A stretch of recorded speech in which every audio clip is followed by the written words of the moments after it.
Oh boy, oh boy. Look, it's Alan Wake 2.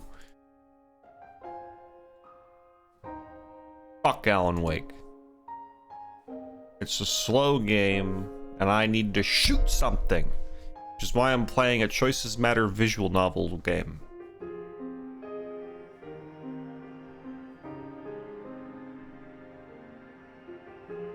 Here you are playing it. Well, good, Bonnie. If it gets to a point where it's worth... If you think that you're really blown away by it, and you're like, hey, dude, you should really go put in the time.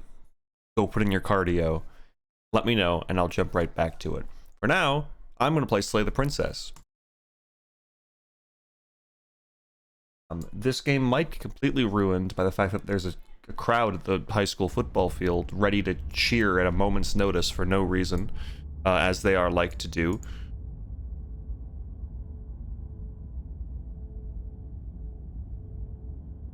This game, hold on, I need to make sure I actually put this into full screen, not windowed, but we'll do that in a second. Content warning, this is a horror game and is not intended for all audience. Please visit our website. You need a full list of content warnings. Contains flickering image effects, as well as a parallax effect that on rare occasions has caused motion sickness. If either of these have issues for you, you can disable them in the game's preferences. Whatever horrors you may find in these dark spaces, have heart and see them through. There are no premature endings. There are no wrong decisions. There are only fresh perspectives and new beginnings. This is a love story.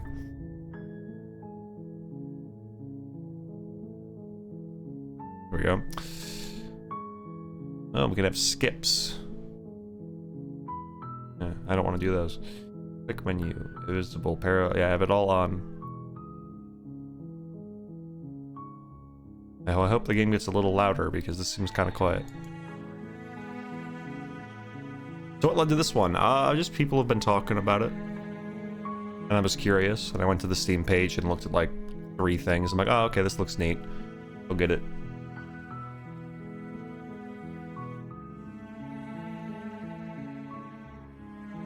I am prepared to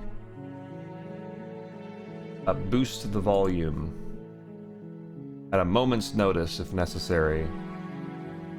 If it's too quiet, we'll have to see how the voices sound once we're in game. But if need be, if I need to boost it, I can just press this magic button. Hold on. I thought I was gonna do something crazy there. I can press this magic button, and it'll be a little bit louder. Or I can press this magic button, and it'll be quite a bit louder.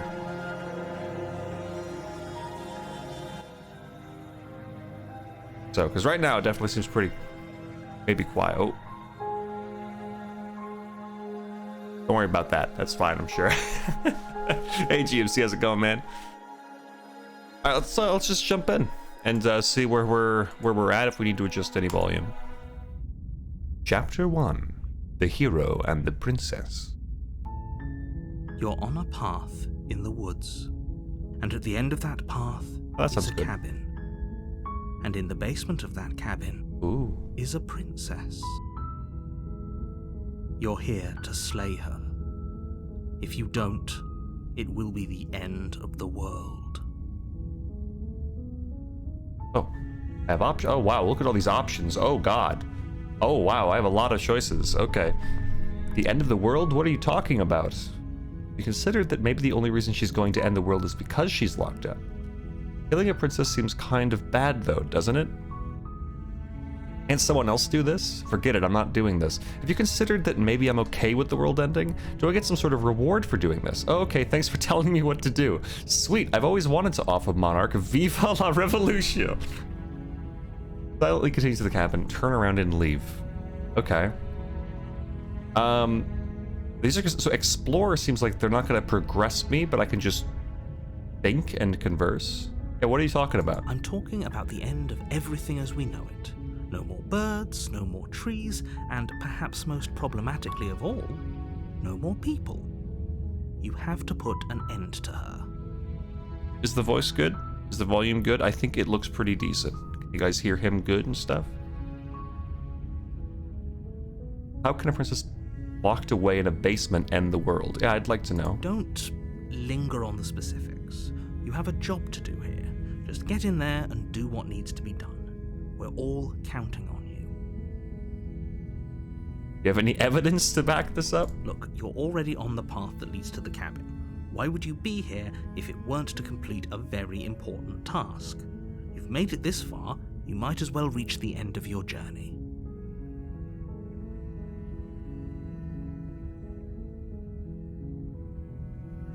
Being a princess seems kind of bad, though, doesn't it? Does it? Are you a monarchist? Is slaying a princess that much worse than slaying a fisherman or a miller or a seamstress? If anything, slaying a princess is much better than slaying a seamstress. Seamstresses contribute something of value to society. Well said.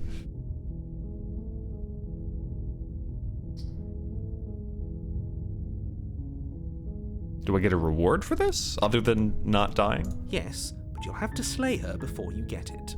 Can you give me some deets? I guess not.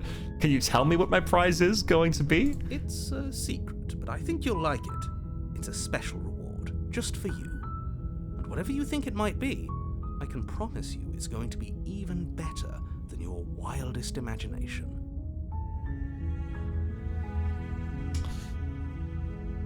Look, I'll go to the cabin and I'll talk to her, and if she's as bad as you say she is, then maybe I'll slay her, but I'm not committing to anything until I've had a chance to meet her face to face. Yeah, I'll say that. Then I guess we'll just have to see what happens. But a word of warning. If you go in prepared to hear her out, she could easily trap you in her web of lies. And the more you listen to her honeyed words, the harder it'll be to pull yourself out. Then each and every one of us is doomed. So sure, go, talk to her. See how that turns out for all of us. You make your way up the short path to the cabin. You'll find the princess within. We're not going to go through with this, right? She's a princess. We're supposed to save princesses, not slay them.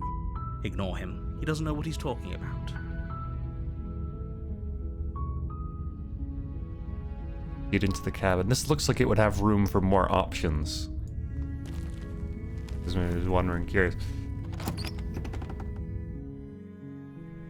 The interior of the cabin is almost entirely bare. The air is stale and musty, and the floor and walls are painted in a fine layer of dust. The only furniture of note is a plain wooden table. Perched on that table is a pristine blade. The blade is your implement. You'll need it if you want to do this right. I'll grab the blade ahead of time. You take the blade from the table. It'd be rather difficult to slay the princess and save the world without it.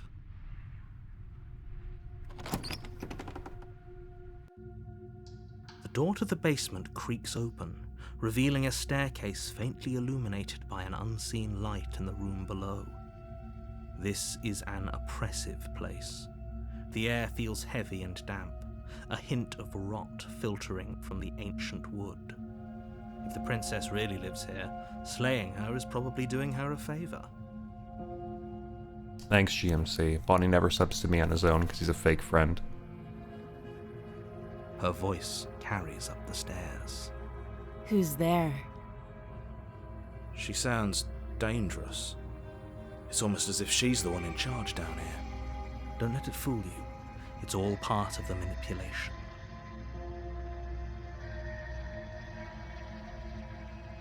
Just checking in. Oh, it's been so long since anyone's come down here. I was starting to think they'd forgotten about me. You walk down the stairs and lock eyes with the princess. There's a heavy chain around her wrist, binding her to the far wall of the basement. She's so coldly beautiful. Is she really a threat to the world? Focus on the task at hand. And there you are. Are you here to kill me or something? Well, nuh-uh. I haven't decided yet. How about you drop the knife and the two of us just talk? Look how reasonable she's being. We should just drop the blade and talk things out. Don't you dare. It's fine. We can decide what we want to do after we talk to her. Maybe she really is a monster, a killing someone in cold blood isn't very becoming of us. I'm gonna hold on to it. You ignore the trembling in your hands and tighten your grip on the blade. You poor thing. Your hands are shaking. Are you scared of me? Because you should be. You step forward, your grip on the blade tightening as you steel your resolve. I'm probably chained up in this basement for a reason, right? And if that knife is the only weapon you have, you'll have to get close enough to use it. So, you should just drop it. Best not to risk finding out what I can do. She's unarmed. If you hesitate now, it'll be too late. End this.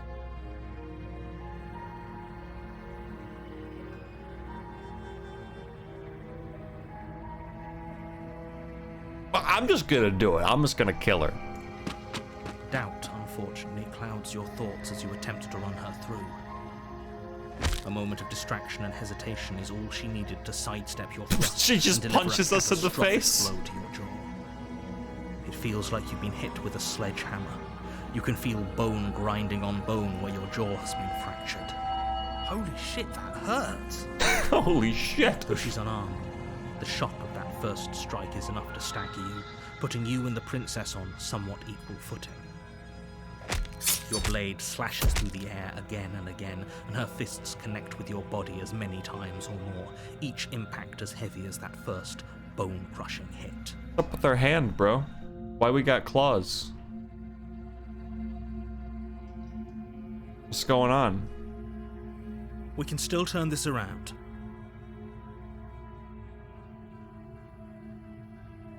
Finish the job. You and the princess stare at each other, both gasping for breath, equally exhausted. You probably won't make it out of here alive, but you can at least make sure that she won't make it out of here either. Excuse me? Turning up the game. Do you think this is what I wanted to happen? I have a duty to state the facts of the situation, and honestly, it's a miracle anyone is still standing right now. Can you not feel all those ruptured organs bouncing around in there? If the princess doesn't do our friend in herself, internal bleeding is certain to finish the job. The two of you clash for the final time. You feel your ribs break as she delivers a heavy blow, but you push through the pain, falling forward and sinking your blade deep into the princess's heart. Oh. The two of you fall to the floor. This was fun. The princess gasps, her voice an unhealthy rasp as her lungs start to fill with blood. You put up more of a fight than I thought you would. But I have to wonder, do you really think this is the end? But you don't have time to worry over such things. Everything goes dark, and you die. Chapter 2. The Adversary. You're on a path in the woods, and at the end of that path is a cabin. And in the basement of that cabin is a princess. You're here to slay her. If you don't, it will be the end of the world. Getting a terrible sense of deja vu. A terrible sense of deja vu? No, you don't have that. This is the first time either of us have been here. If he doesn't remember what happened, then maybe it's best to keep it that way. You know I can hear you, right? It's going to be a lot harder than you think to keep secrets from me. That's fine. It doesn't matter if he can hear us. Voice of the stubborn. only thing that matters is marching up to that cabin and winning. That's the spirit. There's no point in squabbling when the real threat is just up that hill.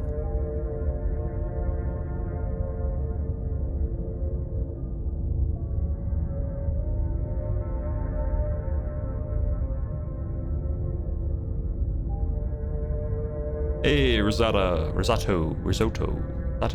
you doing? This is more than just deja vu, though. I'm pretty sure this whole thing... Let's just go. Let's go. A warning before you go any further. She will lie, she will cheat, and she will do everything in her power to stop you from slaying her. Don't believe a word she says. Okay. Lying and cheating doesn't sound like her at all. Not that it matters. It's not like she can lie or cheat in the middle of a fight. Are you sure about that? The point of my warning wasn't to start an argument over what circumstances the princess is capable of lying in. It was to give you some broadly applicable advice. The princess will do and say whatever she thinks it will take to get her out of there. So don't trust her. Ever. Are we clear? Crystal. Let's just get on with it already. Let's go.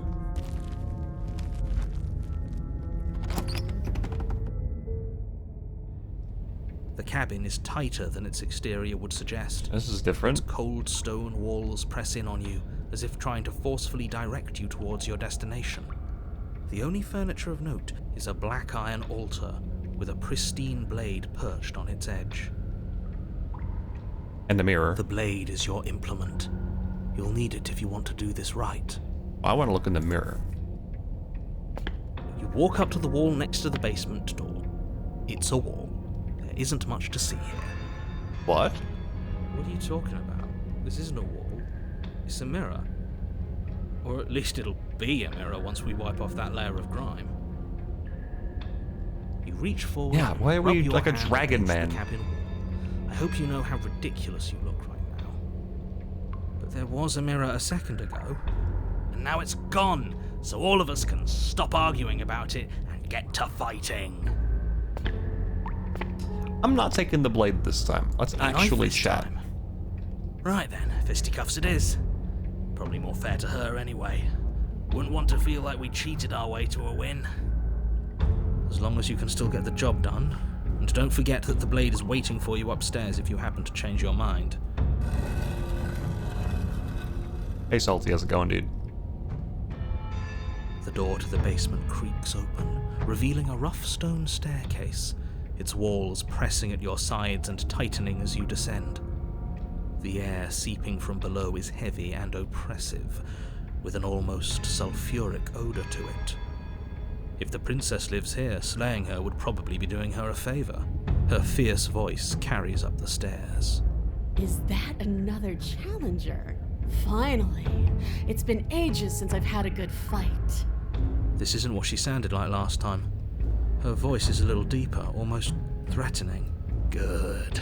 Sounds like my kind of princess. As much as I appreciate the enthusiasm, just make sure you don't let your bloodlust get to your head. You need to stay focused and keep your wits about you. Remember, you're here to slay the princess, not to have a good fight. As you descend the final step, the form of the princess comes into view. Are you like a tiefling this a large time? shackle leading from her wrist to the basement wall. It looks like she could rip those chains out of the wall without a second thought. Oh, it's you again. I'd been hoping you'd find your way back here. Good to see that death doesn't stick for either of us. But no little knife this time, huh? No. I hope you're not just here to chat. I've been itching for a rematch.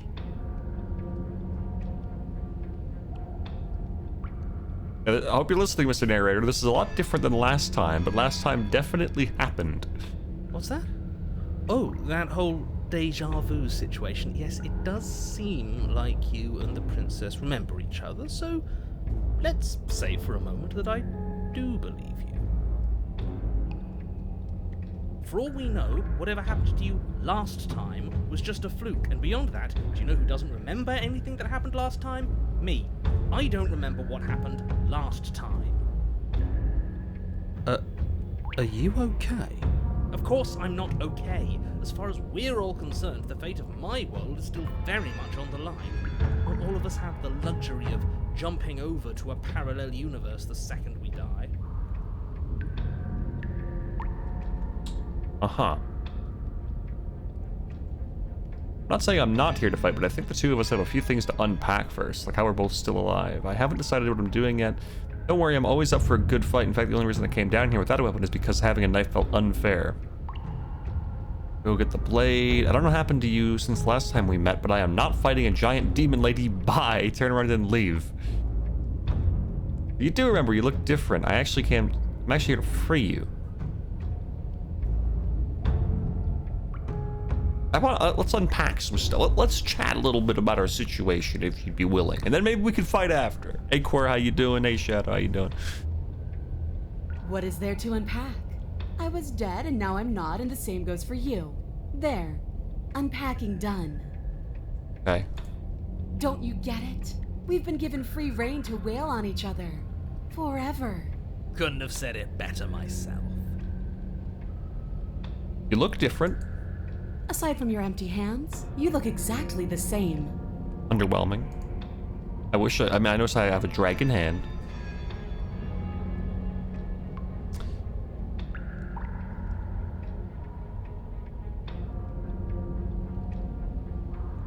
Killing her last time didn't achieve much, so killing her this time really wouldn't achieve much either, and the narrator's kind of a wacky guy. So how about we just... What if I free you? Free her? You aren't...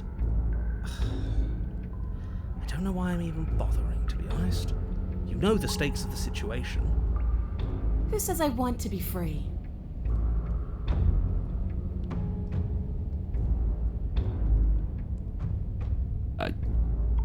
I'm gonna be quiet. Are you really just gonna not say anything to that? If she doesn't want to leave, doesn't this whole situation just work out for everyone? There's nothing out there for me. The only thing I care about is right here. All I want is to keep knowing what it feels like to kill you and be killed by you. I want to feel that knife split me open. I want to feel your bones snap beneath my fists. I think I'll just let the princess speak for herself here. Leaving her in the basement isn't an answer. You have to make a choice. Maybe we just fight her here, and then maybe next time she'll be nicer. There'll be a nicer version of her. Maybe she'll be like a bunny girl. And there's only one choice worth making. Fight her. Win.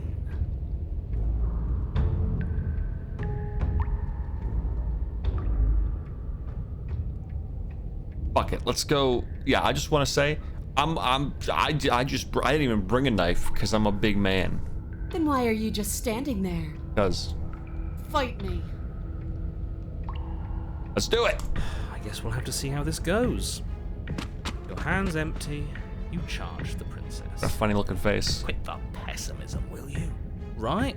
It's almost like you don't want us to beat her. No, look, I'm rooting for you, I really am. I'm just doing my best to keep my expectations grounded. You don't have a weapon. You're supposed to have a weapon. We'll be fine. Just watch. You attack, fists raised, and the two of you fall into combat. Your clawed fingers tear into her flesh, and her fists and elbows return the blows in kind, bruises blossoming in her wake, and blood vessels rupturing in vivid sprays of gore. Not bad. You're tougher than I thought you'd be. Hear that? She respects us. We can pull this off. Yeah. You're right. But without that knife, you'll never be enough. Her knee connects with your sternum with a loud, violent crack. The wind leaves your lungs, and as you struggle for breath, you can feel something flooding in to fill the space. Hot blood, suffocating you from the inside. You have to want to kill me. Like this. You don't so much as see her movement before she deals the killing blow. Everything goes dark, and you die. Are you serious? That's it? That's it. Like hell it is. We're not giving up that easy. Now get up.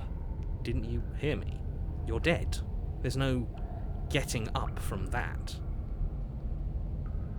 Get up or die. I'm getting up. Wait, no, that's not right. You're not dead anymore. Yes. Your eyes bolt open and you push yourself back to your feet. You're alive. The princess takes a step back and looks down at her pulp-covered fists. I could have sworn I killed you. That's your face splattered on the walls and dripping from my hands.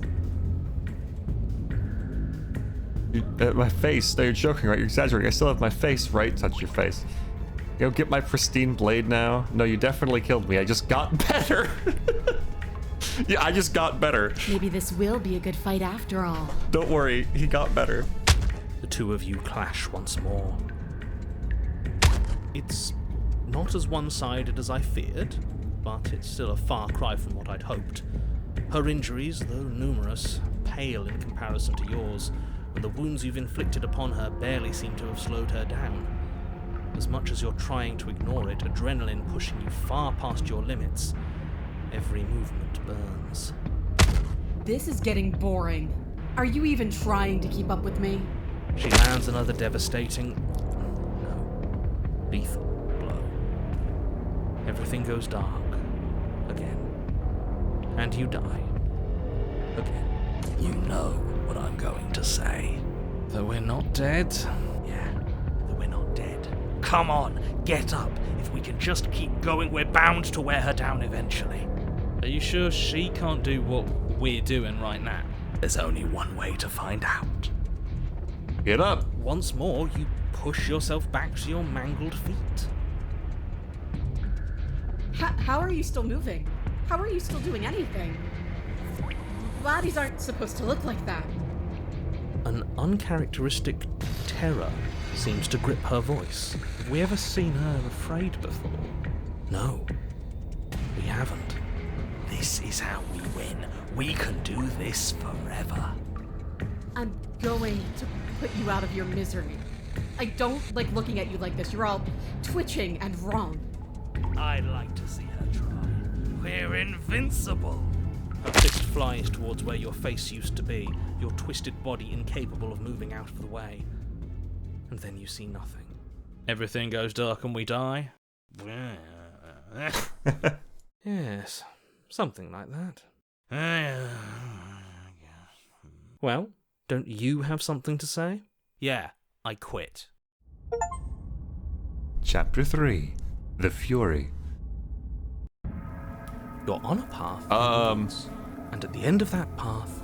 All right, change of plans. We're taking the blade this time. Yeah, fair enough. Now, why would we ever do that? Because she absolutely destroyed us? She sure did. But what a great way to go. The contrarian. Does it matter? We lost. Oh, why so glum, Rage? Boy, I thought you were brave. Thought you were proud. Was all that bravado just hot air? Look, it was just... The fight was better the first time. And the first time, we had a weapon. I like that the music keeps, like, evolving. Well, this is just great. Let me cut to the chase. Clearly, you've already been here. Yeah, you think? What does here even mean, though? You've told us about the path of the princess and all of that already, but this is a very different path than the last one. Yeah, we're in Caelid now. That's a good point. Everything here is a little off. Are they using flies buzzing as an instrument? Yes, precisely. And if you'd given me 2 seconds to finish my thought, I would have said that. Oh, damn. Hey, Canny, have I slain the princess? I killed her once. The other time we fought unarmed and she kicked my ass 3 times. I kept getting up. Oh, you're actually letting me talk now. Great. If you've already been here, it means you've seen things you aren't supposed to have seen, and you know things that you aren't supposed to know. This doesn't look like a park in the woods if reality seems distorted. It's because reality is distorted. Yo, this music is sick. So you knew this could happen. You knew we'd be able to restart like this. I know all sorts of things, which is why you should listen to me. That's not really an answer. Look, if the world around you is changing, especially all the way out here, then that means you're nearing the point of no return. Whatever happens next, that's it. There won't be any more do-overs. So you'd better take things seriously. I don't believe you. But what about... No, quiet. You're just confusing everyone for the sake of it. Don't worry. We only need this one last go at things. You'd better hope that's true. And don't let that inflated ego get in the way of doing your job. Said yourself that you know more than you're letting on. If you want me to go to the cabin, then you'd better tell us everything. It feels like I'm being pulled in 100 different directions. You'd better all listen to me when the time comes to make a choice. Oh, there's more. If I don't slay her, if I just stay here or do anything else and we hit this point of no return, then what happens? No matter what happens next, it seems like our answers are at the cabin. We might as well see this through. to the cabin. I'm done with this. Bye. Yeah, what happens if we just sit here? Then what happens? Have you even been listening? It's the end is what happens. Does it, though? Yeah, but is there something after the end? How am I supposed to know? The end means finality. It's not like I can just peek on over to the other side and tell you what it's like there, if there even is a there. Isn't it your job to know things? Maybe we need a better narrator who can actually answer our questions. It's my job to guide you through your task and to state the facts of what's happening. That hardly requires omniscience. And besides, I'm the best you're going to get, because I'm the only one here who can do my job.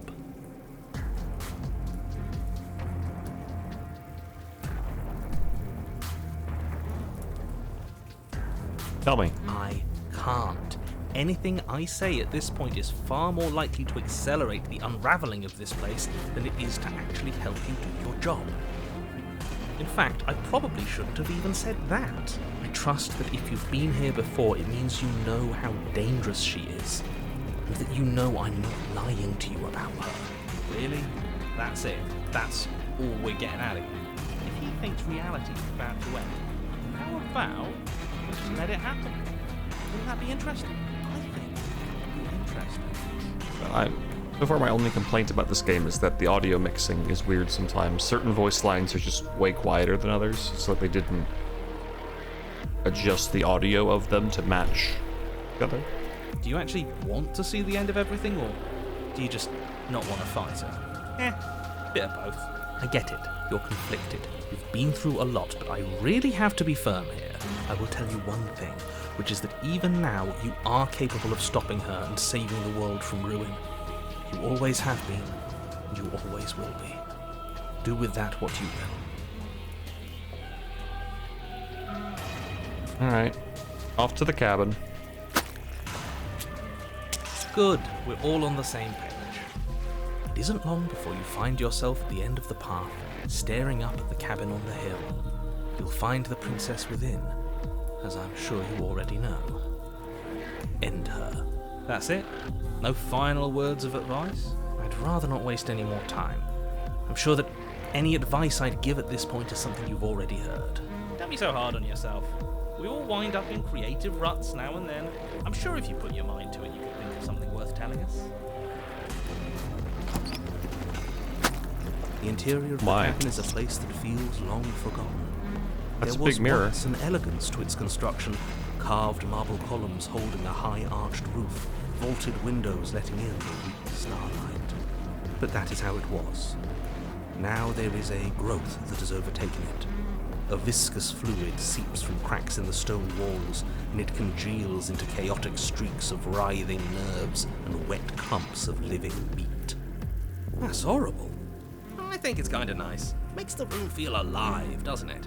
The only furniture of note is a pulsating pedestal, a pristine blade perched on its edge. The blade is your implement. You'll need it if you want to do this right. We'll need it if we want to do things right. I say we leave it to rust. Let's not make the same mistake twice. We could have won if we had it last time. Take it.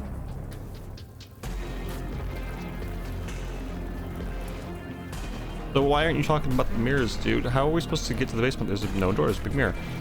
What's up with the mirror, dude? Mirror? There is no mirror. There's the pedestal, the blade sitting on the pedestal, and the door to the basement. Why can't you see the mirror, dude? Oh, are we playing a game where we lie to people about things? That sounds fun.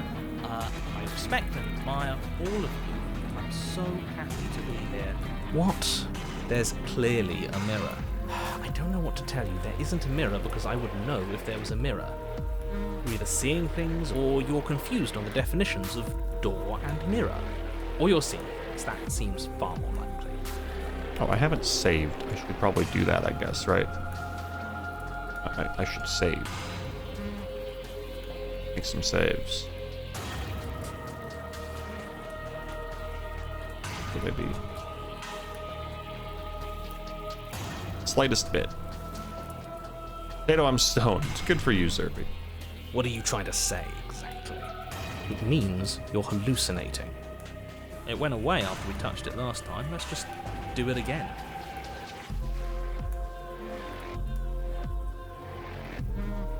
Well, let's take the blade. You take the blade from the pedestal. It would be difficult to slay the princess and save the world without a weapon. Good. Nothing feels better than gripping cold steel. Oh my god, you fucking reach! Oh my god, That's no fun. And you're not even holding it right. Oh. And how do you suggest we hold it? The other way. Shut up, both of you. We're holding it fine. You step forward and approach the door to the basement, hesitating before you open it. As if you don't see it. You really don't, do you?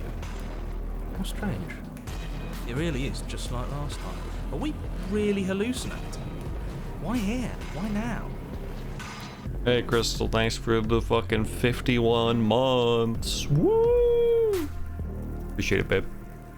Does it matter if it's actually real or not? Talking about it gets under his skin. That's all that matters. We should talk about it even more. Let's just smash it and get it over with. I'm ready to get violent. We won't be able to see what's in there if we smash it. Do whatever you want with it. The mirror isn't real, so how you handle it doesn't matter, aside from wasting dangerous amounts of time.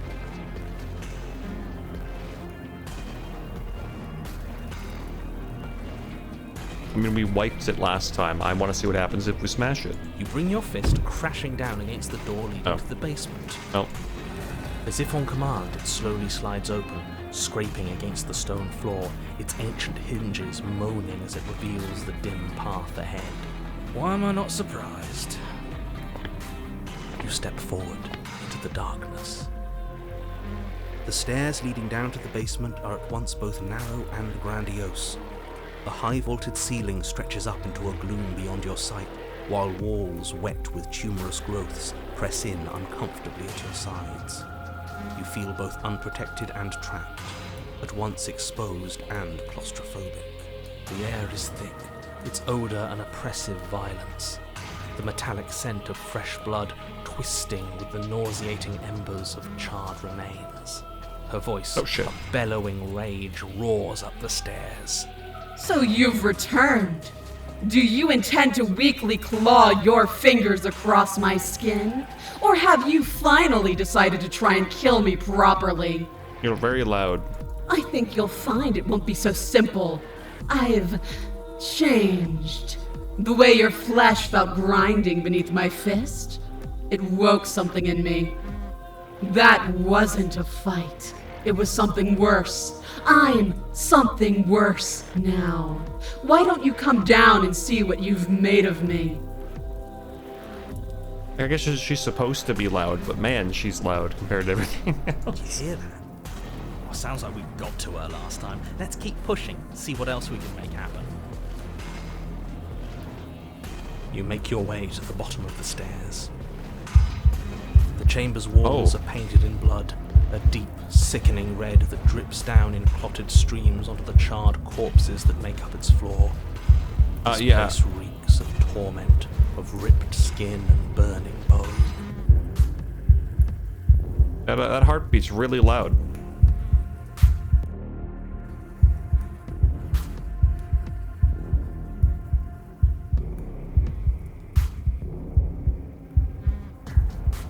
It's supposed to be loud, so I don't want to turn it down too much, but that's really loud. The princess stands in its center, muscles flayed and bare and weeping, draped in a tattered dress of her own skin. Her heart beats from its place in her open chest. Do you know what I'm going to do to you? Burst my eardrums? There's not so much a moment of hesitation before she steps forward. Her chains pull taut, holding fast as she strains against them. The cuff around her wrist digs deeper into her skin. Blood drips from the place where metal meets flesh. I wish I could turn down her voice specifically.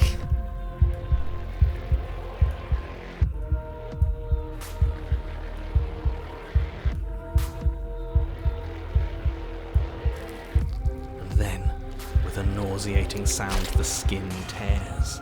It plops to the ground, and she pulls her red, glistening arm free from her bindings. She is loose, and she is coming for you. She wants us to be afraid because she wants us to think she can make us suffer. Now give her the satisfaction. That's right, no fear. She's bigger than the last time, but she's pulling herself apart. She's practically done most of the work for us. Where did you find this game? On Steam. I've seen a lot of people talking about it. I feel like I'm surprised that you and Body both haven't heard of it. Been out for a bit. Not too long, but...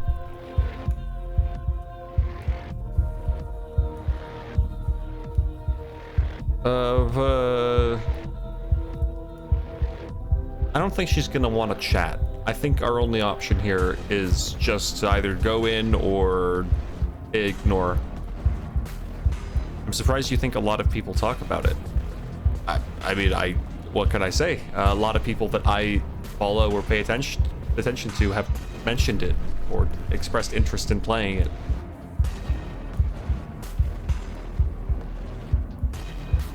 So, you know, yeah. Let's fight. You'll try. And that's what I've been so excited for. Let's hurt each other. I got that, Canny. Definitely tell that. Your heart free of fear, you charge towards the princess, your eyes locked on each other, both of you prepared to lay down your very essence in one blow. It's now or never. Let's make it a beautiful blaze of glory. Man, the audio mix is really weird.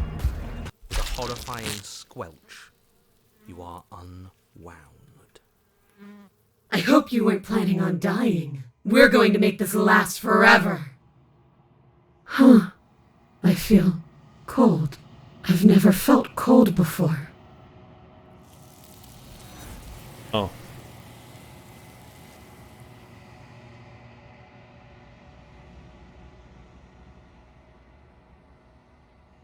Wait, what?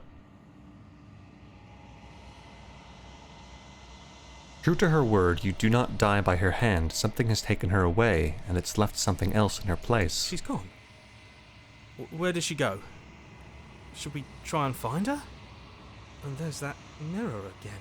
Why is it here? Why now? Thanks, Salty. Appreciate it. Where's the narrator? Narrator's gone. And the narrator's gone. He is. Does that mean the world ended? Oh yeah, his world ended, so he's just not here now. Again, what the hell are we supposed to do? The world didn't end. We're still here. Come on. We just need to keep going. Obviously that makes it an easy deal making a visual novel with just yours and my voice only, baby. Maybe. Well, this game has nice art style and music and stuff. Approaching it. I'm begging you, don't do this. So I'm... Interesting.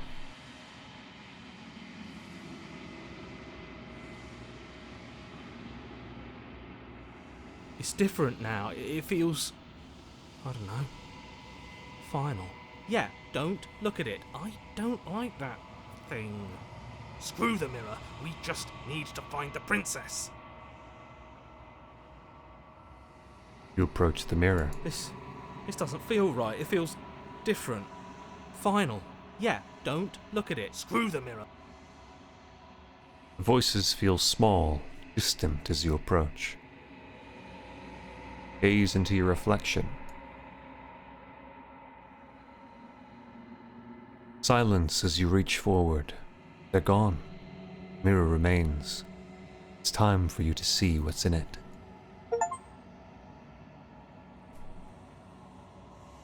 I just got an achievement called The Body, It's You. And now, here we go. It's you. You are alone in a place that is empty. It's quiet here. Proceed to the cabin. You are at the cabin. Approach her. You gonna blow my eardrums out? Something finds me in the long quiet and brings me the gift of a fragile vessel.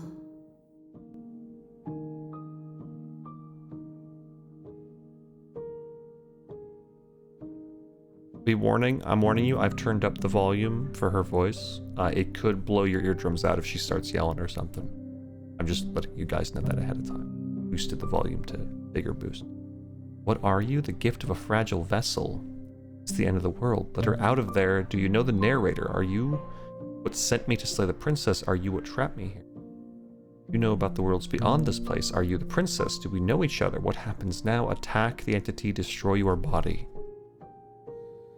A better warning, it will when you leave this place. Okay, I'll be ready to hopefully turn off that boost.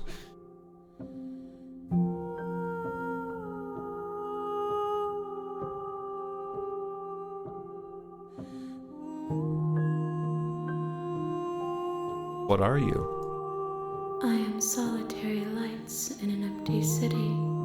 What are you?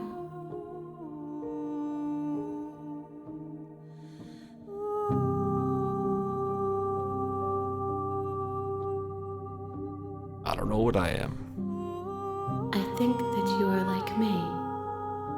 We are oceans, reduced to shallow creeks.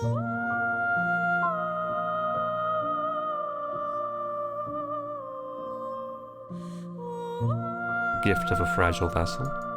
Yes, nerves and fibers to feel the worlds beyond, perspectives to make my own. This one is desecration. She placed the weight of her agony on you, yet it is she who unwound herself. But there is passion and empathy in her misery. She will make for a burning heart. Do not mourn her. She has finally found peace.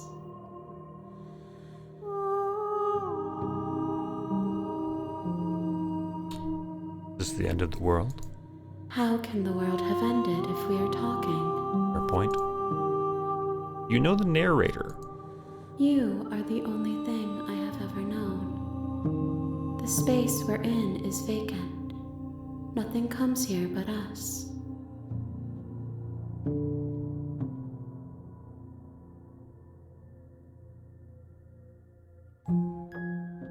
Are you what sent me to slay the princess? I have only just now stirred to consciousness.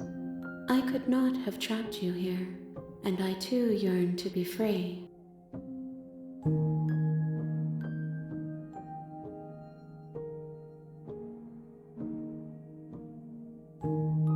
You know about the worlds beyond this place? I know only that they are. Okay. Are you the princess? I mean, you're not, but I'll ask anyway. She is part of me, and part of me is her. Okay. Were you always the princess, or are you just making her a part of yourself? You speak in circles. Does it matter where one thing begins and another ends?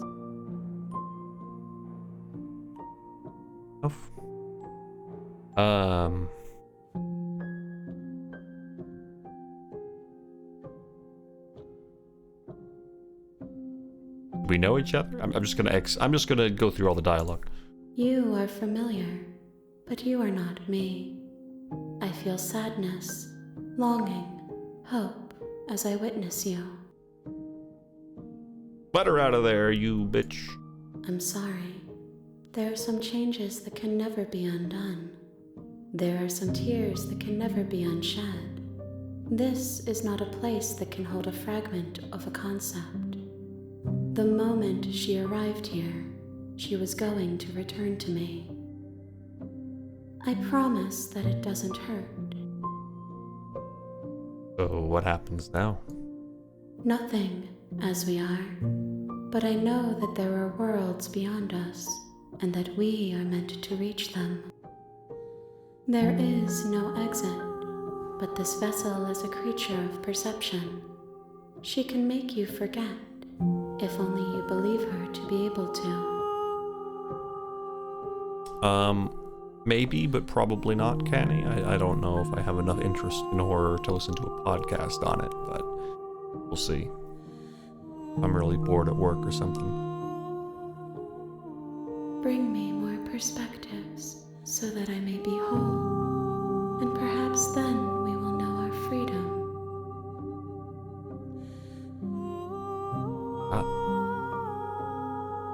They make me forget. Aren't you scared that I'll find a way to kill you? I have not lived. I am not afraid to die.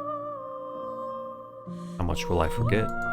Everything, until we meet again.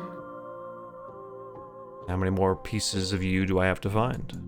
More than you have found, but less than there are to find. I am infinite. The rest will find their own way home. And what if I don't let you do this to me? Then we will be here forever, as we are now.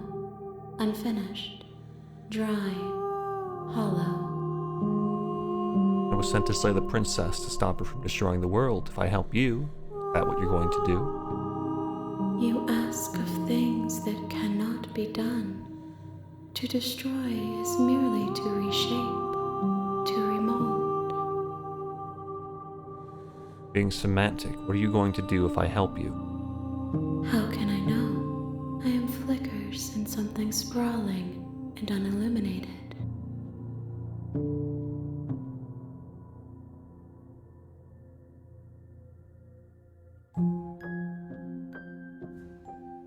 Gonna sneeze. What if I wait? If you need time, then I'll wait with you. Nice. Wait forever. Thank you, James.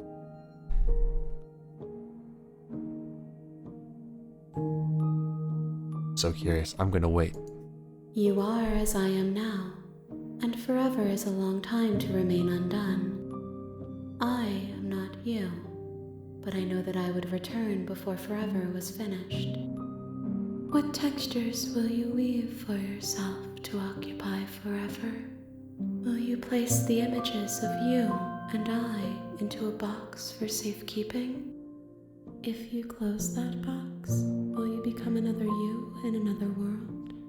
An imaginary pattern repeating itself until it can no longer bear the weight of its hand-drawn cage.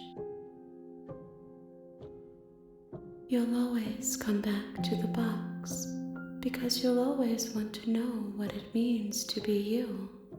I will be here waiting by your side until you're ready to return to mine. Ha! She closed the game! She just closed my fucking game! And she's challenging me now too, because if I open the game, I'm opening the box. You bitch, you handy fuck. Well, you're right. I'm opening the box.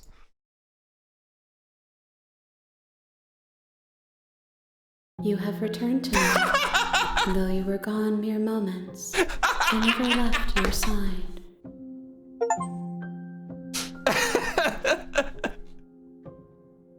Hold on. Wait, she said mere moments. Oh no, shit. Dude, if I don't open this game for like 10 years, what is she gonna say? Hey, it's been a bit. Got a new job? How's it going? Okay, I'm curious.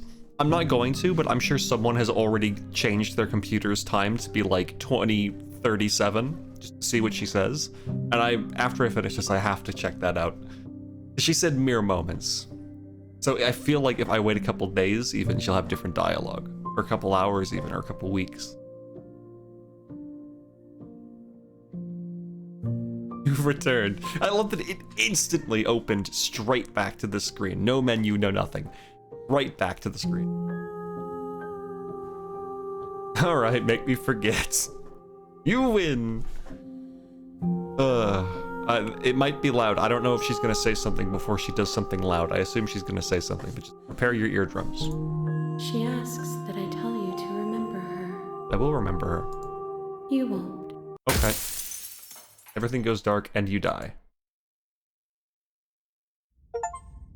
Okay, it was just a glass. Chapter 1. The Hero and the Princess. Again. You're on a path in the woods, and at the end of that path is a cabin. And in the basement of that cabin Is a princess. is a princess. You're here to slay her. If you don't, it will be the end of the world. In the world, what are you talking about? Have you considered that maybe the only reason she's going to end the world is because she's locked at killing a prince? Yep, it's all the same stuff.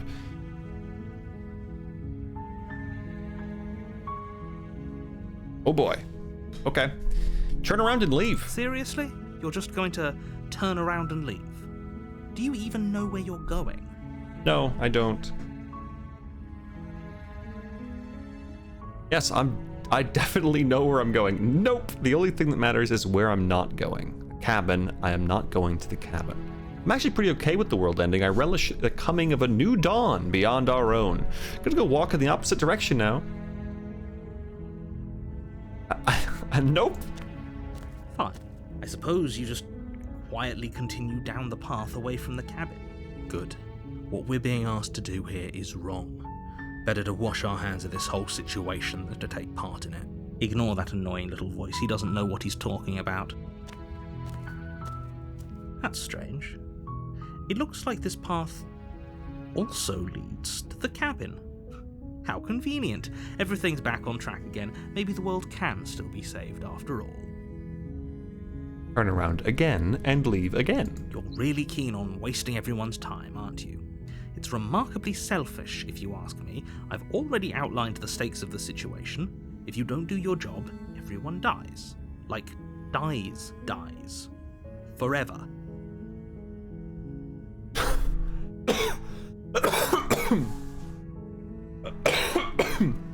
Excuse me. I don't care, I'm not calling a princess. Good, maybe everyone should die. It's what they get for dumping me in the woods and asking me to kill someone for them. You're not emotionally blackmailing me into this. Quietly continue down the Your path. silence is deafening. But fine, you turn around and trek back down the path you came. Oh, would you look at that? You're at the cabin again. Now, I'm not normally one for superstition or astrology, but I have to say, it seems like the universe itself is doing its best to bring you to your fated confrontation with the princess.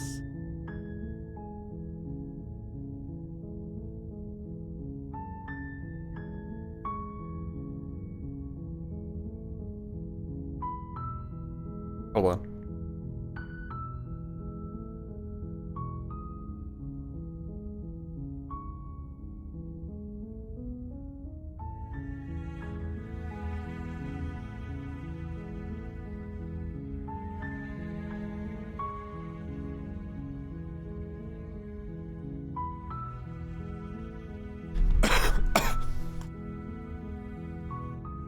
Oh yeah, well, I guess I start walking in a different direction again. In fact, I'm going to just keep trekking through the wilderness until I find a way out of this place. There's always a choice.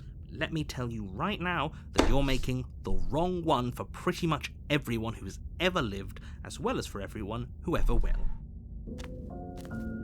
And here we go. As you trudge into the woods, something strange starts to happen. At first, it's little flickers out of the corner of your eyes. Glimpses of familiar wooden structures through the leaves. But as you focus on your surroundings, you start to realize that those flickers weren't just a trick of light.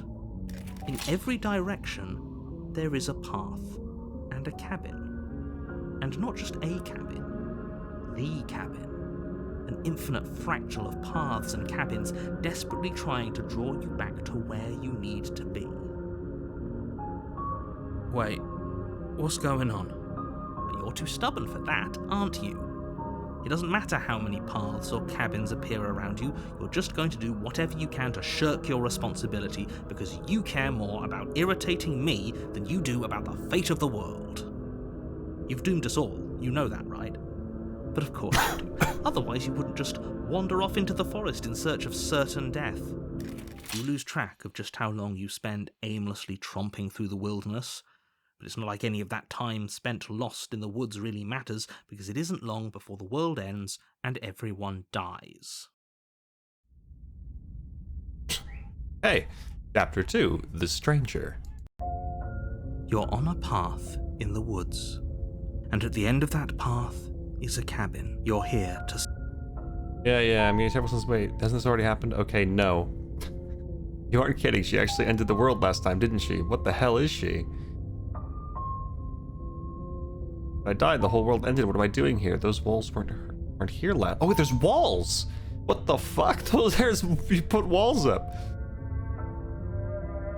What are you talking about? I'm sure those walls have always been there. It makes sense if you think about it. If there weren't any walls in the woods, someone might have gotten lost. Or, heaven forbid, someone other than you might have stumbled onto the princess. Keep coughing. How'd I get in here then, champ? If he doesn't remember what happened, then maybe it's best to keep it that way. I don't know. I think it's more fun if he knows what we're thinking. He's a captive audience. So we got the contrarian first this time because we did what he didn't want us to do. He might have walled off everything but the path to the cabin, but I'm sure there's plenty of other ways we can ruin his day. If by ruining my day, you mean ruining everyone's day forever, then yes, I suppose there are plenty of ways you could pull that off.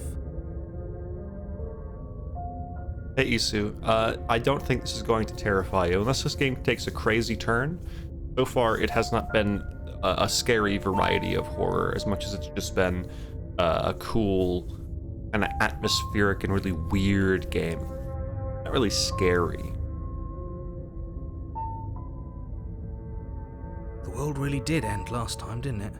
We should be careful. For all we know, we just got lucky. The world hasn't ended yet. And you are never going to slay her with that attitude. Stuff those pathetic little voices to the back of your mind and stay focused on the task ahead. I feel like the audio mix is getting progressively quieter. I feel like they're even quieter than before, but maybe I'm just crazy. But why are you slaying the princess? Because she'll end the world, Kaito. If we don't, she'll end the world. I'm getting a terrible... Wait, has this already happened? Okay, no. Oh, don't you start grandstanding about morals. The fate of the world is at risk right now, and the life of a mere princess shouldn't stop you from saving us all. Well, sometimes the audio's fine. That's so weird. If he doesn't remember what happened, then... I don't know. I think it's more fun if he knows what we're thinking. He's like a captive audience. He might have walled off everything but the path to the cabin. If by ruining my day, the world really did end the world hasn't ended yet. And you are never going to slay her with that attitude. Stuff those pathetic little voices to the back of your mind and stay focused on the task ahead. Hold on, there's first of all, save. Hold on, no preferences. There's a skip option. But why is the option to skip unseen text? I want to see the unseen text.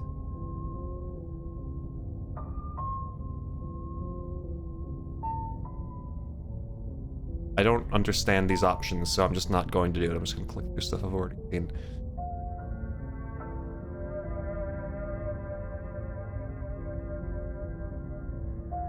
Weird.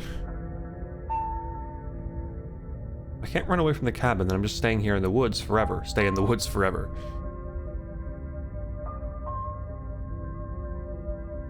The skip is probably like hold control.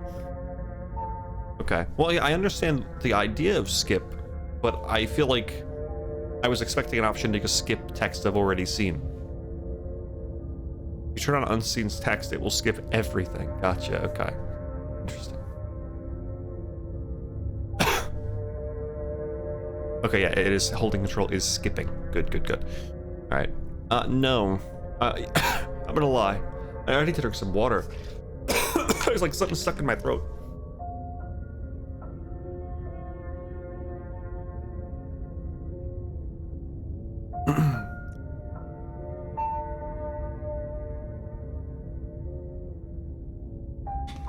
Alright. Yep, okay, heading to the cabin now where I'm definitely going to slay the princess. You know I can tell when you're lying, right? Please take this seriously. I am begging you. A warning before you go any further. Wait, but I lied. She will lie. She will cheat. If we're stuck, ignore him. He's just being difficult for the sake. Let's keep... Shit, I wanted to not go in. Hold on.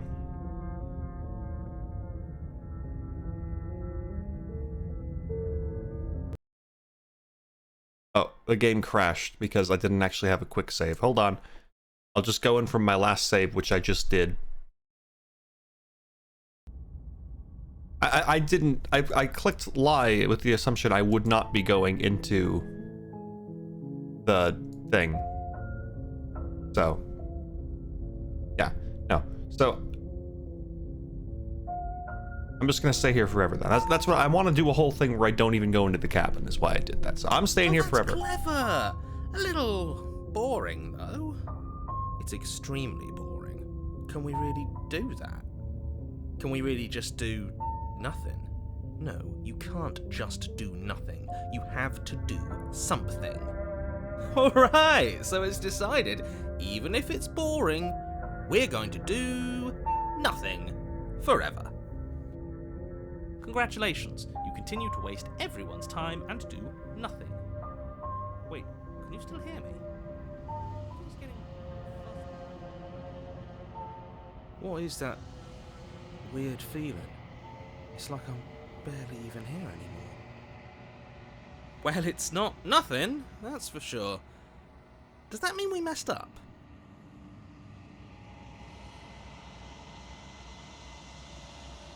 Oh.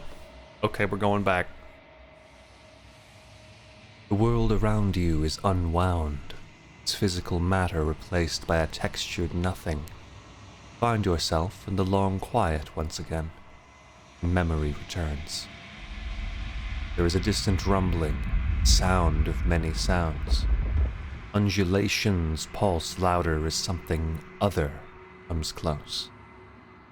You already know what dwells in the empty spaces. Feelers probe across the fabric of reality. Extremities find your consciousness and wrap themselves around it. You are no longer alone. And the crowd goes wild, apparently. They love this. They're actually jumping up and down and cheering. I can see them. I hate them all. They're having so much fun. I despise them. They've been at this for 4 hours. How long does this last? My wall beeped too. I have to go turn that off. Really though, like how? Why? Anyway, I'll be right back. Stop having fun.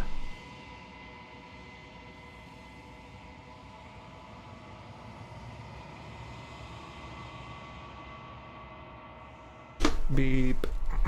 All right. Back on track. Let's just pretend none of those interruptions happened. Confusion. The crowd's cheering again. I'm sorry, you're just gonna hear them cheering. They love this game. Confusion. Why are you here? I am unfinished. Resistance. Fingers drag claws across the glass surface of your soul. Frustration. This vessel is full of you. Is useless to us if it doesn't bring more gifts.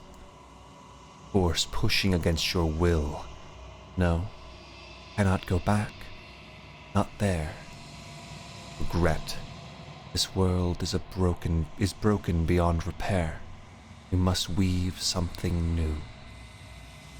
A wagging finger. There is only so much thread in this place. Do not waste it. I am our only salvation. Chapter 1, The Hero and the Princess. You're on a path in the woods, and at the end of that path is a cabin. And in the basement of that cabin, you're Yeah, I know the gist. Alright. Sweet, I've always wanted to off Monarch. Viva la Revolution! That's the spirit. You make your way up the short path.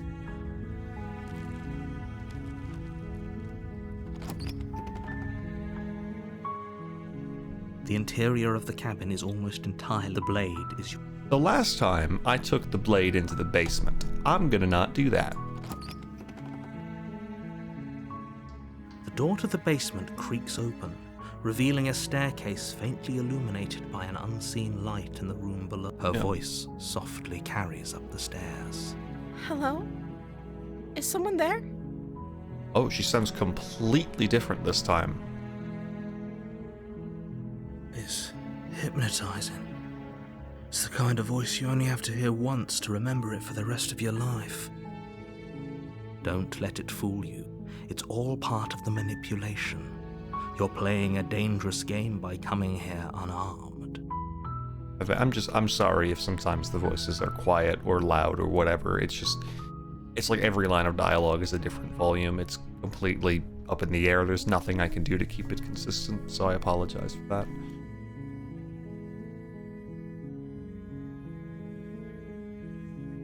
Hi. Don't be a stranger. It's been so long since I've had any visitors. Please, come downstairs. So, can we make a version of you that Walk isn't super downstairs aggressive? and lock eyes with the princess. There's a heavy chain around her wrist, binding her to the far wall. Like, if I'm nice to you here, maybe in the second one, you won't be a giant tiefling demon? She's beautiful. How could someone like this be of threat to anyone? I am begging you to stay focused. There's a lot riding on you here. Hi. Do you think you can get me out of these chains? Let's talk a bit first. Okay.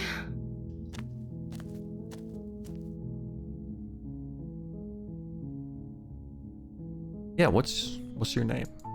Oh, She pauses, carefully formulating her words before she responds. you can address me as Your Royal Highness. Or you can just call me Princess if Your Royal Highness is too formal. You don't have a name? Is Princess her name or her title? What if it's both? Could you imagine being named Princess Princess? So, is Princess your name? Like I said, you can call me Princess if you'd like. Either she doesn't know her name, or she can't say it, but I'm assuming she doesn't know her name, because I'm assuming she also doesn't know what's going on. Hey, see you, GMC. Thanks for stopping by. I'm sorry, I've been down here so long I guess I've just forgotten. I must have a name, though. Everyone has a name. She's just confuzzled. Okay, that's weird. She hadn't even thought to pick a name for herself. Hopefully you're starting to see that she can't be trusted. What's our name? Go back upstairs, get the blade, and slay her before it's too late. I don't know anything about you. For all I know, you're locked up down here for a reason. If I'm the first person you've seen in a while, what have you been eating or drinking? I was sent here to slay you. You're apparently supposed to end the world. What are you going to do if I let you out of here? I'm going to keep you locked away down here, at least for a little bit. We can get to know each other better while I decide what to do. Sorry, but I just can't trust you. This doesn't add up, and it isn't worth the risk to take your word over the potential fate of the world. Go back upstairs, grab the blade. I can't believe they've been keeping you down here like this. I'm getting you out of here. Okay, I'm gonna get you out of here. Don't make me regret this. What have you been eating and drinking? I don't see what that has to do with anything. It was a different tone of voice. This is the only time this is ever going to happen, but I agree with the princess. That's hardly relevant. No, I think it's pretty relevant. Okay, but actually, what has she been eating? She has to eat, right?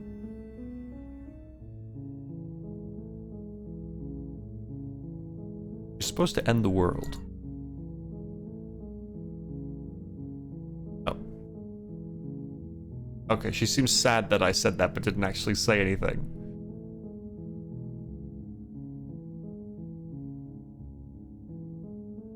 I want to see it for myself. I'm still not sure what to believe. Is that why they threw me down here? But I don't want to hurt anyone. I like the world, I think. I don't remember much about it, to be honest. I've been down here for so long. That's... How long has she been locked away? Did they tell you how I'm supposed to end the world?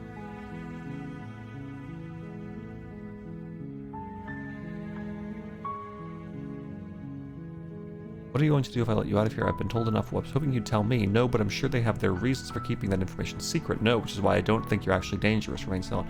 No, I was hoping you'd tell me. I don't know how to destroy the world, if that's what you're getting at. I believe her. But we do know that by not going to the cabin and doing anything, the world seemed to end, and we moved on to the next one. She doesn't have to know how to destroy the world to be capable of doing it. Yeah, it just seems like it just kind of happens. At the end of the day, whatever the two of us have going on down here is about trust. Whoever sent you to slay me claimed I was a threat to the world, but they didn't tell you why. I don't trust that. And I don't think you do either, or you wouldn't have come down here to talk. She has a point. We're talking like this for a reason.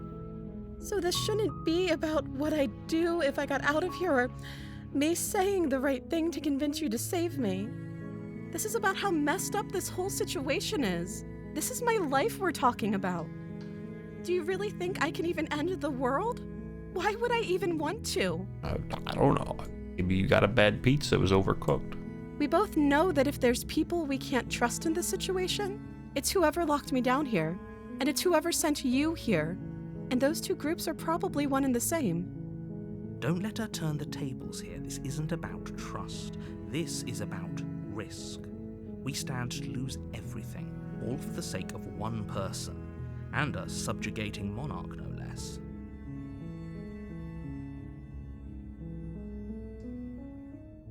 I won't kill you, but I can't just set you free. It's too risky. What if I stayed for a while and just kept you company? Maybe then everyone could be happy. I'm going to keep you locked away down here, at least for a little bit. We can get to know each other better while I decide what to do. Sorry, but I just can't trust you. Okay. Fuck it, let's see what happens if we get her out. You're only making this more difficult. Thank you, and you won't. I promise. Let's see if she's actually like a different person by us not grabbing the knife, or if she just fucking gets unchained and strangles me to death. You're making a huge mistake. No, you're doing the right thing. You walk up to the chains binding the princess to the wall and give them a tug. They're large and heavy, far too solid for you to even imagine trying to break them apart. I'm guessing you don't have the key? Maybe it's somewhere upstairs. Doubtful. Whoever locked the princess away down here intended for her to never see the light of day. They wouldn't have just left the key to her chains somewhere in the cabin.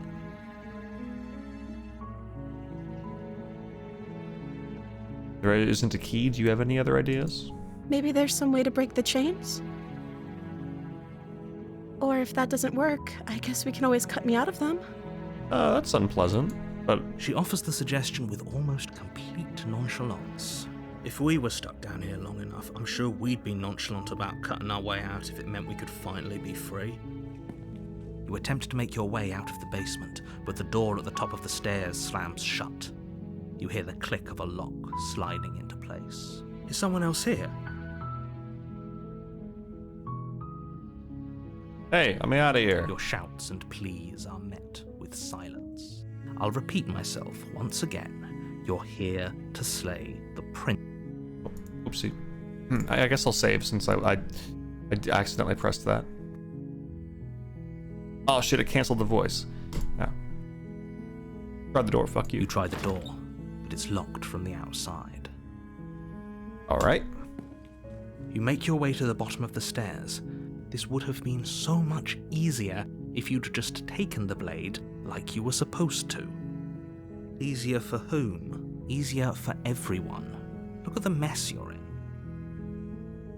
I heard the door slam. They locked you down here too, didn't they? There's a slight panic rising in the princess's voice.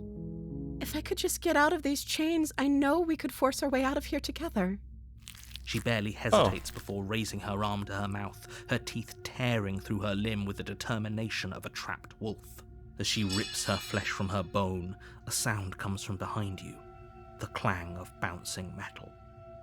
It's the blade from upstairs. You're not sure how it made its way down here, but if there's a time to strike, it's now. Or we could use it to free her. You won't like what happens if you do that. Save the princess! Fine. Against your better judgment, you place the blade against the ragged, self-inflicted wound on the princess's arm, just above the unyielding chain binding her to this place. You cut into her flesh.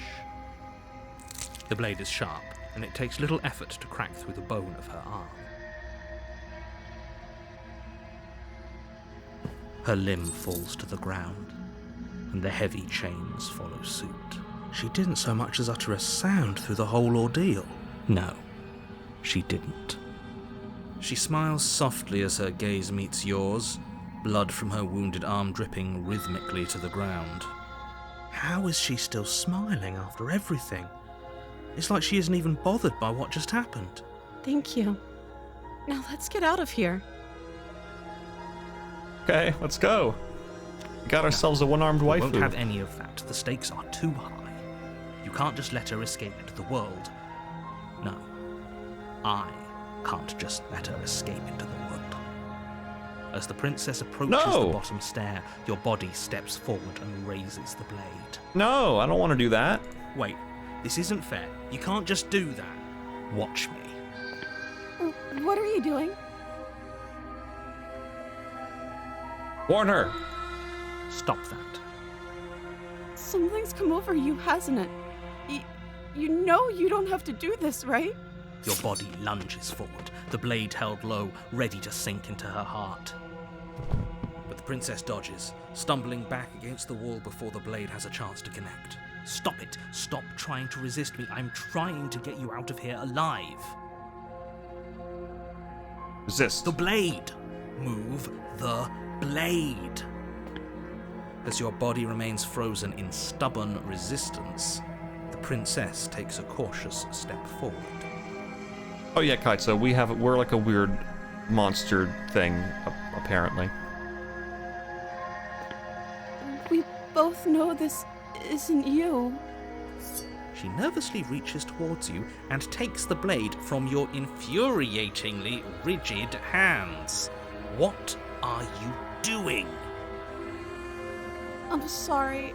I'll try to be quick. She plunges it into your chest, tearing through flesh and sinew. It is agony. But you aren't dead yet. Oh no, I'm so sorry. Stay strong. We can tough it out until it's done. For her sake. For her sake? Don't you start pretending that dying a painful death is some sort of heroic gesture. The two of you have literally doomed everyone. Whatever. She sinks the blade into your chest again and again and again, and you feel every inch of burning pain that slices its way into your body. I'm sorry. She doesn't know how to use a knife, does she? Yeah, she's doing fine. You know, she's stabbing. Apparently not, though it doesn't matter how sloppy her knife work is, does it? Yeah, A exactly. stab wound is still a stab wound, and it won't be long before you bleed out. I'm so sorry. With one last thrust of the knife, your legs give out beneath you. You collapse to the floor, your blood pooling around you, your limbs unresponsive.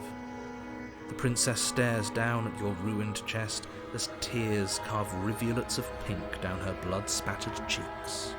It can't just end like this, right? Oh, that's rich coming from you. As much as I'd prefer for things to have gone differently, I can't deny the reality of what's happened. The two of you made your choice. It's over. Everything goes dark. And you die. Oh, chapter 2, The Damsel. Oh yeah, because the stranger You're was a on a different name too. path in the woods. And at the end of that path is a cabin. And you're here to sleep. Yeah, I bet I am. Let's go. Hello, Zerpy. What are your thoughts on donuts? Love them. She will lie. If only you knew what you did to us, you villain. Smitten. Excuse me? Forget he said anything. But he is a villain. He made our beloved brutally take our life last time. He's trying to keep us apart, but he won't be able to withstand the power of our love. Oh, God. Last time? What are you talking about? I think he just likes to hear the sound of his own voice. Let's try to ignore him. I do. but I also speak from the heart. My passions are too great to be stifled. They must be expressed. Sure, yeah, your passions are strong and all, but not everyone needs to hear them. Some things are better kept quiet. He's down bad. And when you play Little Misfortune, I don't know what that is. Don't pay their Never. bickering any mind. Focus on the task ahead. All right, let's go see how things have changed. The interior of the cabin is clean and elegant, its stone walls draped in fine-threaded tapestries, a prison befitting a royal prisoner. The only furniture of note is an ornate wooden table with a pristine blade perched on its edge. Here's our good old mirror again. I'm wondering if now, if we use the mirrors, they'll take us right back to the thing. I probably not. I'm gonna check. I'm curious. The blade is your implement.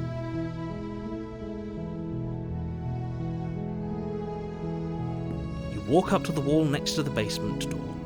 It's a wall. What are you talking about? You reach Nope. forward and rub your hand. Still fucked Now up. it's gone. Pity. Oh, I shouldn't have got rid of Got a that. feather out of place, and now we'll never know. There you go. We can't gallantly sweep her off her feet if we have a feather out of place. Okay, so we are a bird person, and we are well aware of the fact that we're a bird person. Okay, it's not a weird thing. All right, no blades. Let's go.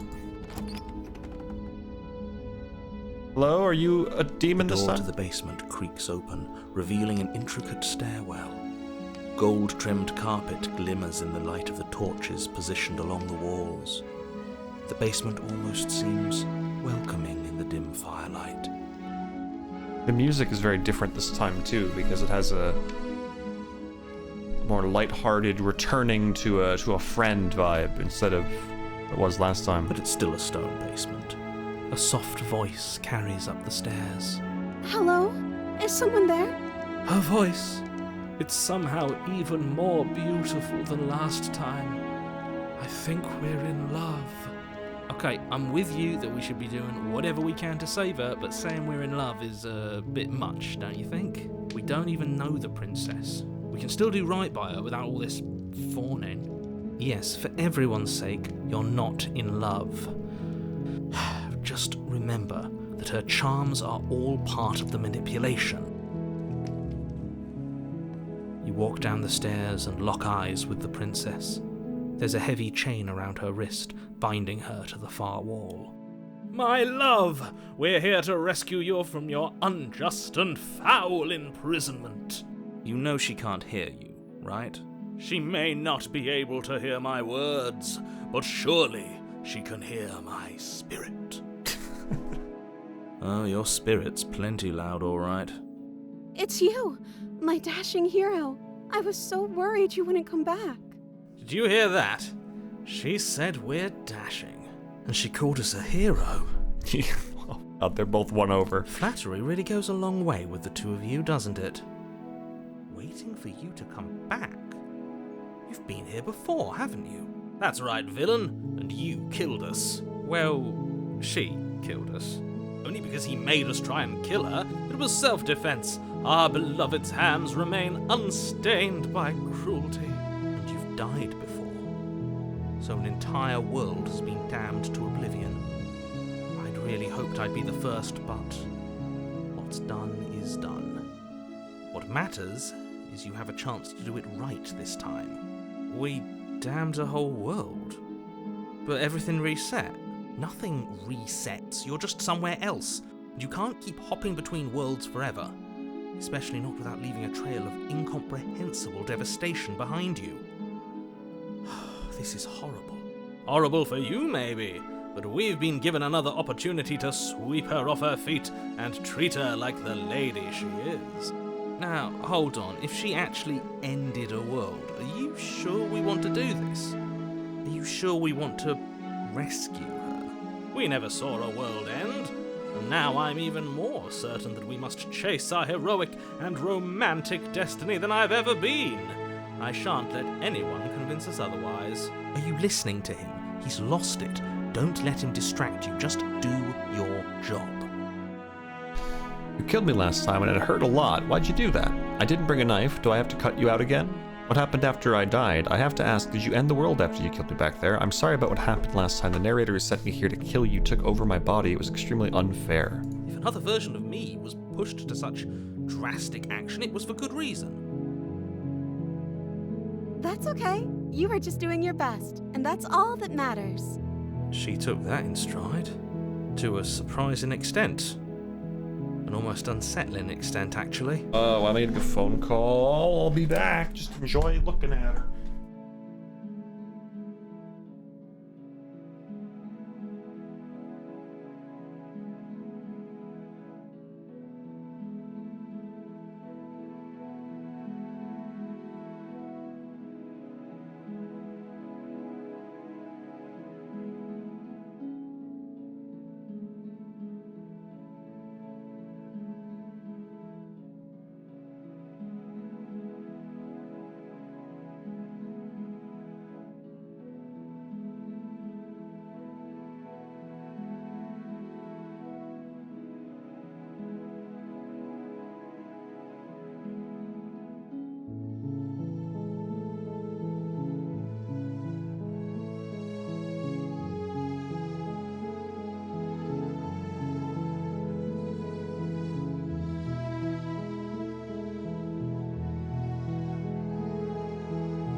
Okay. I'll be back. And I'm back. Ugh. It's weird how she looks kind of cute from a distance, but as soon as you get close, she gets noticeably creepy. Oh, you think she's creepy now? She was a little more unnerving the first time when we had a knife and she was like beating the shit out of us. I don't know, I don't think she's creepy up close. She's just, you know, a little odd. Yeah. My mother was calling. She's like, hey, your brother, I'm trying to get him a birthday present. He really likes this Pinocchio game, but is there anything from it that I could get him? And she's talking about Lies of P. I'm like, no, that just came out.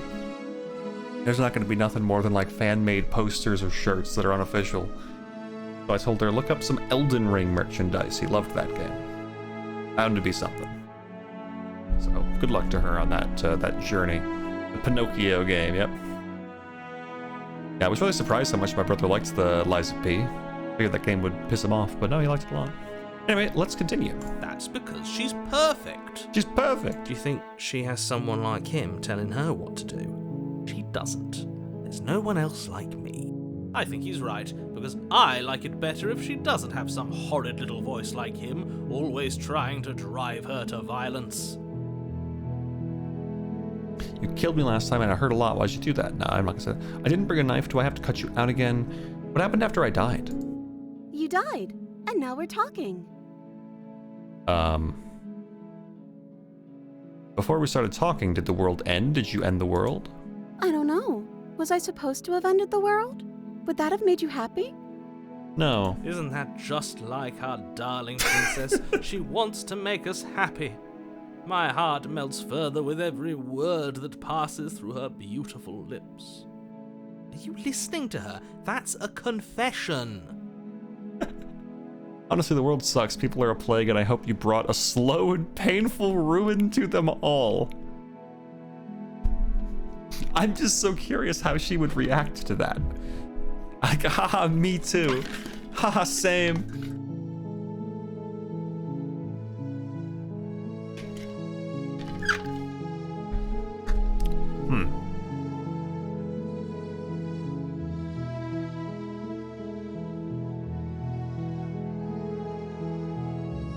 I'm not going to say that. I just quick saved. I'm not doing it. Well, actually, no. I have no feelings one way or the other about the world ending. It doesn't seem to affect us.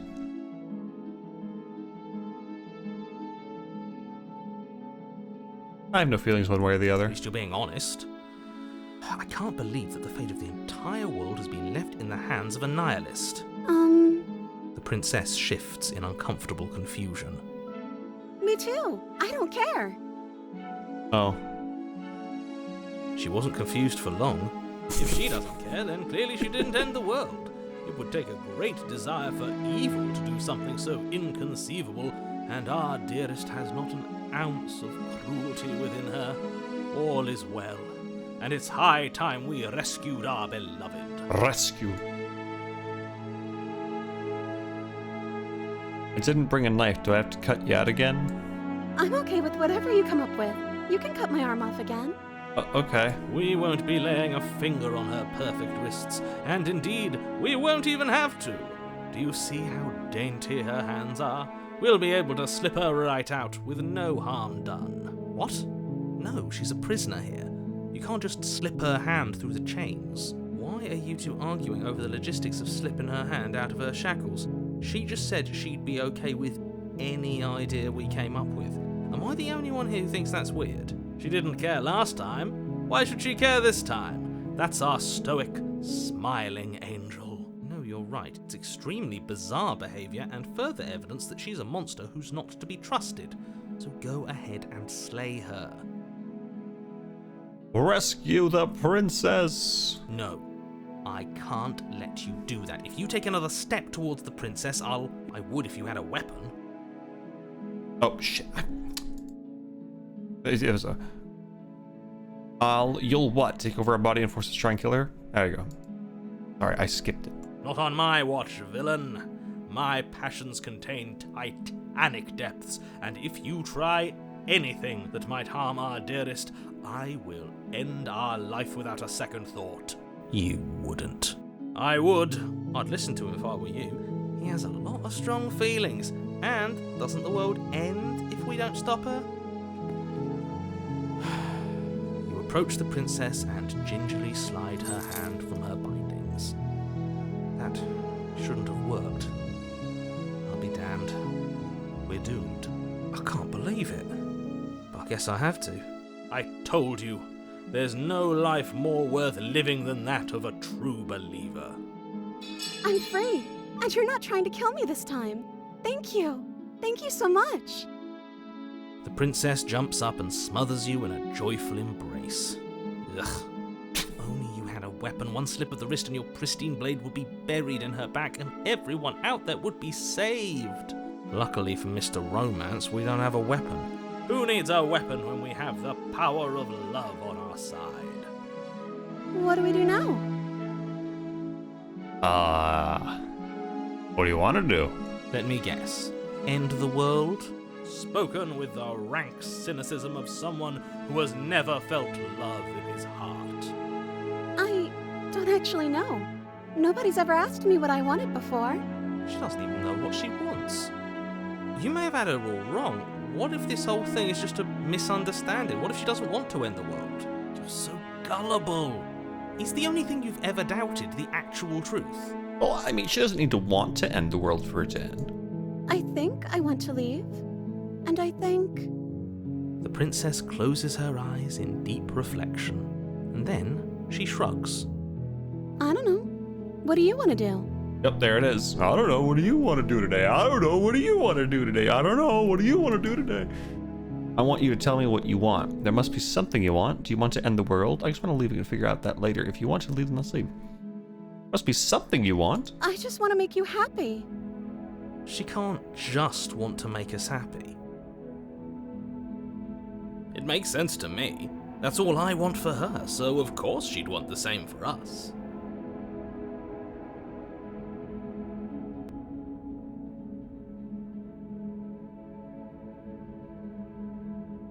Off about the music. It's very quiet.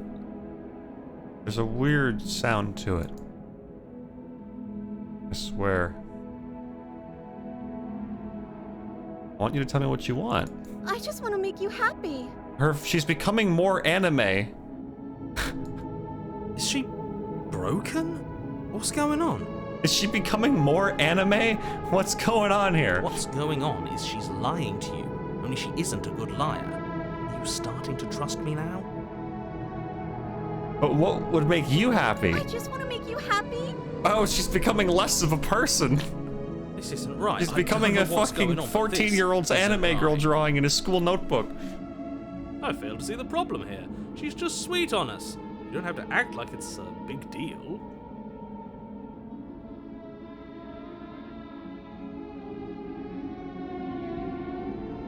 But you need your own thing. You just met me. You can't base your entire happiness around me. Okay, if that's what makes you happy. Ah! Is it just me, or does it feel like we're alone right now? Like we're the only ones here? Oh.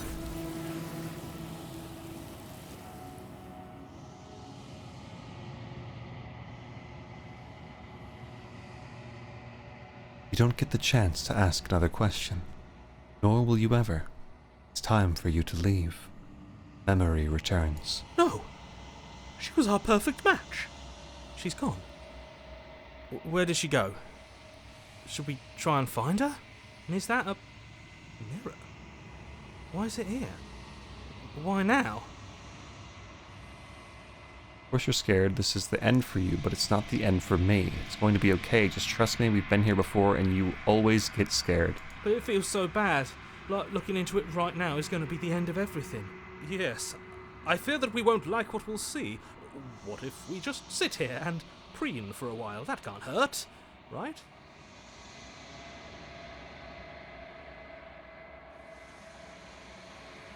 See you on the other side. Okay. If you say so. We'll trust you. She'll be there waiting for us. I just know it.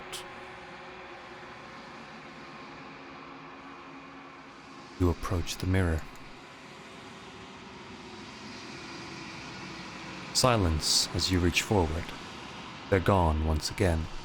The mirror always makes them leave, but you need to see what's in it. Oh. You've grown. You find yourself in the long quiet once again.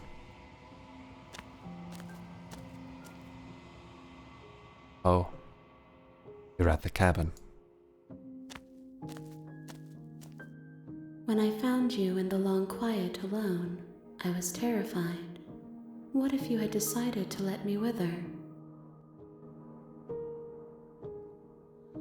But your commitment now is final. Your ability to walk the path of mutual annihilation is vanished with your return. If you still wish to obliterate me, it will have to wait until I am complete. Flickering lights in empty cityscapes become pockets of vitality and movement. I am more than I was before. Whenever you are ready, I will wipe your slate clean once again. Are you the same being as you were before? How much have you changed? What does it feel like to change like this? When this is all done, do you know what you want to do?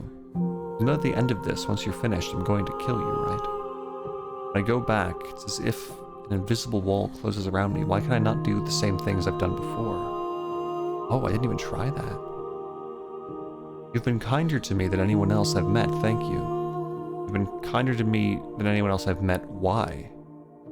What do you want me to bring you next time? Do you have any thoughts on this vessel? I don't want to hurt you, but the more times I go back, the worse I fear things will be. What do you feel about me? These vessels I've been bringing you, I've hurt them. How many more vessels do I need to bring you?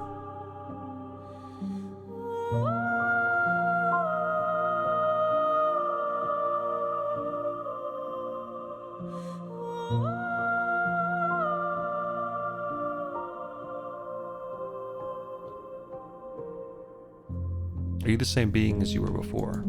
Is a child the same as an infant? I am an unbroken pattern, but every vessel gives fresh perspectives and carves new avenues of expression.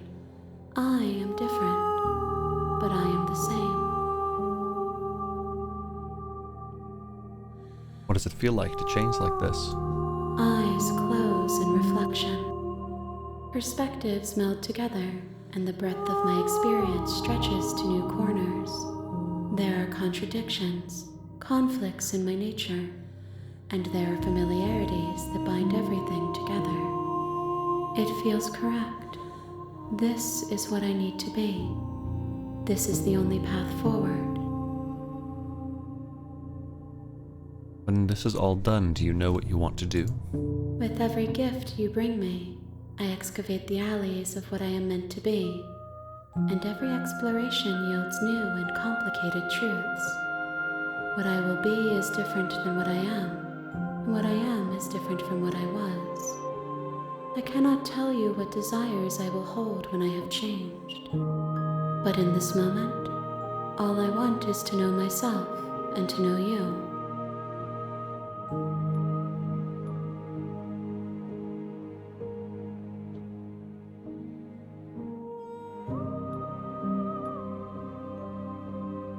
Do you have any thoughts on this vessel?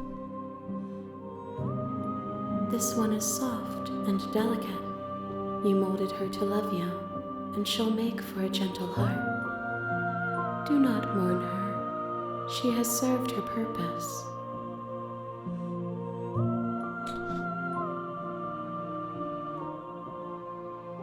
You've been kinder to me than anyone else I've met. Why wouldn't I be kind to you? You are the only thing I know that isn't me.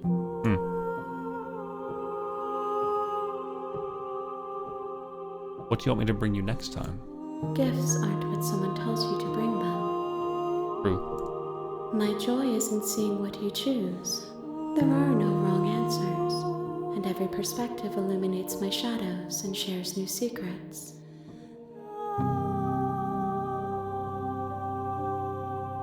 You don't have any preferences on how you'd like to change or grow? My preference is for you to show me what you would like me to see. I cannot know the ways I wish to grow, for I have yet to feel them. It is you who guides me down the thin trail of perspective and memory.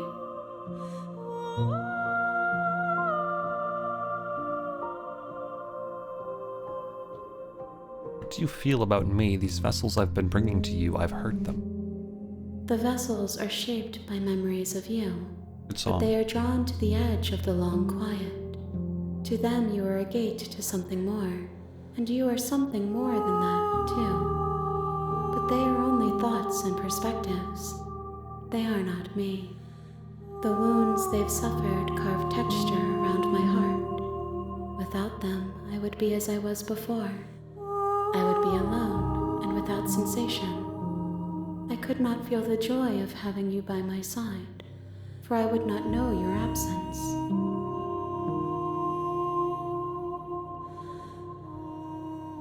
How many more vessels do I need to bring you?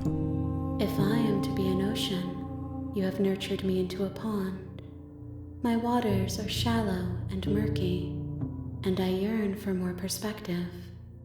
You will have your rest in due time, and I am sorry for the burdens I place on you.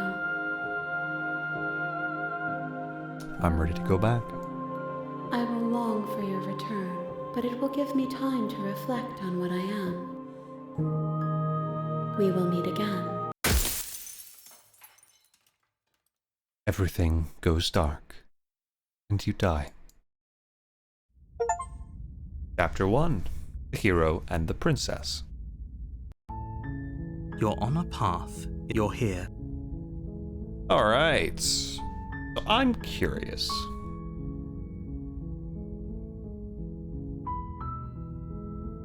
Oh. Oh.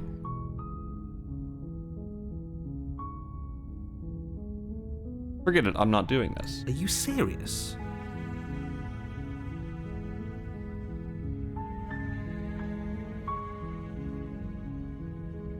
That...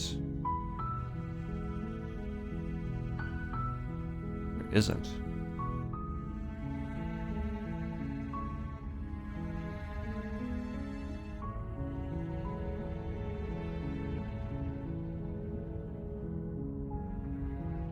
Unfortunately. Shit.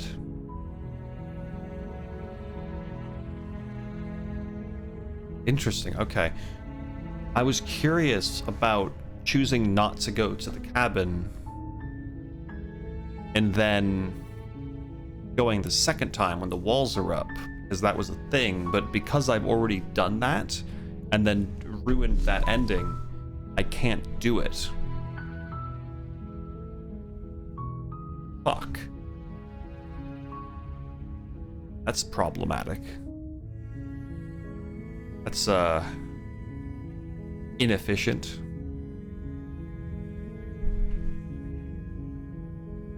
Alright, well, off we go then. Then I guess with it, so sure you make your way up the blade. So, I'm curious. Enter. Go down. Please don't let it. Hi. Don't be a- You walk. I am Hold on.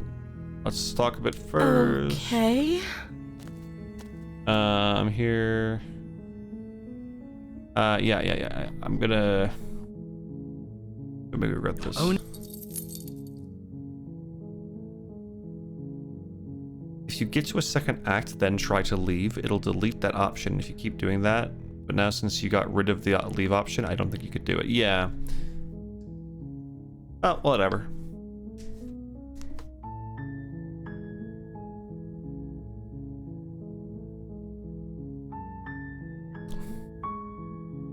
I'm gonna go upstairs. Okay. Yep, just you won't go for it, champ. I'm gonna save her. Fine. Thank you. No, I'm gonna. Oh, fuck!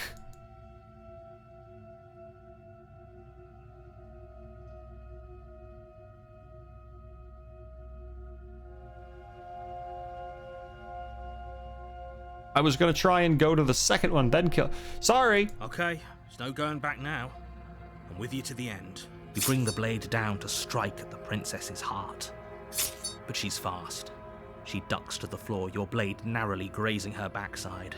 Slaying her won't be easy now that she's free. We could have gotten out of here together. Were you just lying to me this whole time? I don't know what's come over you, but if I have to kill you, then I'll kill you. Do you think I need both of my arms to do that?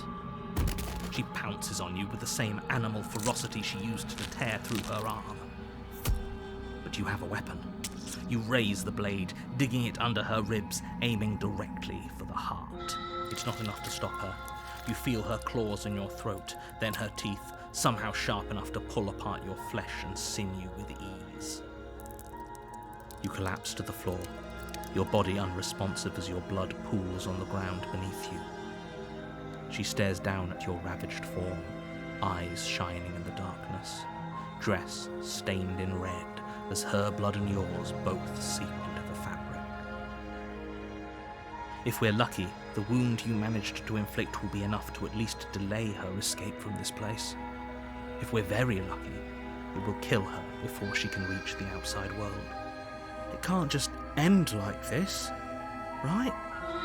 As much as I'd prefer for things to have gone differently, I can't deny the reality of what's happened. I'm sorry, but it's over. Everything goes dark, and you die. Chapter 2: The Witch. You're on a path. You're here to... Gonna kill me again. Again? People don't die twice. How about just You Sekiro? haven't even met the princess, and I hardly think she'd be capable of killing someone as skilled and courageous as yourself. If he doesn't remember what happened, then maybe it's best to keep it that way. Brilliant. We need to keep our cards close to our chest, and I'm not sure we can trust him. Opportunist. You know I can hear you, right? It's going to be a lot harder than you think to keep secrets from me. Did I say I'm not sure we can trust him? Slip of the tongue, bit of the old brain fog. I meant to say that we should probably head over to the cabin and slay that princess. We already know we can't trust her, so let's get on with the show.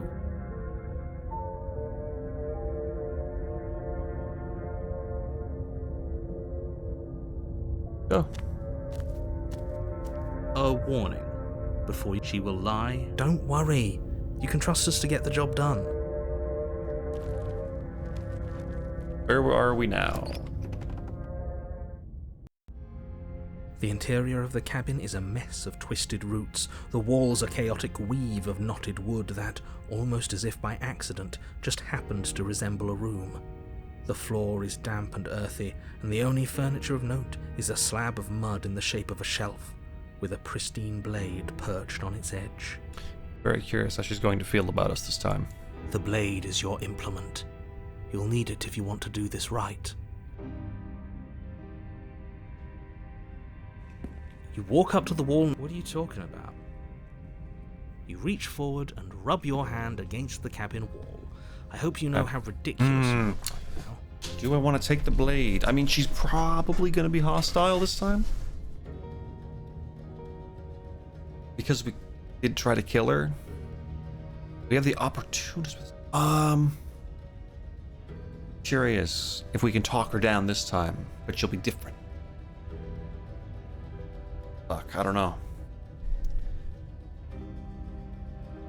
No blade. No blade. Hope you know what you're getting us into. It'll always be here if we need it. Sure, that was also true last time and we still died, but we definitely know what we're doing this time. The blade didn't even help us last time. The door to the basement creaks open, revealing a staircase dug into the muddy earth below. The ceiling is thick with roots that hang like locks of tangled hair. The weak starlight from the cabin windows behind you can barely penetrate the gloom here, only illuminating the edges of an opening below. It shines in the darkness like some kind of massive maw, waiting to swallow you up into the earth.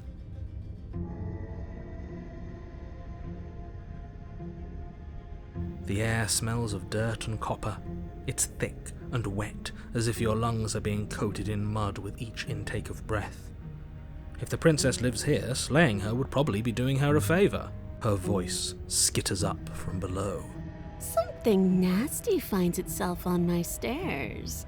Come on down. Don't be scared. I probably won't bite. I want the dagger. Let's go back and get the dagger. This is definitely a dagger scenario. This was 100% a bring the dagger scenario. Shit. Well, you know, that's just life.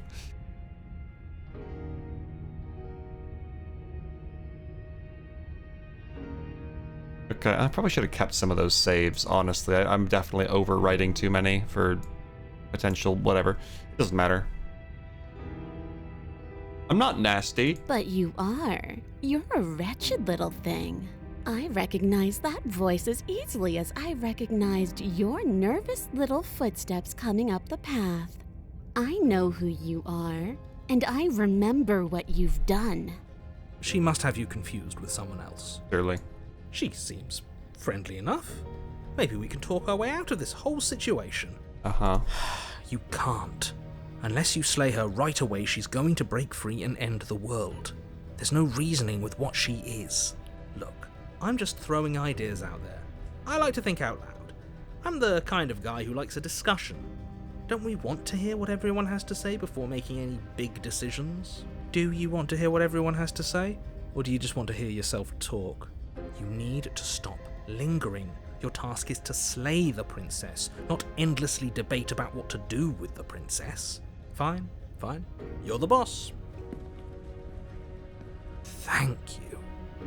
You descend the basement steps, entering the dark room below. You can just make out the shape of the princess in the gloom. She's huddled against the far wall, her eyes bright and glaring from amid the thick roots. And there you are, once again seeming to offer a helping hand while likely hiding the other behind your back. Fine, I'll play along for now. What do you want? You made a comment back in the woods about having been here before. Now she's acting like the two of you already know each other. Oh no. That's pretty sharp. How'd you figure that one out? Call it deductive reasoning. Well, you seem to be great at it. So, you really don't remember us, do you? No, I don't. But you and the princess clearly have a shared reality, even if I'm not a part of it. I won't waste time fighting you on something that's clearly true. I'm just glad we could put all this behind us. Is it all behind us? Just focus on the task at hand. I don't care if you've been here before, and I don't care if you think you'll go somewhere else after this. My world is on the line right now, so I'd appreciate it if you would take this seriously and slay her. Let's chat her up a bit first. Maybe we can find a middle ground where everyone's happy. Don't talk to her. You're just going to make things more difficult than they have to be. Well, I seem to remember you having a tongue. I'm sorry about last time. Look, I made a mistake. We all make mistakes, right? I'm sure you've made mistakes. I get the sense you're not happy with me. I'm unarmed. That's a gesture of goodwill, so why don't we talk it out? Look, I know, things got messy last time, but I think there's something bigger than both of us at work. We should team up. Can't you get out of those on your own? Those chains didn't stop you last time. Why do I have a nagging feeling you're going to stab me in the back if I help you out of here? I don't trust you, not enough to free you, and definitely not enough to get close to you. I'm leaving. Bye.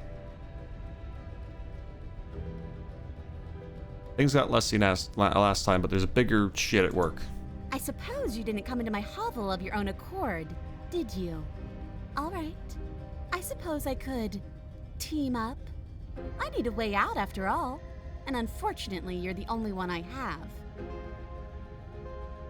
Seems to me like she's offering a mutually beneficial arrangement. We should take it.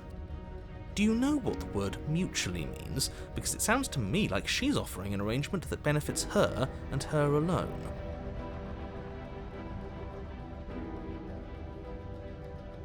I'm unarmed. That's a gesture of goodwill. Why don't we talk? Oh, we're already talking it out. I didn't bring my blade down. Remember? How am I supposed to get you out of those chains? Oh, I don't need you to cut me out. The princess grins as the chains fall from her wrist. She could have gotten out of those the whole time. That sneaky little... A woman after my own heart, really.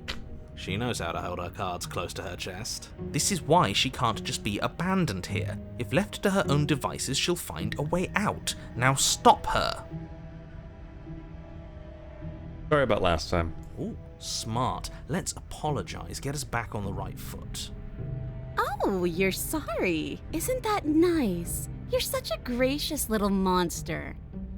If you're sorry, then let me out of here. Prove it. Okay, let's leave.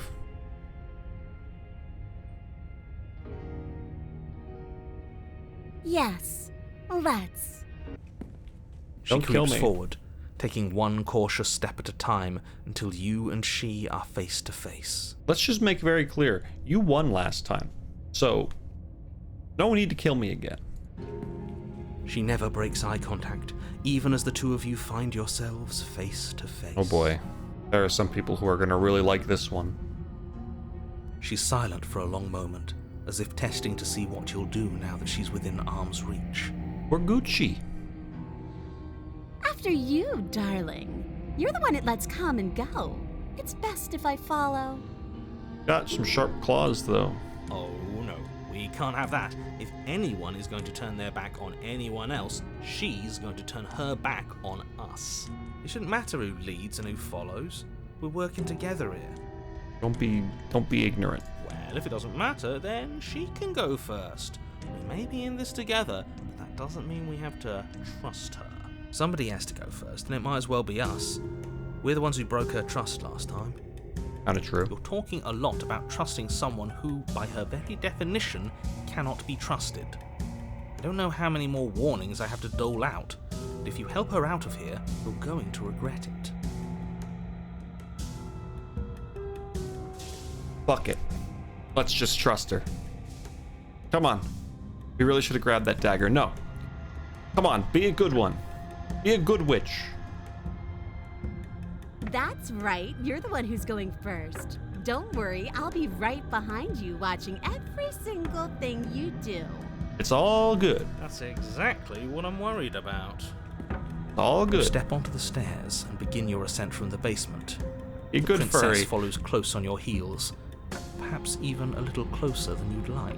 Oh man, but if we pass the knife upstairs, like we're walking upstairs, we pass the knife, she grabs it, she stabs us in the back. Or we grab it and stab her when we turn around. You're only saying that because you want us to feel nervous. Or we put our trust in her and we get a cat. I do want those things, but I want them for a good reason. I don't need you to trust me for my sake because I already know that I'm right. This is for you. Can we walk backwards up the stairs? I think that's the smarter idea. She can't sneak in and attack if we're facing her. No. The stairs are a bunch of overgrown roots. You'll trip and hurt yourself. But the princess is silent as you both continue the climb, and in no time at all, the upstairs of the cabin is within reach. Isn't that a relief? We're fine.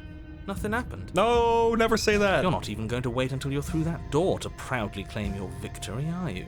What did you just say that? I think we know why. You feel something dig into your shoulder, sharp and piercing. The princess clawing at you and pulling you down with her full weight. Together you tumble back down the uneven stairs, your body and hers crashing against the unyielding wooden roots, until finally you both separate with a bone-shaking thud against the basement floor. You feel something pop. The princess lands against the far wall, gasping as she struggles to recover from the impact. You're still in shock, trying to get a hold of yourself. She grins as you continue to remain exactly where you are, cackling derisively as she watches you realize that you won't be getting up. Wait, why won't we be getting up? I'm afraid your back is broken. One unlucky fall is all it takes, really, and you had several. You know what? I'll say it. That sucks. I don't like having a broken back. We were going to help her. Why? Why did she do that? It's what I would have done if you considered not being like that. Of course not. It's what keeps us alive. And yet here we are, paralysed and stuck with someone who hates us in the basement of a remote cabin. You must have known this was coming. The arrogance of turning your back to me after everything you've done. The hell was that for? I was trying to help you out of here. We were never going to get up this. Yeah, cheer some more, assholes. Could have gotten out of here if we just trusted each other.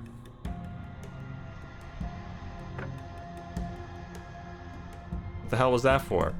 Maybe you were, and maybe you weren't. God. But even more than I wanted my freedom, I really, really wanted to hurt you. But your face looks stupid right now, and I'll be right back. So I'm making a phone call again. You're a dumb idiot.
And just like that, we're back yet again. We trusted the furry. Worst mistake of my life. I thought maybe she'd put it behind us. But nope. Couldn't do it. Let's continue. And you know as well as I that by our very natures, only one of us could make it up those stairs unscathed. Someone had to make the first move. Better me than you. Well, you know. See, this is why I wanted her to go first. I had this whole little scheme planned, where once she'd passed by the table upstairs, I'd have said, now pick up the blade and stab her in the back. Yeah, I had that in my mind, you know. And then you'd say something like, wow, that's an amazing idea that I never saw coming. Thanks for looking out for us. And then you would have done it and we wouldn't be stuck down here with a broken back. There's just one problem with that. And what's that? She was clearly planning to betray us. And if she was in front of us, she would have gotten to the blade first. Ugh, you're right, aren't you? I thought this whole thing was ironclad, but really it was doomed from the start, wasn't it? The princess's body twitches as she tries to get up. How'd you break your back too? Ho ho ho! So she's got it as bad as us. Something inside me is broken. Isn't that a cruel twist of the knife? Isn't that so funny? She eyes you with intensity, silence falling between you for a long moment as her gaze travels up and down your battered form. Seems I'm not the only one, though.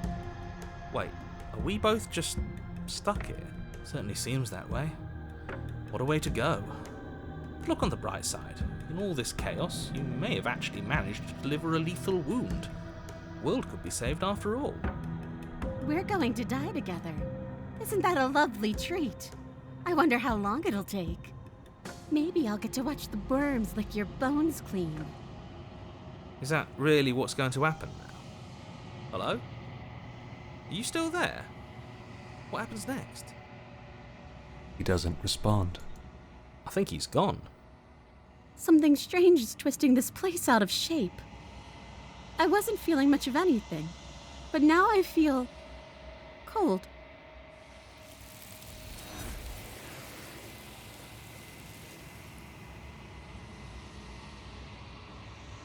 Interesting, Canny. Yeah, I'm so curious about what the knife situation would have been like. But you don't get a chance to respond, nor will you ever. It's time to leave. Memory returns. She's gone. Where did she go? Should we try and find her? And there's that mirror again. Why is it here? Why now? Of course you're scared, but this is the end for you. It's not for me. It's gonna be okay. Just trust me. We've been here before, and you always get scared. But it feels so bad. Like looking into it right now is going to be the end of everything. If he thinks it's bad, I'm with him. I'll see you on the other side. It's gonna be okay. I'm just going in.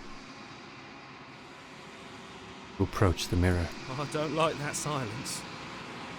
The voices feel small, distant as you approach. Silence as you reach forward. They're gone once again.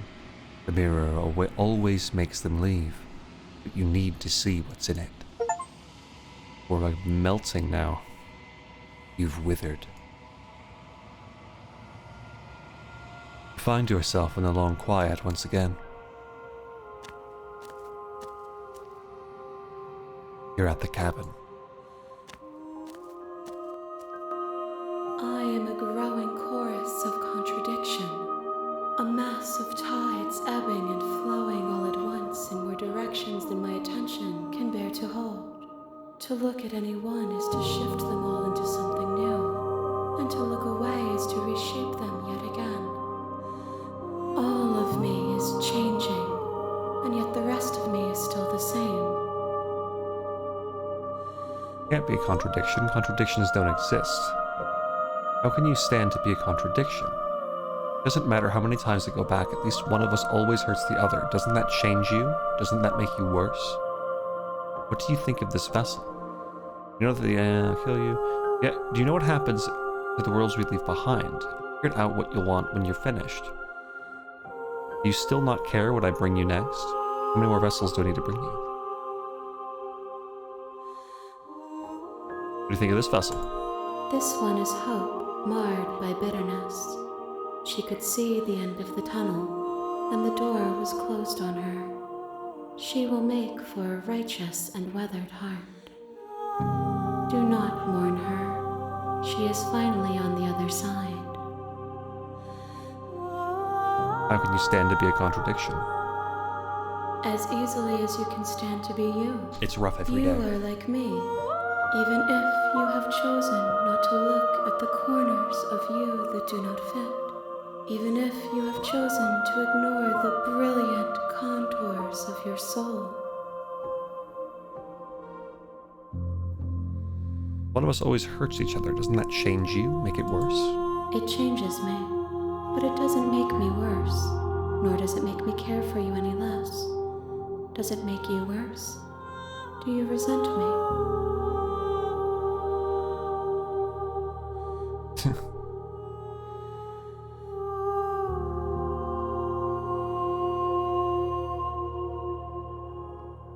I like hands. That's cool. Seems so distant as soon as I'm near you. To be honest, kinda does. It does seem small from here, and the more we journey, the smaller each of those steps will be. But that doesn't make any of them less special.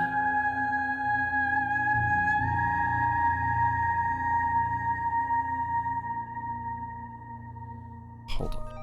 Oh my god! Stop asking me what birthday presents to get him! Hello?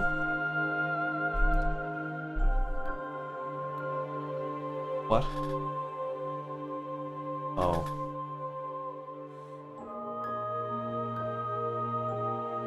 I'm gonna assume I know which one it is. Let me take a look here. Oh, that's not what I thought it was.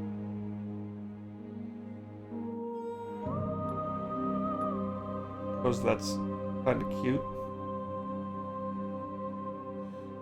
It is definitely not official.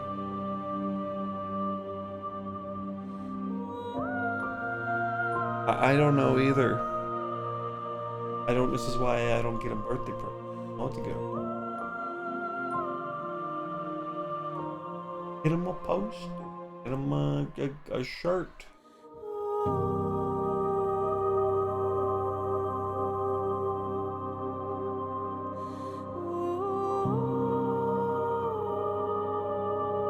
I might have something, right?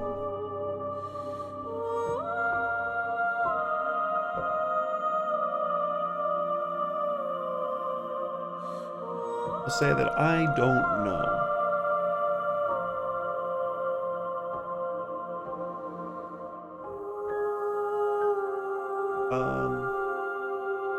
No, not that. Fine, it's just that something off about it. So it's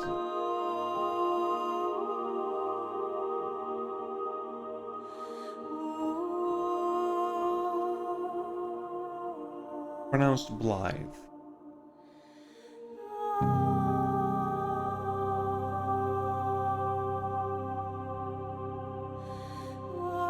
It's not like it's somebody made it.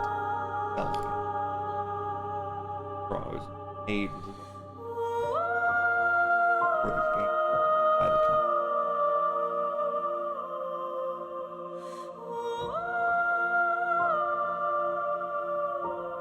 I mean, I don't know. I don't know, but yeah.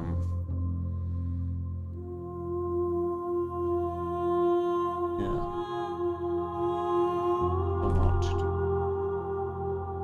because I don't have any going to game. I don't know either.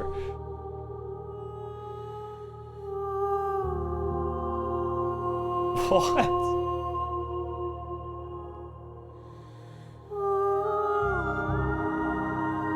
He tells you not to get anything.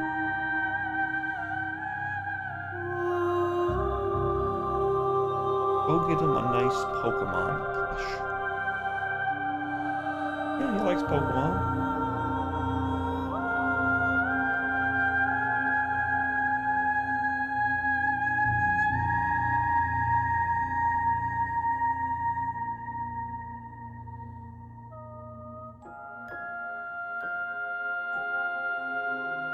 get one logo on it.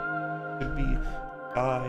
He's got the golden rings in the sky on one knee. Yeah, get that.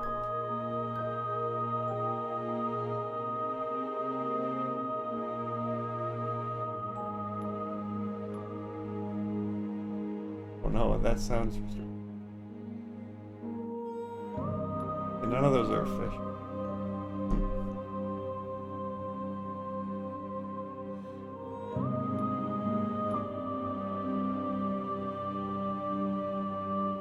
If you're willing to spend like $500, just get him the Godric stat. Probably not? Okay.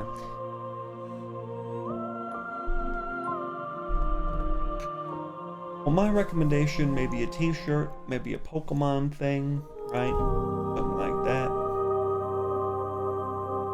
Cool.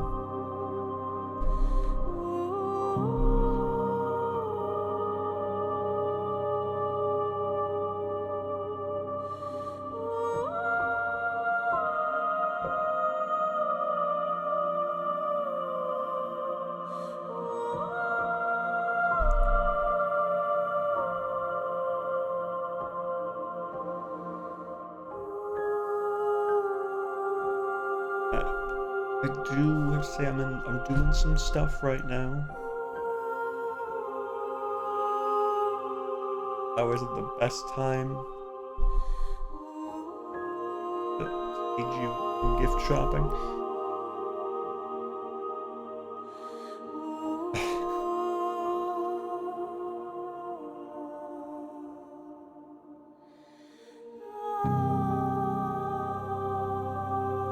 That sounds good. What is the star rating?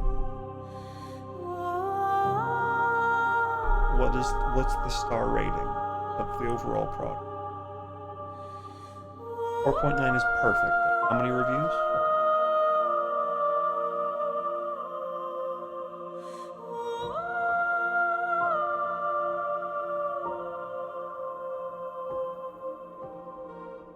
Not a lot of reviews, but how much does it cost?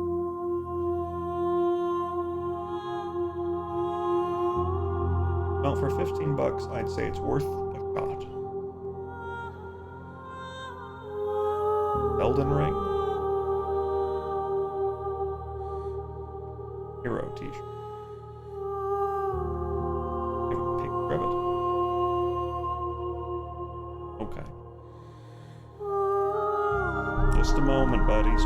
Friendos, pals.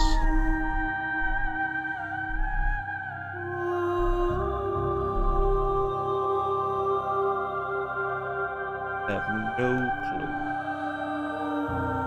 Hold on, it's downloading the picture. Okay, yeah, that's the official art for the game. That's pretty cool. Pretty cool shirt.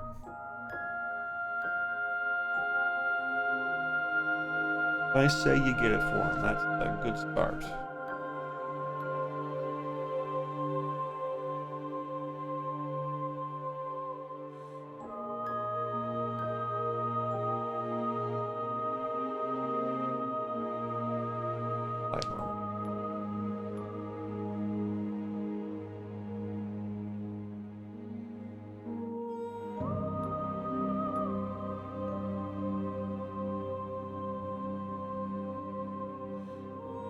What if you get there? Oh, I know, she came by with a shirt. Try this on.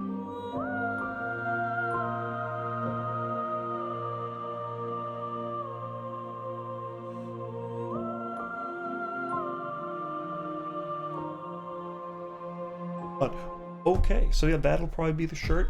I'm gonna leave that size find thing to you. I'm gonna get back to what I was doing. Good luck.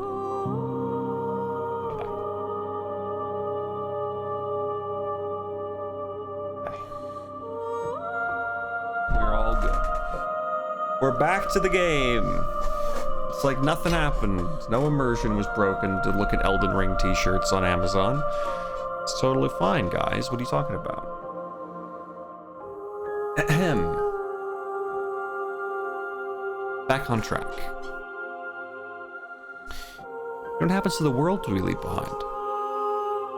My perspectives are shadowed.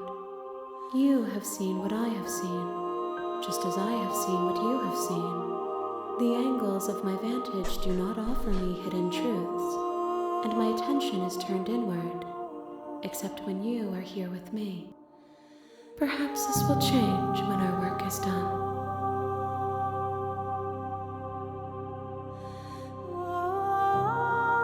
The desires of my multitude thrive in endless competition with themselves, but none of them rise above their dance to influence me. I yearn for what I have always yearned for, our awakening. Other desires shrink in the light of knowing you and knowing me.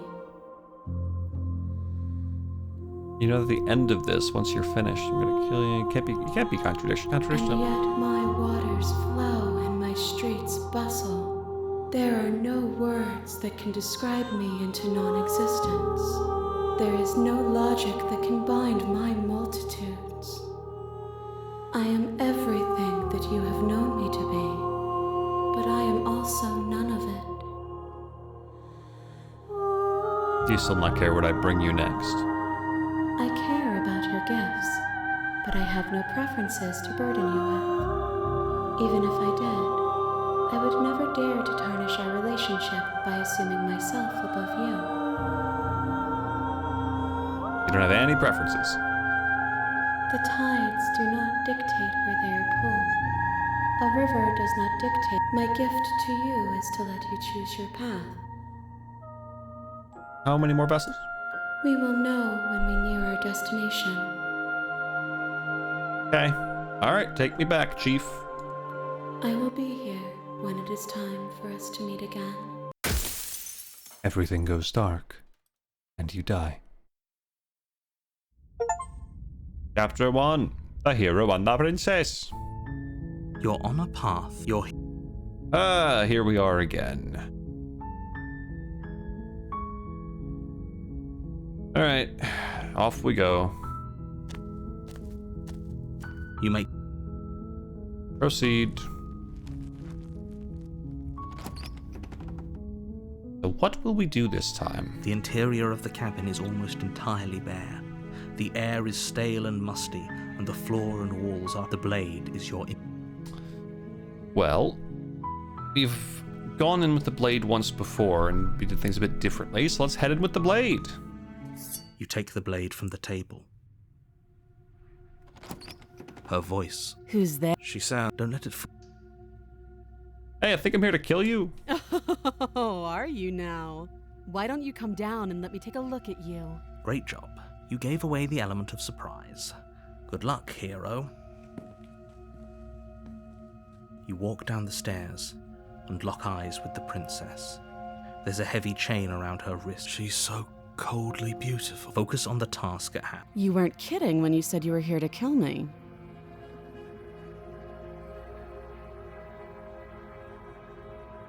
Yeah, it wasn't a joke. I know. You brought a knife with you and everything. But you don't have to try and kill me.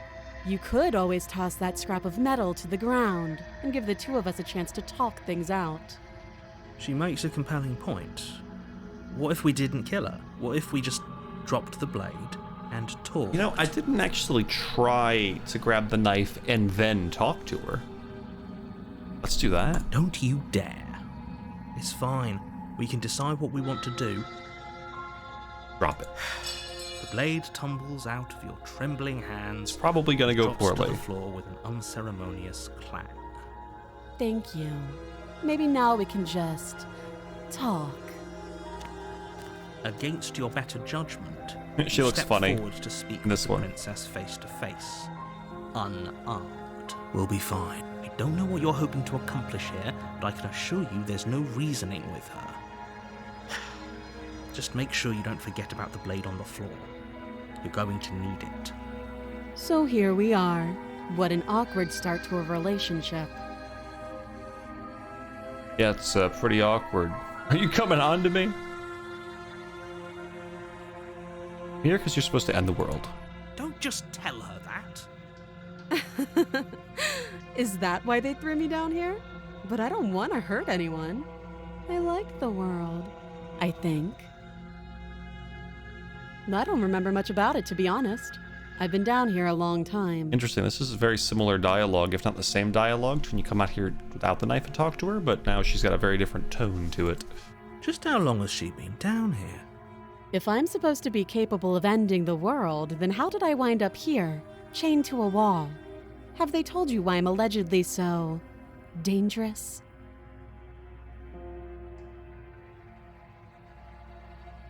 No. I'm more inclined to trust you. Sooner or later, you'll understand that I have your best interests at heart. Hopefully sooner. How sweet. Now be a pal and help me get out of here, would you? We could figure out how to deal with them after I'm free. See what I can do. You walk up to the chains binding the princess to the wall and give them a tug. Okay, interesting. So, if this goes along the same route, am I still going to be unable to just let her go? I don't know, because this is like going down the same path, but she's a totally different kind of attitude this time. They're large and heavy, far too solid for you to even imagine trying. I'm guessing you don't have the key. This is Maybe the same. it's somewhere upstairs. I don't think this is going to work. Doubtful. Whoever locked the princess away down here intended for her to never see the light of day. They wouldn't have just left the key to her chains somewhere in the cabin. Oh no, this is the same attempt thing, to- but with a different voice. Oh, You make it easier for everyone. I heard the door slam. The knife. You won't like. what if I kill her here? That even make a difference? I don't know. This is technically kind of different, because we had the knife. I want to find out. I want to see if it's actually the same. Against your better judgment, you place the blade you cut into her. The blade is sharp, and you make she didn't so much as utter a sound. Free from her bind, how is she so composed? Thank you. Now let's get out of here. No, we won't have any. As the prince. Wait, this isn't watch me. I can warn her. It is different. Stop that. I thought this was a little too easy. Your body lunges forward to sink the blade into her back, but the princess swiftly moves out of the way. It's the Stop same it. writing, Stop but resisting me. I am. she's different, so we can resist. The blade. Move the blade. You're doing your best to help me, aren't you? I can see the conflict in your eyes. I'll make this quick.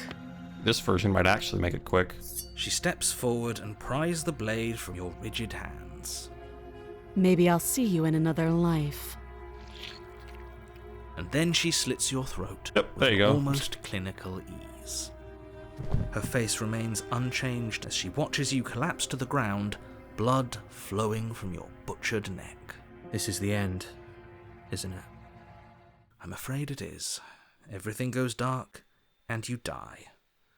I hope it was worth it. Chapter 2. Prisoner. You're on a path. You're here. Off we go. Oh! Oh, I can leave here, though. Oh! Options.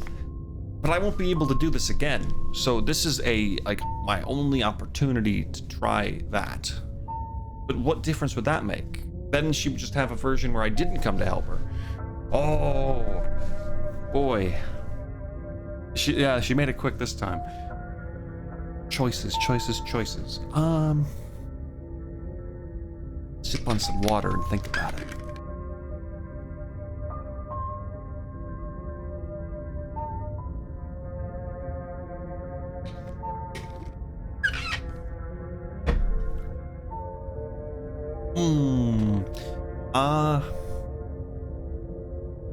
I'm going in. A warning. She will. Yes, don't believe a word she says. Just go in, take the knife, and do what you're supposed to. Wink. Did you just say wink out loud?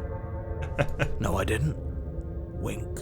Just ignore this clown and focus on the princess. Good, good.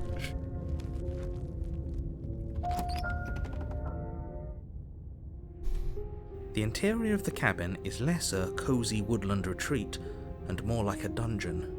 A few pathetic wisps of starlight attempt to illuminate the cold, uninviting stone walls, and thick, wrought iron bars barricade the windows, reminding anyone who enters that this is a prison. The only furniture Oh my is an god! iron table She keeps bolted to the fucking floor, calling! a I pristine told her I was blade doing perched on its something! edge. And I just gotta keep helping with this birthday shit.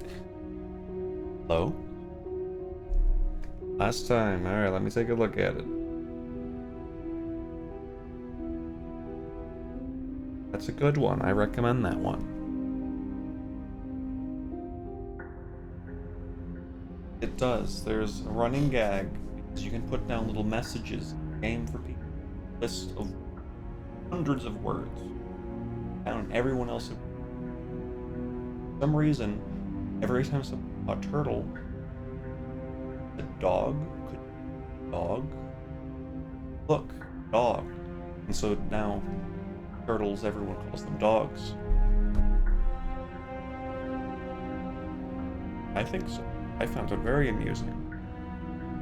Yeah, there's a turtle in that game who has a Pope hat. It's like a cleric turtle. Assume so. Even if he didn't, I think he would still be amused by just a picture of a turtle with the word dog above it. Yeah.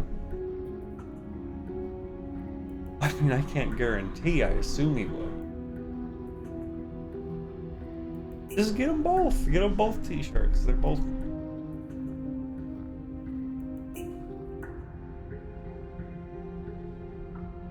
I thought you said it was good.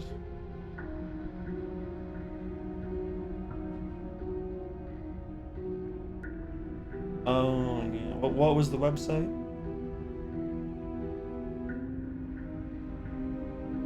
Okay, just trust the people. Get the dog shirt. It's funny.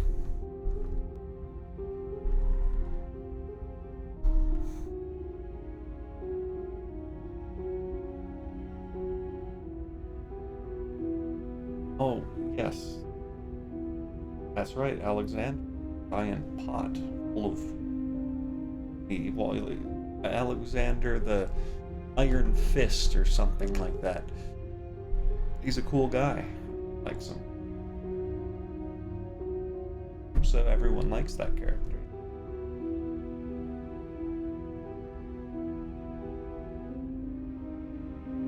Yes, really, it's a popular character.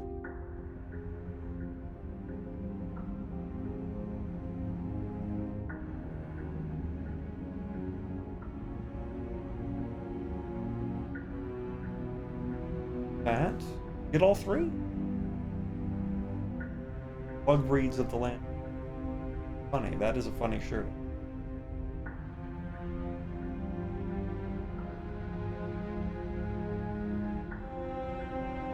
That said, like I said, I'm doing stuff. So, I say those are all three of those are, I think. Yes, they're all good.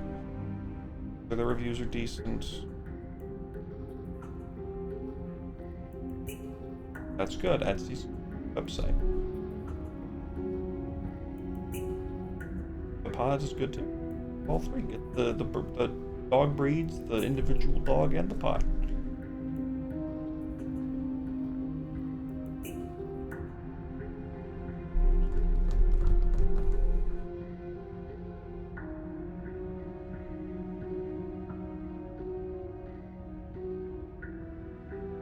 Yep.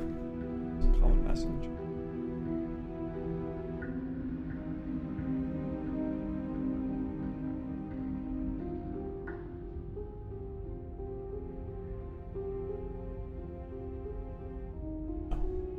Oh no.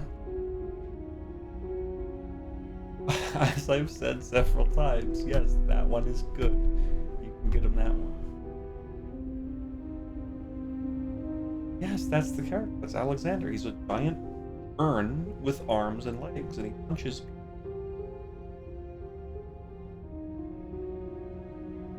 Yes. It's not stupid. He's one of the best characters in the game. No, it's full of meat.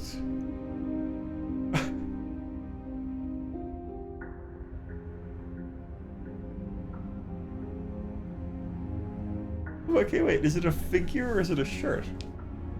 Oh, the figurine probably isn't full of meat. The figurine is probably a solid mass.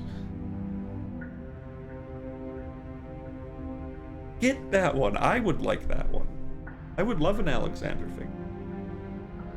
Yeah, he's cool. When you first meet him, he's stuck in the ground and he's like, give me a good hit on the buttocks. It's like, okay. And you whack him and he goes flying out of the hole. It's like, oh, that was good. No, it's meat!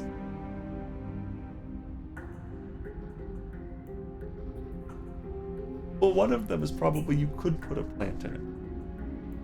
Yeah. It's Etsy, so you can probably reach out to these people directly. Well, I assume Ryan isn't going to plant something. Good. Could do that. Pick your poison. Either is good. It's a good, cool character. And then get him the dog shirt. And let him know it has that. Say, hey, just so you actually plant it. You get him that, get him a couple dog shirts, and you put his gold. Alright? Okay. Alright, bye-bye. Jesus Christ. My mother discovering Elden Ring. And like Elden Ring things, like pictures of turtles with the word dog over them.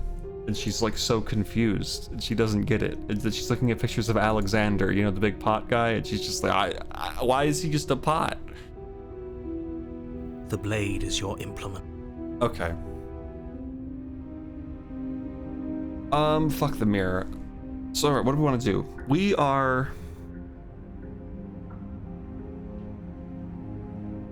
befriending this one. We don't need that blade. I'm afraid I'm going to insist we take the blade. We're in a dangerous situation and I'm not letting us go down there without a weapon. Are you sure? What if she, I don't know, turns it against us? Which I'm bringing up in a purely hypothetical manner. Yes, I'm sure. Turns it against you? She's a prisoner here. She'll only be able to turn it against you if you give it to her. Which you won't be doing because she's an existential threat to the entire world. Okay. I'm trusting you. I think it's sweet your mama's trying so hard. It is. My brother and I both tell her every time it's our birthday or Christmas, you don't need to get us anything, and she always tries to find something.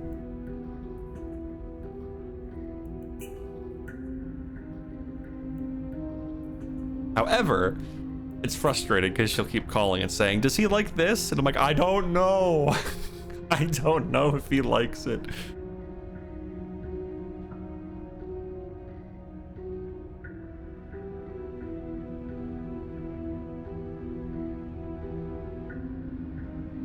Hey, don't I get to say here, what's the big idea? Normally, yeah, but not about this. Call it a reflex. We take the knife as we go. Wonderful. Wow, okay, I Exactly actually that. don't get a choice. Sweeping the knife from the table before proceeding to the basement. Don't worry about it. We have a knife, so what? It's not like we have to use it. No, you don't have to do anything, but you do well to use it regardless. Moving on. Yeah, Shadow. The door to the basement creaks open, revealing an old stone staircase. A few sputtering torches attempt to vaguely illuminate your path, dancing across glimmering patches of slimy moss on the stone steps. If the princess lives here, slaying her would probably be doing her a favor. Her voice, harsh but controlled, carries up the stairs. Is that a visitor I hear? Please, come downstairs. It's been a while since I've had company. Not that we're all, we're kind of being chill about it. I wonder what visitors she could be referring to. Were we not the first? You walk down the stairs and lock eyes with the princess. She looks up at you. Oh, the you, heavy collar around her neck clanking loudly as she moves. You're The like chains binding super both her imprisoned. wrists to the far wall, joining the metallic chorus as she adjusts her hands in her lap. How the fuck are we gonna get you out of these? Should we be worried about the one around her neck? Why would you be worried about her restraints? If anything, they'll make your job easier. Have you noticed the empty chain on the wall? Odd that in a place where everything seems to serve a distinct purpose, there would be something so obviously useless. What an interesting development. Why don't you have a seat? The two of us should chat before you bury that thing in my heart. I'm not sure I need to do much of anything. Do you see how locked up she is? I'm just going to leave her here. No, I'm gonna sit with her. You step towards the princess, Oh. but she stops you before you get too close, holding up one shackled hand. There's fine. I'd prefer we keep some distance until we've sorted this out. That's reasonable. We do have a weapon. Might as well put her at ease.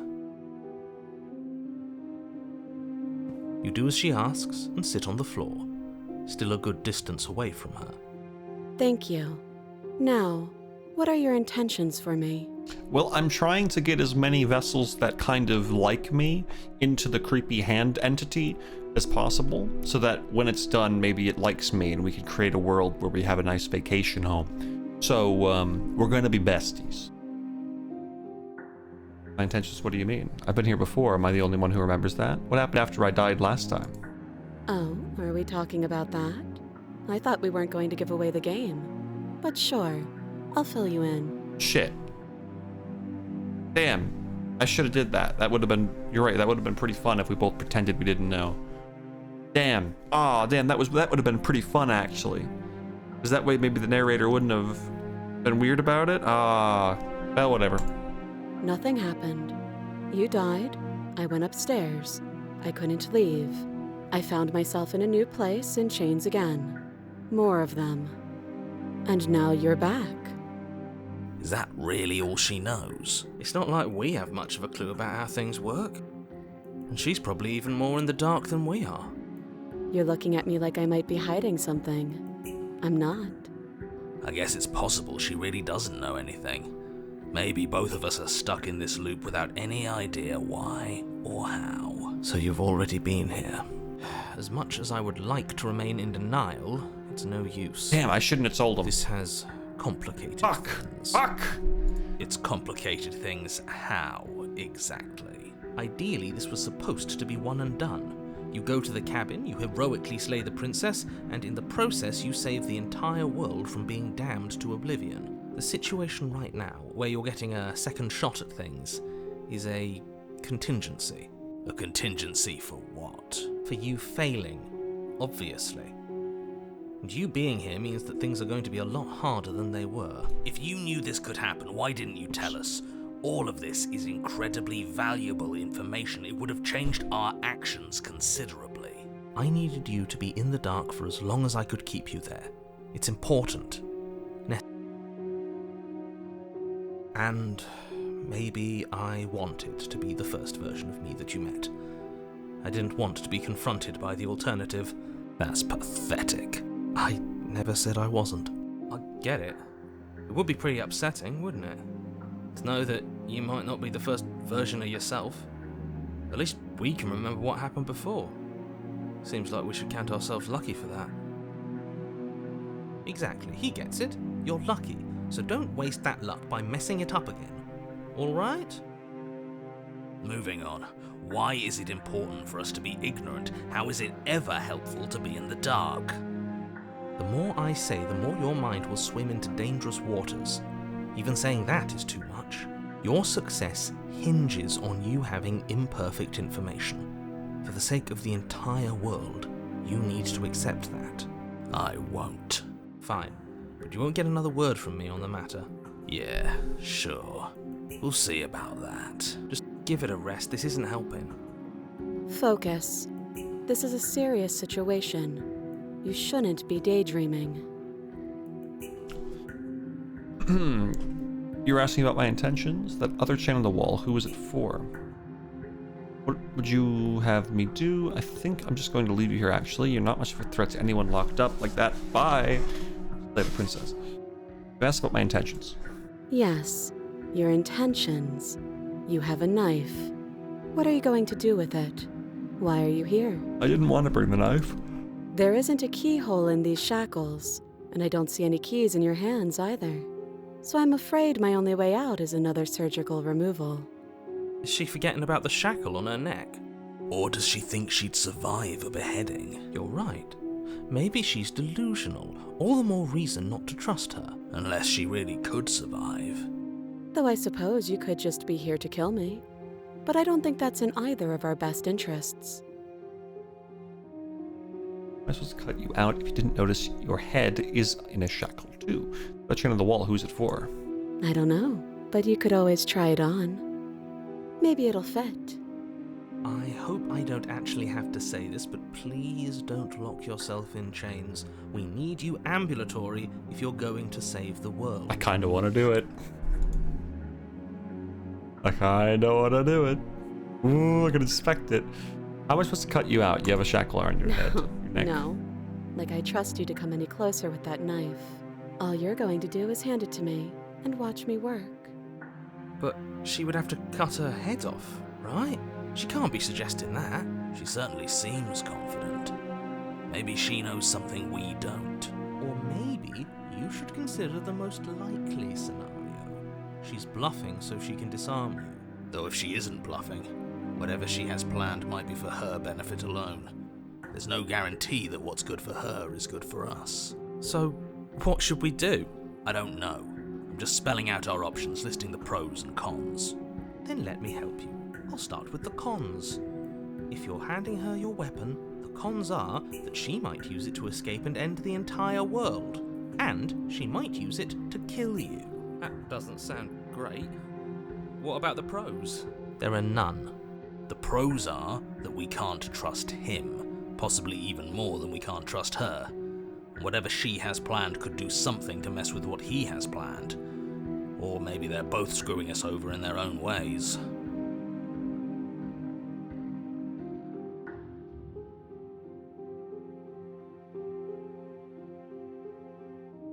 I give you a weapon in case you've forgotten you killed me with it last time. Yeah, we don't hold that against her. I can cut you out of here. I'm not giving you a weapon. Okay, I'm trusting you. Give her the knife. If you want to leave, I'm going to be the one with the weapon. Deal with it. Cut her out on your own. I'm just going to leave you here. Yeah, okay. I just want to look at it. I wouldn't do that if I were you. And why is that? Do I even need to explain myself? It's a shackle and it's one without a key. Do you want to be stuck here like she is? And what? Is it going to lock the second we put our wrist into it? I don't know. Maybe it will. He doesn't want us to look at it. That's all the reason we need to investigate. But what if he's telling the truth? He isn't. I am. Oh, fuck. I have to save here. I have to try it. I have to. Oh, it would be so stupid if I did it, though. No, I can't save Scum. Wait, I can't. That's wrong. Save Scumming. This is not the kind of game that you save Scum based on... No, I can't do it. This is a game where you commit to your decisions. I'm so curious. Do it.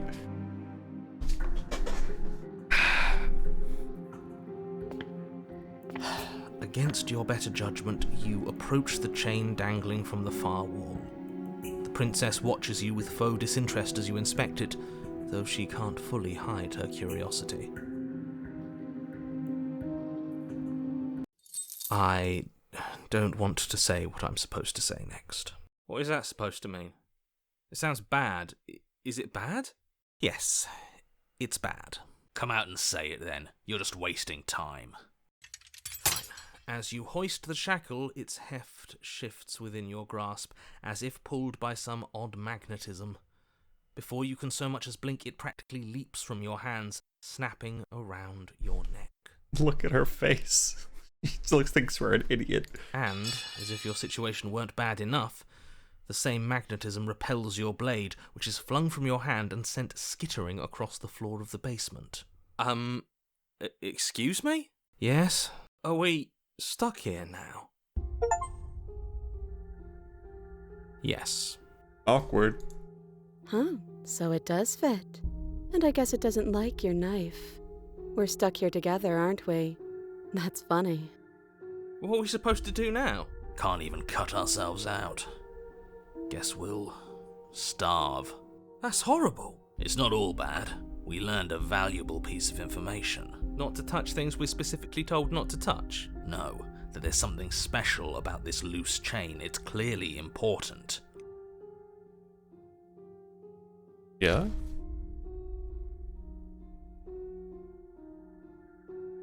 How is that gonna help us? Guess if we got back to this specific place, but I don't know if we can do. So we're both stuck here. Yep.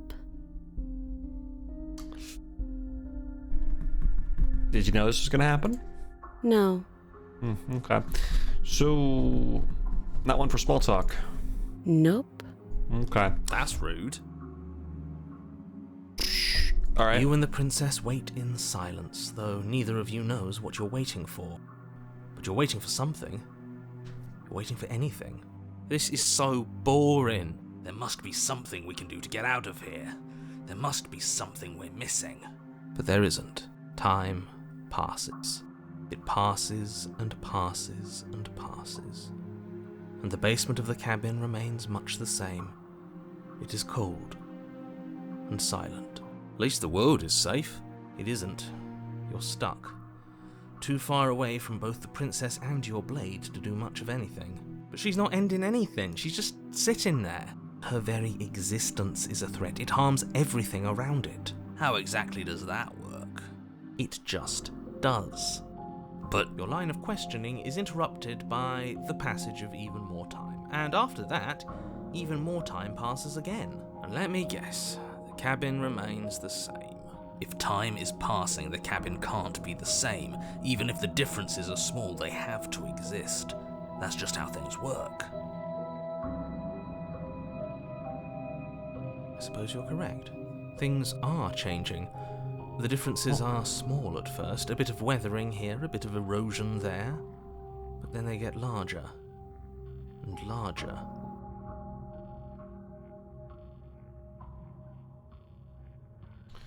Hey, you noticed the basement changing? I don't like small talk, remember? Still rude. Yay. You continue to wait in silence. Should've killed and this the cabin one. continues to change. The decay comes faster now. You can see earth through holes in the stonework, can watch lichen spread along the seams of the walls. That doesn't make sense. Has our entire concept of time changed? What happened to starving? We should have died by now if the rocks around us are starting to erode. She hasn't starved. I guess she hasn't. Even more silent time passes as you watch roots push themselves through the increasingly porous walls of the basement. Dirt seeps inside, flowing across the stone floor like a liquid, covering the ground and threatening to swallow you both. Time continues to pass, and pass, and pass, until suddenly there are no walls. And then... And... I think he's gone. Oh. Would you look at that? We made it out of the cabin, and nothing bad had to happen to either of us. So this is the outside world. It's cold.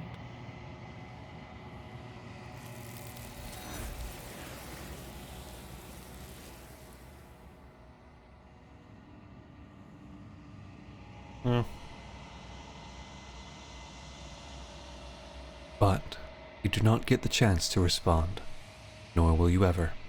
It's time to leave. Memory returns. she's gone. Where did she go?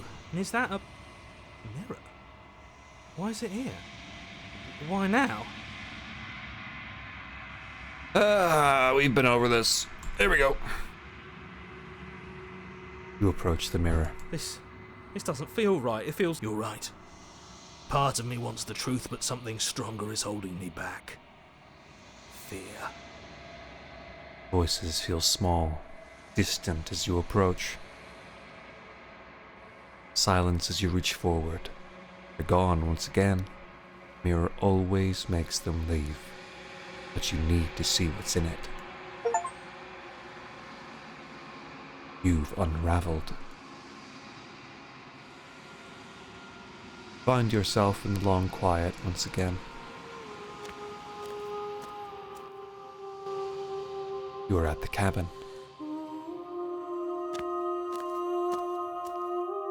There's a world beyond the endless walls of the long quiet. I am curious to see what it means for us to know it.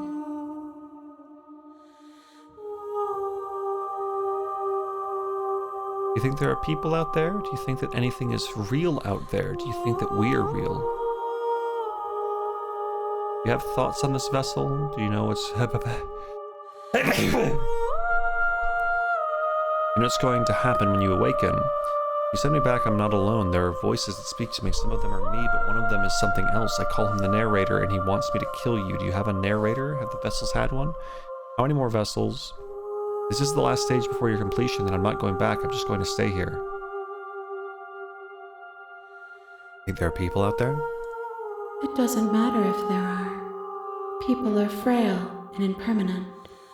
You and I are the only things that interest me. Think anything is real? We are real. Nothing is an idea that dwells in the absence of something. But nothing cannot exist on its own. And because of that, nothing can't exist. Do you have any thoughts on this one? This one is cold and cynical. She has protected herself when others could not. She will make for a clever heart. Do not mourn her. She doesn't need to be protected any longer. You know what's gonna happen when you awaken? No. The point of awakening is to find out. Yeah, narrator. No. Their minds are empty, existent, but constantly shifting into something new. Do you think your narrator lives in the spaces beyond? He does, but I don't know why, but I know this for a fact. Does, I don't know what I'm going to do when I find him. Does, and when I find him, you and I are finally going to have answers. Does, and when I find him, I'm going to kill him. Does, but you're going to keep that to yourself.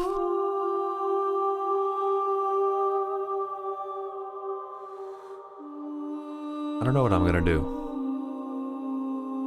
There's no need for you to know what you are going to do before you do it. If you find him, remember that I'll be waiting for you on the other side. How many more vessels? One. Oh, Whatever you bring me next will be enough, and then gravity will pull the others back to me. I will be singular, a final multitude. this is the last time. Is there anything you would like me to bring you? I already know the answer, but I'll ask. These gifts are a conversation, and each one shows me the contours of your heart. The only thing I want to see is what you choose for me when the thread is fully drawn. I'm ready. The next time I see you, each of us will finally know what we are. I will be here, waiting for you. Everything goes dark, and you die. Chapter 1, The Hero and the Princess. You're on a path. You're here. Ah, here we are again. Off to the cabin we go. You make your way up the short path to the cabin. You'll find the princess within. Well, only think. The interior of the cabin is almost entirely bare. The air is stale and musty, and the floor and walls are painted in a fine layer of dust. The only furniture of note is a plain wooden table. Perched on that table is a pristine blade. Okay, so I can think of two things I could do The differently. blade is To go without the blade. Blade gets, like, kill her when we're forced to. Or kill her before. Yeah, kill her when we're forced to. And then go to the witch, and then bring the blade down to the witch. Or I could go down there with the blade, pretend to be saving her, kill her, see what that gets me. I think that'll get me a different one, which I'm more curious about seeing a different one. So, guess we'll do that. You take the blade from the table. Who's... Don't let. Hey. Don't be a stranger. It's been so long. You walk. She's focus on the. And there you are. Are you here to kill me or something? I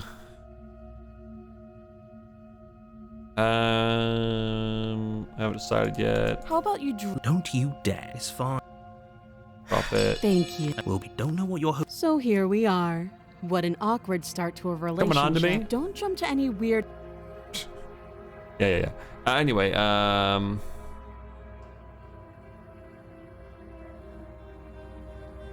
think I'm going to end the world. Don't just tell. Is that why they threw me down here? But I don't want to hurt anyone. I like the world. I think. Yep. Sooner or later, you'll understand that I have your See what I best can interests do. at heart. Hopefully sooner. You. I'm gonna check, burn, save the princess, approach the door, can't warn her, so I'll slay her. Okay. There's no going back now. Though the blade left a deep gash in her shoulder, she barely so much as flinches, turning around to stare at you incredulously. Are you serious? I don't know what came over you, but if we're doing this, I guess I'll have to kill you. Do you think I need both of my arms to do that? I can beat you to death with one. But I don't have to tell you that. I'll go ahead and show you.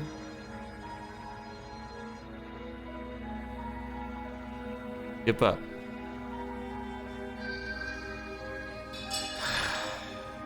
As the blade falls from your trembling hands, the princess rears back, readying a bone-shattering haymaker. You fall to your knees, barely able to process the ringing in your ears before she hits you again. Every blow is as punishing as the first. You feel bones shatter with every impact, unknown ruptures blossoming with blood somewhere inside of you. If we're lucky, the wound you manage to inflict will be enough to at least delay her escape from this place. If we're very lucky, it will kill her before she gets out. Oh, too weak to even try fighting back. How disappointing. She places a confident heel on your chest and pushes you down to the ground. Her knee falls to your throat, your windpipe crushed beneath a weight you didn't think her slight form could possibly possess. It can't just end like this, right? I'm sorry, but it's over. Everything goes dark, and you die. Chapter 2. The Tower. You're on a path you're here to slay her. Getting sense of deja vu. Terrible. If he doesn't remember what happened, you know I can hear you. What does it matter what he knows? Oh, here we go. There's nothing we can do to stop her. She's just going to kill us again. Voice of the Broken. She is not going to kill you unless you let her. But slaying the princess and saving the world is going to be much more difficult than it has to be if you spend the whole time second-guessing yourself. Ooh. I can attempt to turn around and leave situation here. And potentially get to a third one. Or no. I'm gonna save. I don't know what oh man. But I wanna see what the tower is like. I'm curious about the tower. You have already committed to my completion. You cannot go further astray. Oh, sorry. I didn't. Yeah. I didn't mean to be rude about it. Sorry. a warning before she will. We might as well just pledge ourselves to her and stop pretending we're capable of doing anything in this situation. She probably doesn't even need to try to overpower us. Can we tone down the pessimism just a smidge? I'm not being a pessimist. I'm just being realistic. You're being annoying. Just ignore their bickering, and whatever you do, don't pledge yourself to her. I cannot stress enough how absolutely catastrophic that would be for everyone, yourself included. I agree. If she's wrongfully imprisoned, then we should rescue her, but if he's telling the truth, we shouldn't just hand her the world on a silver platter. Rescue her? Given the stakes of the situation, there isn't really a difference between rescuing her and pledging yourself to her. Either would be terrible. So please try to ignore both of those knuckleheads and focus on saving the world. Let's not make this harder than it has to be. If that's what you want, I guess I don't have a say here.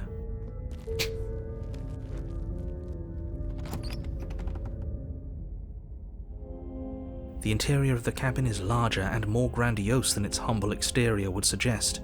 The only furniture of note is a massive marble altar with a pristine blade perched on its edge. The blade is your implement. Why do we feel so small? We don't feel small. We are small.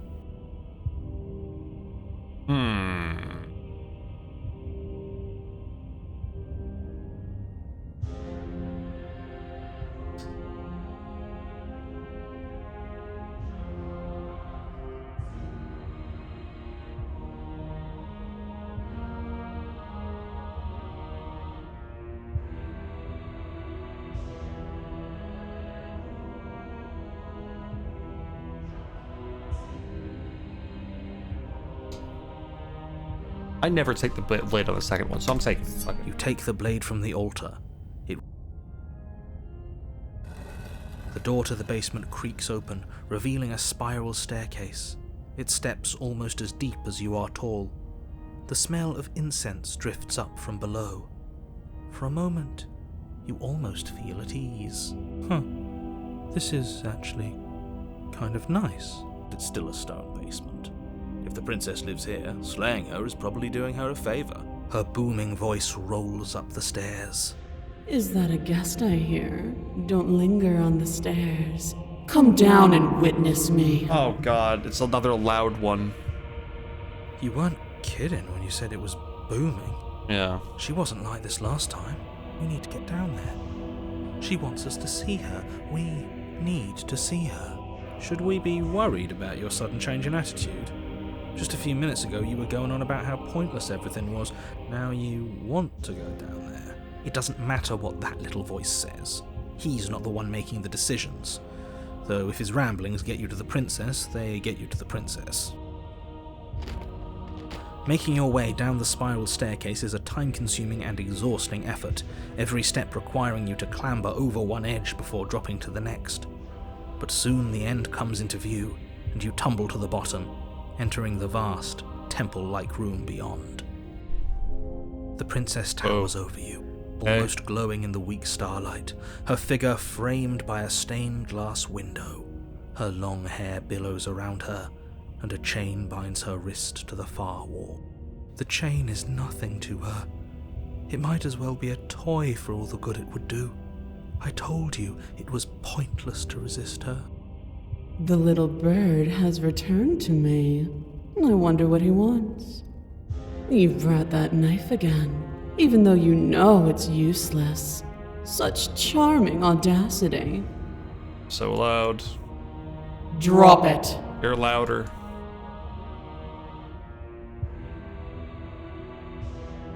No. As if on command, the blade slips from your grasp. It clatters uselessly to the floor, but we didn't drop it. We decided to grip it tighter, remember? Are you really just going to let that happen to us? I have a duty to report facts as facts, and the fact is that you dropped the blade. Of course we dropped it. She's so much more than us. You wouldn't understand what it feels like to be in her presence. Oh, I understand what's going on, and you'd better snap yourself out of it. Kneel. Oh, are you still trying to defy me? I said, "Kneel." Your legs buckle and your knees hit the floor. That's my good little bird. Now, why don't we talk? The last time we met, you told me I was destined to end the world. That thought wrapped itself around my heart. It has pulled at me since the moment I squeezed the life out of your broken lungs. I could feel its fundamental truth awaken me. The collapse of the old is a necessary prelude to the birth of the new, and the world as it is now is overdue for alterations. It's time for me to seize my destiny, and you, little bird, will help me seize it. Well, that gives away the game, doesn't it? It certainly does. And beyond that, it more than lends credence to our conversation in the woods. I don't love the thought that in some other reality you failed to destroy her, but what's done is done. I can only hope it helped you learn a valuable lesson. You are the only one who can deal with her. And if you don't, well, she's let you know what will happen, hasn't she? Then you shouldn't have trusted us with her destruction. She is inevitable. Can't you feel it? He's being melodramatic, but he's not exactly wrong, is he? What are we supposed to do to stop her? Okay, first things first, you're going to have to stuff those pessimistic thoughts someplace far, far away and commit yourself to what needs to be done. The stakes of the situation should be perfectly clear to everyone now. If you're going to save the world, you have to have faith that you can pull this off. You can't win a battle that you've already lost in your mind. What would you have me do? What do you have planned? Just because you're supposed to end the world doesn't mean you actually have to do it. You can be whatever you want to be. I have questions for you before I decide to do anything. What happened to you after I died? I'm not going to help you end the world. I don't care if something new comes after. I just can't let you do that. I'm yours to command.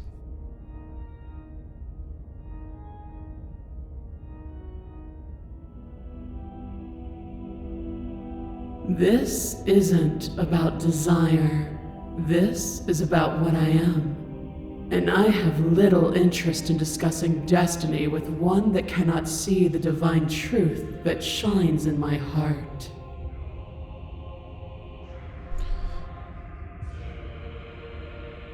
What would you have me do? All you have to do is break these chains and set me free. You're so powerful, can't you just break the chains yourself? Don't be rude. Of course she can. It's not rude to question someone who's apparently trying to end the world. That's exactly why it's rude. We should know our place. I can, easily. But that isn't what I want to do. The story of a terrible and bountiful god unbounded of her own will is no story at all. It's not worthy of everything I am, or everything I'm bound to become. It isn't even worthy of what I was. The destruction in Genesis that's to follow in my wake is deserving of a song that can echo for eternity. The song of you, being so struck by my glory, so overwhelmed by what I am, that you feel you must deliver me into the world. And from your act of utter devotion and submission springs a new dawn, a better dawn. Submit now, submit later. It makes no difference. Because in the end, no matter how vainly you struggle against me, my will triumphs over yours.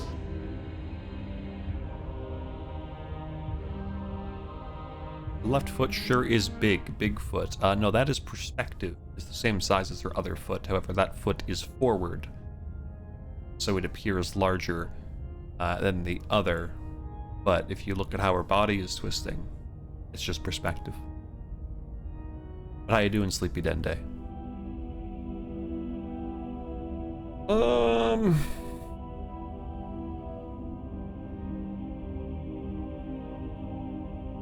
I don't know. I know the concept. I refuse it. That's fair. Tato, what are your thoughts on eggs? I like eggs quite a bit. I enjoy eggs over easy with toast. I also quite enjoy scrambled eggs that are soft scrambled. Both are quite tasty. I like a good fried egg too.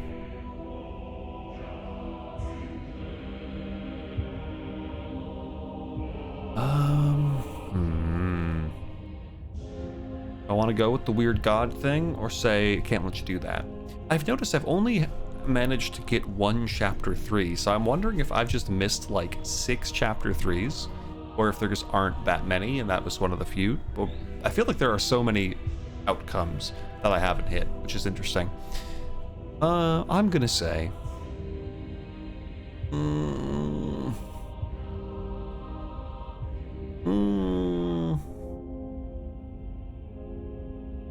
I mean, I'm already doing this, just in a different way, since I'm hanging out with Armsy. I just don't like her attitude in this case, you know? She's being a bit of a bitch.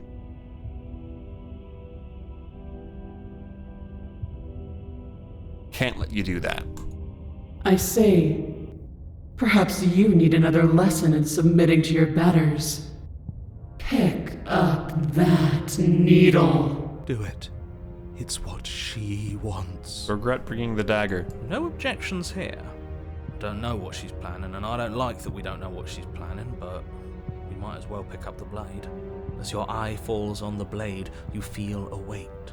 Some divine hand that sits unperceived by your senses, but that manages to push you towards its desires like an unseen puppeteer. Oh.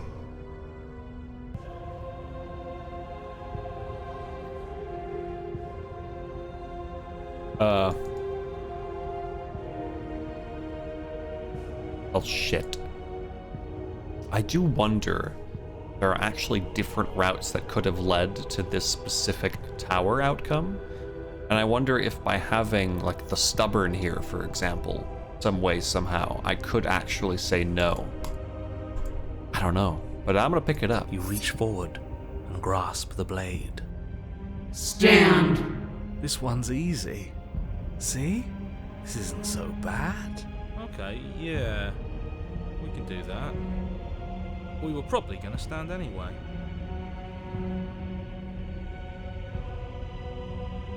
Alright. You can feel a creaking tension between body and will as you slowly rise to your feet, like two foes forced into an unhappy truce. The princess eyes you with soft contemplation. The moment seems to last a lifetime, the silent anticipation of what's to come dragging out the long, painful seconds. But all silences are broken eventually. To defy me is to claim we stand on level ground. We do not. You are quiet shadow, while I am brilliant radiance. Take that knife in your hand and slit your throat. What? You don't have to listen to her. You're armed. Just steel your nerves, step forward, and end this. That's vague. A vague option. End it. Oh, we'll end this all right. Broken, don't do it. Your hand lifts the blade and brings it towards your throat. Okay, I apologize for the unclear language. End her. Yes, thank you. I agree. You were way too vague. Oh, man, Fuck. I really wonder if there's another way here now with stubborn. Fuck. Get her! Your body is sluggish and unresponsive, actively fighting against you, but you do your best to stagger forward. One step at a time, you move towards the princess. Slitting your throat would have been a mercy, but it seems you're in need of a harsher lesson. Plunge that knife into your lungs. I'm sorry. Don't. As you take another step forward, the blade then it slides back out. The wound burning as a small hiss of air escapes through the fresh orifice. Blood fills your lungs. Now, do it again. Keep doing it until I give you permission to stop. Those are just words. You don't have to listen to her. It's what she wants. You, heroic one, what are you doing? Don't just let this happen. Stop him from killing you. I'm on it. Your other hand locks around your wrist, struggling to keep it from perforating vital organs. But the blade still flails towards you, managing to slice bits of skin that plop to the floor to join the growing pile of blood and gore beneath you. Despite the pain, you manage to keep yourself in one piece, at least for now. This is going well. What a pitiful display. A wounded little bird thinking it can defy a god. It doesn't have to be like this. It doesn't have to hurt so much. You can choose a gentle end. You can choose to leave that punctured vessel for the next.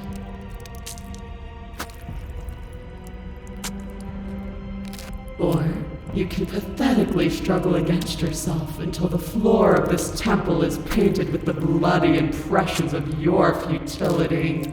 You continue to approach the princess, even as the repeated gouges of your blade expose bone and muscle to the open air of the basement.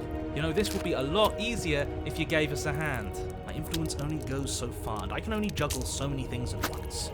The best I can do right now is to continue to drive you forward. Believe me, this whole ordeal would be so much easier if I didn't have to contend with free will. You're the one making things difficult. You're the one making us hurt. She doesn't want to hurt us. She's just doing what she has to. Stop. As you finish crossing the room, you fall to your knees at the princess's feet, your chest heaving as your blood pools in the crevices of the stone floor, the coppery taste coating your throat. The princess kneels down, lifting your chin with her finger as her face lowers to yours. This game's got a lot of fetishes for people. Your devotion is misplaced. You've surrendered to delusion. But something about your defiant spirit speaks to me. You are different than you were before. Perhaps, if you've learned your lesson, I can spare you from the release of death. There's a place at my side for you, if you'll have it. Not as an equal, but as something worthy to be kept. A priest, perhaps, or a pet. Well, that's the meaning, isn't it? Yes, how thoughtful of her. It's a mercy. Take it. I think he's given up whatever say he had at the start of all this. Bark for her. At least one of you is sane. She's within striking distance, and she's only negotiating now because she knows you have what it takes to put an end to her. Seize the moment before it's too late.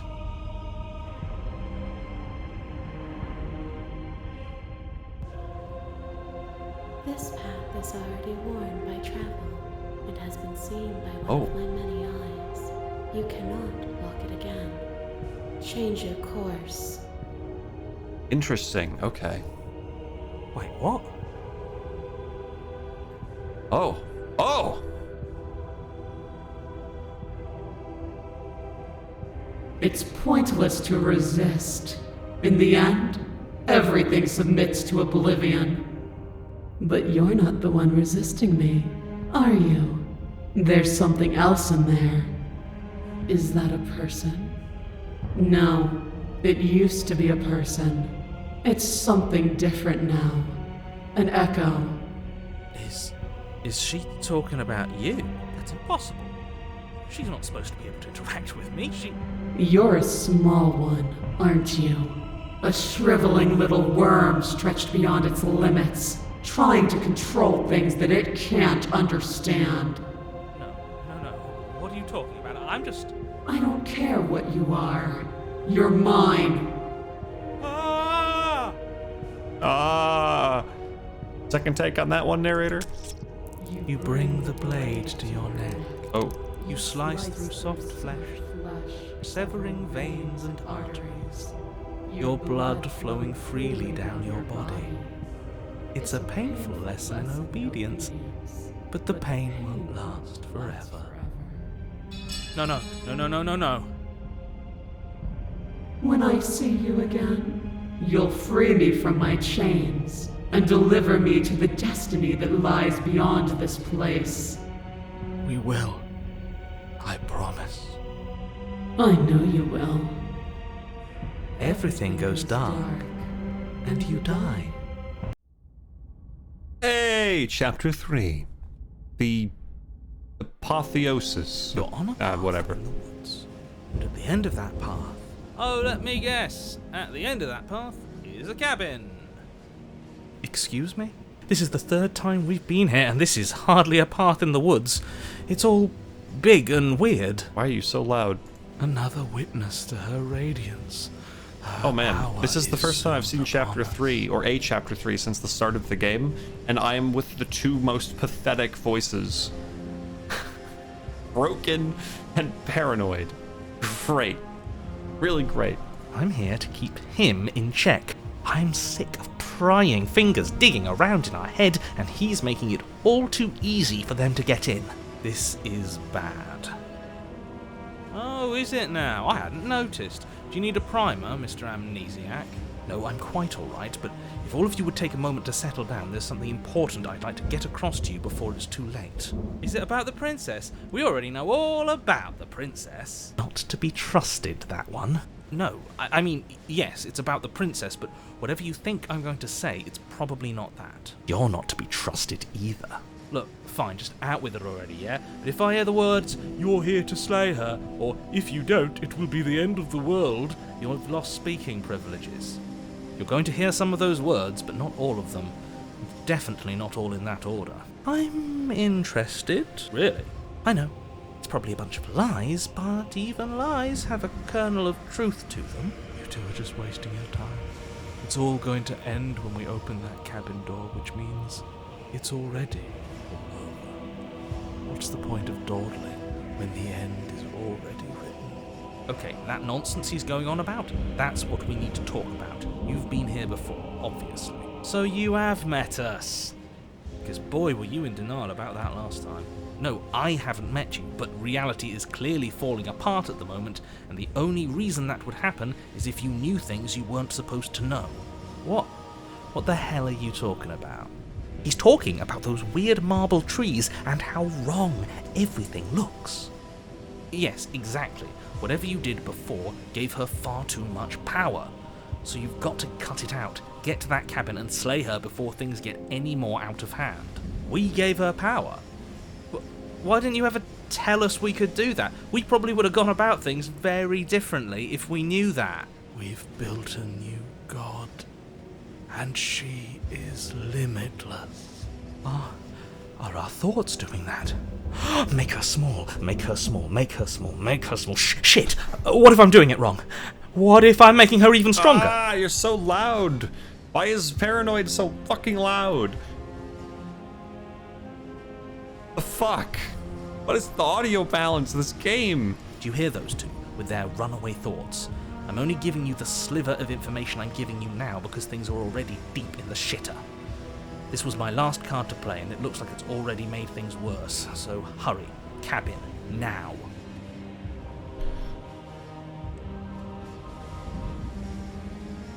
Fuck it. Let's just go. But a great and horrible change is already underway. The ground quakes beneath your feet, and you feel an unyielding force pulling at you and your surroundings. The trees start to sway, then crumble, breaking apart as everything is drawn towards the cabin. Even the earth beneath you seems to shift, your feet unable to grip solid ground as you're dragged forward along with everything else. The end of everything. The beginning of something new. The moment we open that door, she will be free. Stop believing everything you hear. We just have to get our thoughts in order. We just have to think straight. Any, words of warning? You already know everything you need to know. As you step forward, the cabin explodes. You're flung backwards, violently slamming into a tree as debris rains down around you.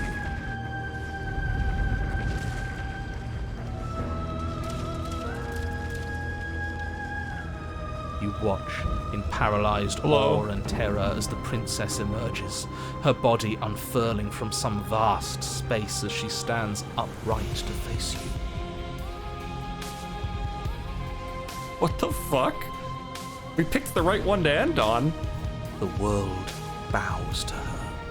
The ruined landscape shifts, trees and stone and the ground itself succumbing to her gravity, orbiting her like a great black hole. Finally, the little bird has set me free. This is always how it was going to end. And this is always how it was going to begin. There's a loud thunk from the tree behind you as something embeds in its shattered bark. Your pristine blade. It's now or never.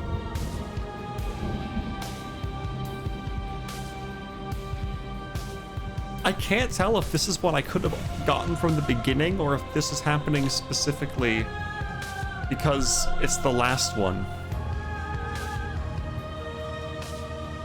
No, it's not the last one. There's no hands. This is just craziness.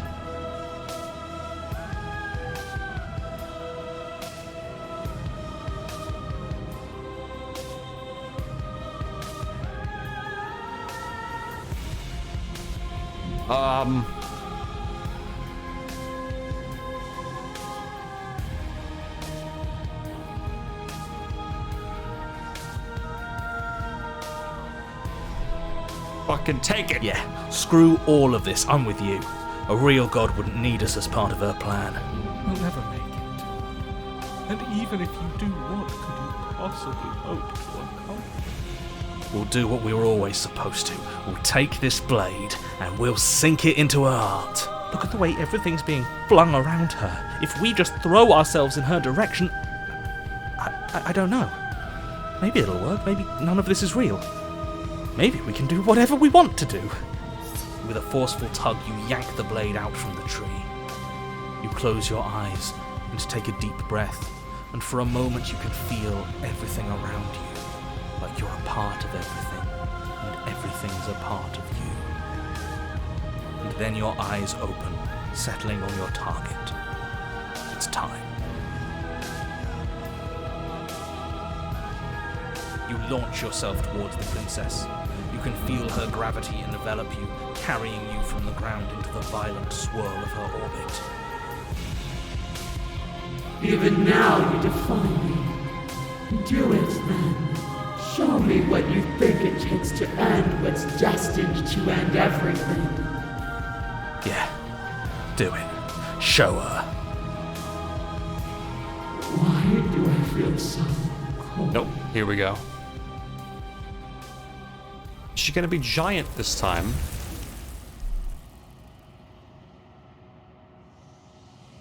That was crazy. Man, I wonder what other chapter 3s I may have been missing.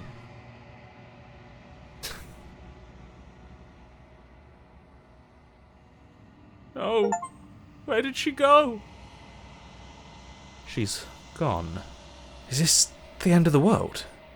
Did she end herself?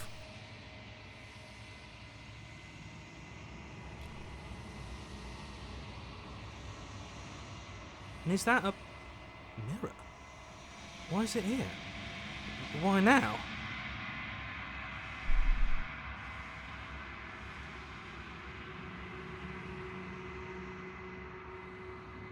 You approach the mirror. This doesn't feel it's calling us. And not in a good way. I don't want to look at us. Voices feel small, distant as you approach. Silence as you reach forward. They're gone once again. The mirror always makes them leave. But you need to see what's in it. You are nothing at all.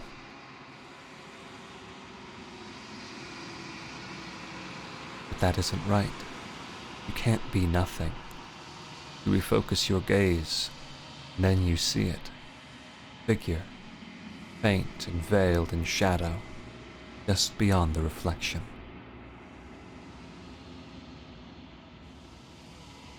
I think you know what I am. Oh, hey! Crack slides down the center of the mirror, splitting the image in the glass in two. Then another crack forms, and another, turning the mirror into jagged shards of broken glass. You're the narrator. I was wondering if I'd ever get to see you. What are you? Are you something like me? If you're not me, then what are you? I have so many questions for you. Does it hurt when pieces of you break off like that? I'm sorry, I don't want to destroy you. It would help if I look away. Stop asking questions. Every time I ask you something, it's like a piece of breaks. You a part of me, or are you something else? You're the one who wanted me to say the princess. Why? I've met you many times. Have you all been the same? Have you been the same you all along? Wasn't supposed to see all this, was I? What is this place? Where are we? Destroy the mirror.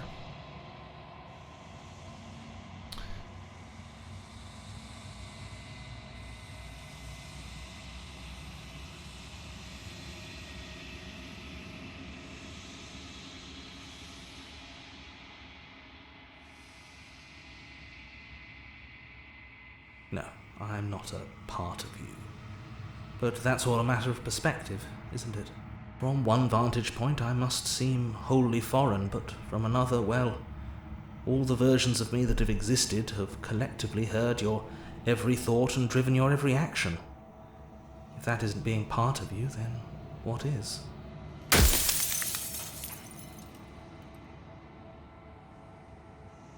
If you're not me, then what are you? I'm an echo. Likely one of many. Somebody made you, after all, and I'm what's left of him. Not that I'm the only one who can make that claim. I'm sure you've met many others like me.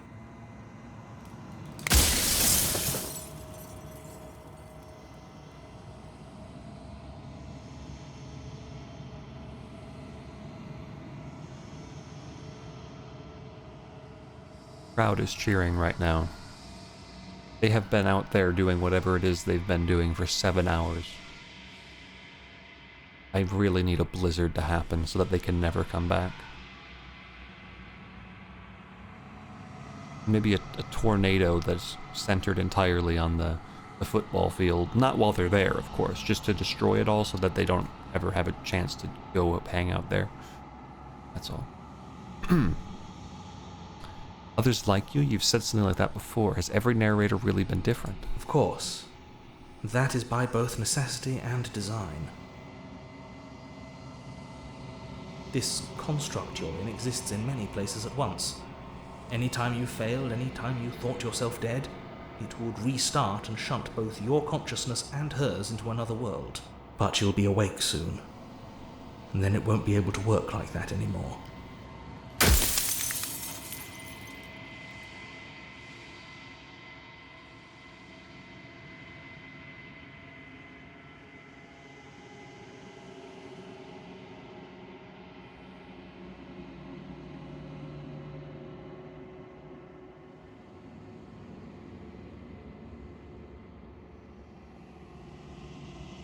So you do know about the loopings. So many of the times I've met you, you denied it as being a possibility. Why did you lie to me? I don't know if he knew. He didn't. But if you made me, then what am I? You're the long quiet, the god I made to rid the world of death.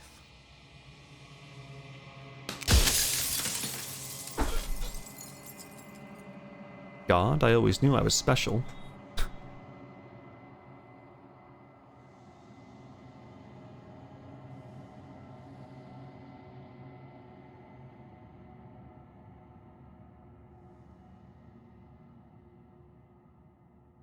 Yeah, are you a god or something? No. In life I was painfully mortal, a witness to the end of days.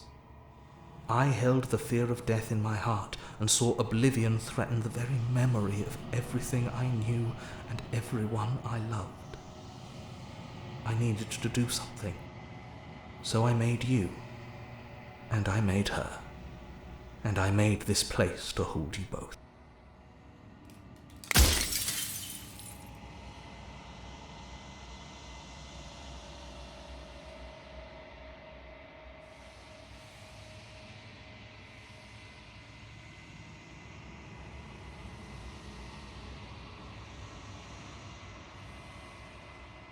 people out there beyond the walls of the construct, did they know about this? Do they know what you want me to do to them? What is the princess did you make her to? Why would you want to rid the world of death? Who cares about dying? I've died plenty of times. How am I supposed to get rid of the world of death? Oh man, a lot of these are good questions. How am I supposed to rid the world of death? By slaying the princess. Once she's gone, everyone will get to exist exactly as they are. No more fear, no more howling chaos, just life. Forever.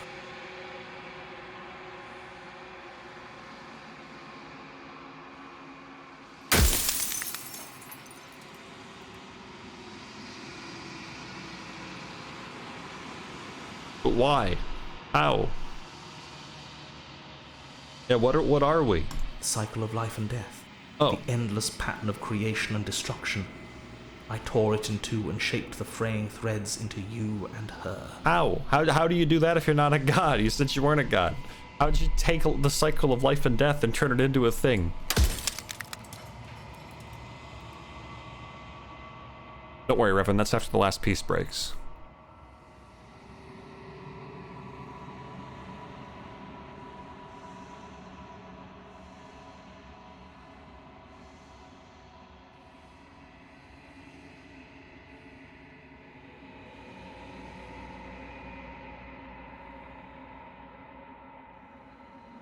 People out there beyond the walls of the construct, do they know about this? Of course not. The only way this construct could function was if nobody knew what it was doing. But the bones of the universe are old. It's on the cusp of its dying breath, and the people out there are consumed with thoughts of oblivion. When the patterns are wiped from the sand, when the board is reset, who will remember them? All I've done is give them a chance to live outside of the shadow of the end. Guess it doesn't matter what the logic of how he did that was. He lives in a fantasy sci-fi world where he could take the cycle of life and death and do something with it. Point is, life and death are personified between us and then her. The fact that we're a bird makes me think we're the death part. Also because, you know, we're killing her. There's usually it's a crow, I believe, is omen of death and stuff, right? So that would make her the life part, I guess. Maybe. Maybe it isn't that simple. Maybe one of us isn't life and one of us isn't death. Maybe it's not that. It's the concept together. I don't know. Why? Well, yeah, what is she specifically? She is the shifting mound, the ebb and flow, the capacity to change. She is transformation, or most of it. Her nature is why I had to die, for she becomes that which others perceive her to be. But an echo can't perceive things, not in the way that people can. So I tucked a part of myself into the folds of this construct to guide you. Seems that every me you met did a real shit job of it, though. That's true. Okay, so she is just change. So by removing change, everyone will live in their perfect static life. Gotcha. Classic. Classic.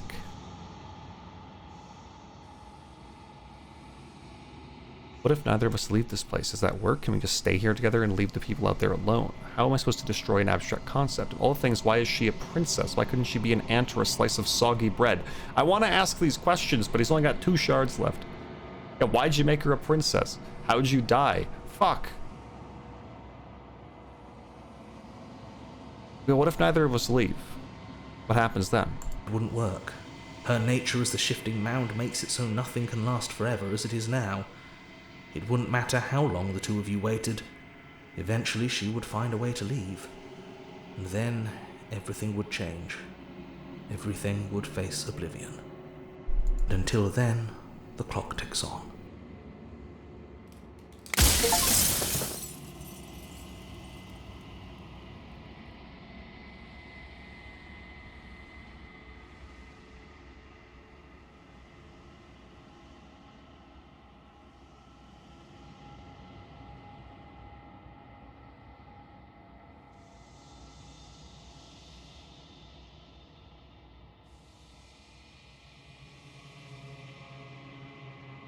Hmm.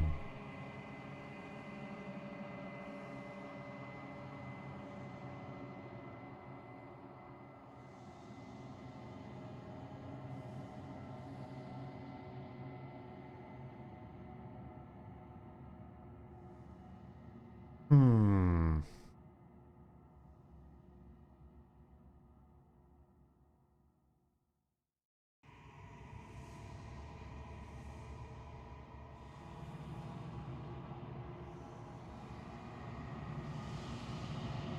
I don't know. I like my 1,000-hand concept of change waifu, but the narrator was a stupid guy, a shitty bird. But I don't know, I kind of want to help him see his thing through. But also, people just, living in an endless life, as we've seen 1,000 times in other fiction, is never actually a good thing. Some way, somehow, it never actually is good.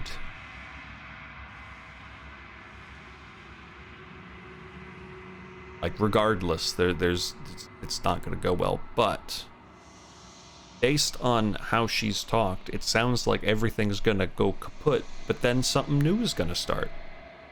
This is a chance for a fresh start. But something about his bird eye looking at me makes me not want to, like, be mean to him and, like, I don't know, it's just because he's a bird.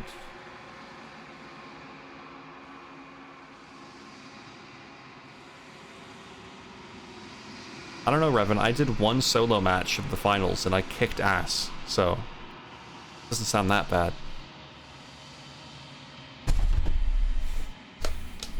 Here's the thing, if I lie to him, I feel like he'll know I'm lying, and that will make it extra bad. Ah! I want to save here. Gonna make a couple saves here. I'm gonna overwrite all my saves.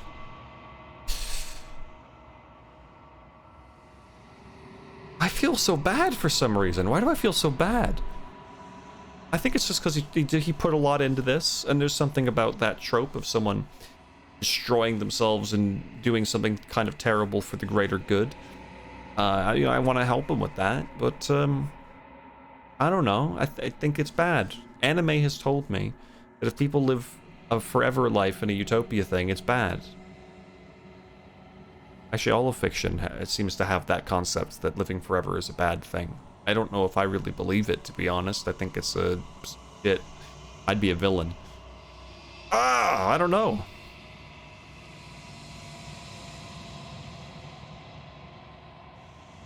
I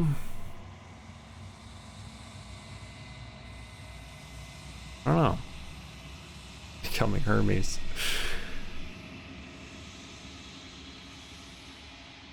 I think...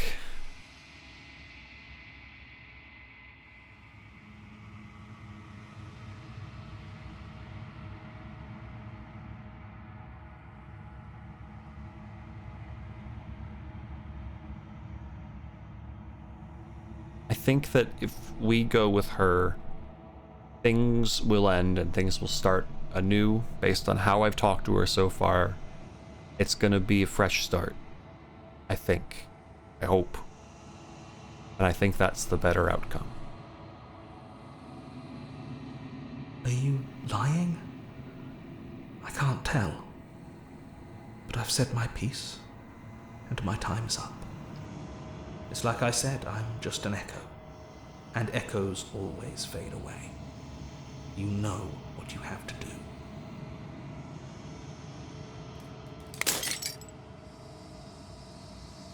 As the final fragment of glass shatters, you see yourself with newfound clarity. The narrator was right. You are the Long Quiet, a vast and nascent god. And it is finally time for you to wake up. All of this is you. Proceed to the cabin one last time.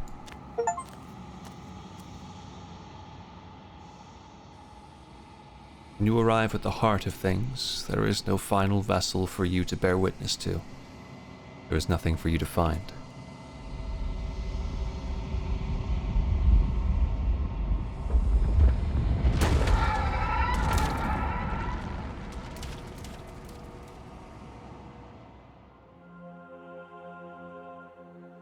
There she is.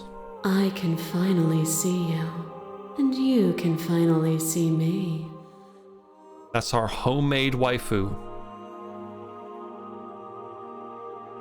It's been so long, and my heart has ached for this moment. I've missed you dearly.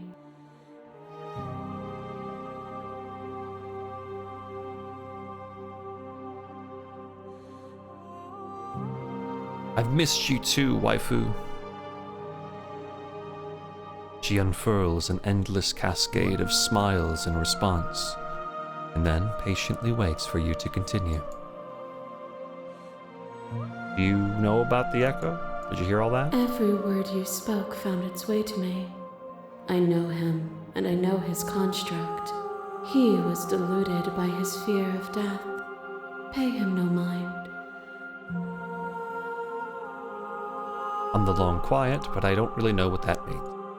Names are their attempts to capture that which cannot be captured. They call me the Shifting Mound, a pale imitation of what I actually am. I'm death, because I'm the long quiet. She's the Shifting Mound, because things change. Well, I'm not death. I'm like a stasis. Oh, yes, because he wants me to come in and destroy the change. Yeah, the names. I'm the everything is one kind of thing, and she's the things change thing. Just Cosmere.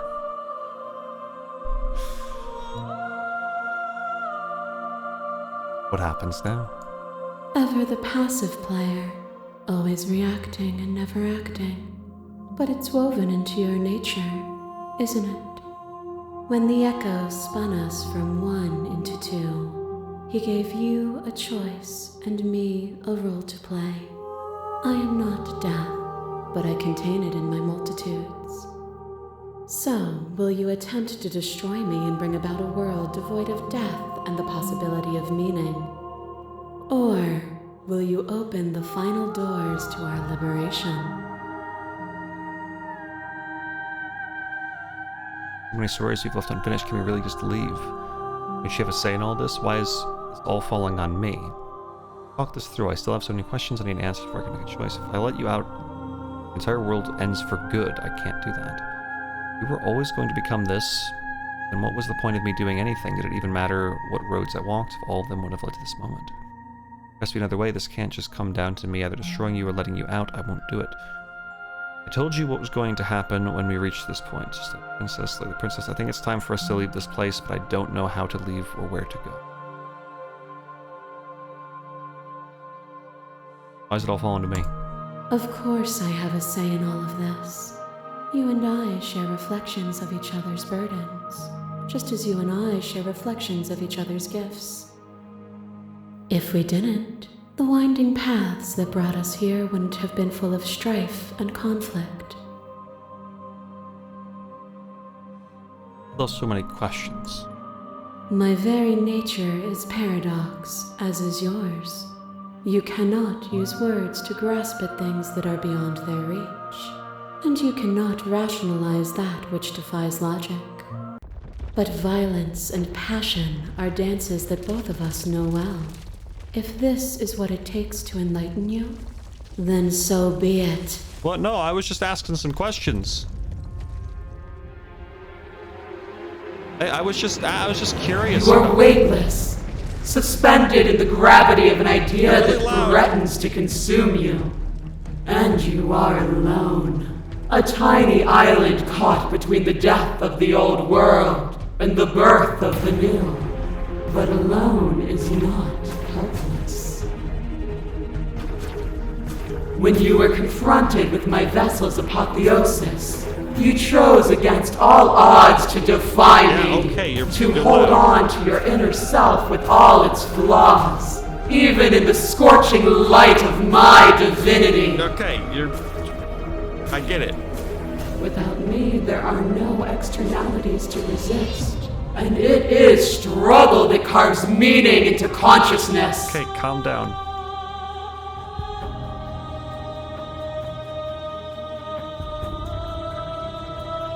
I miss when that was you. I get what it means, but I'm imagining he means the giant fucking god thing.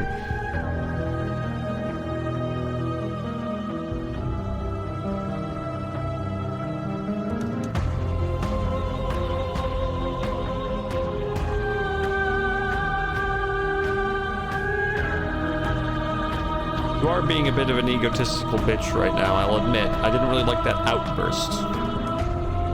I wasn't a fan of that outburst. And you shed your doubts to rise against me.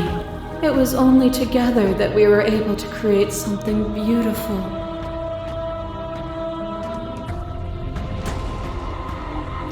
To question everything is to deny the proof of reality that lies in front of you. By believing in your suffering, you make your suffering real. In believing in your limitations, you placed a shackle on your neck. I did do that. But even then, you remembered the impermanence of the material and watched as the walls of your prison decayed into nothing. To be impermanent is not to end, but to change.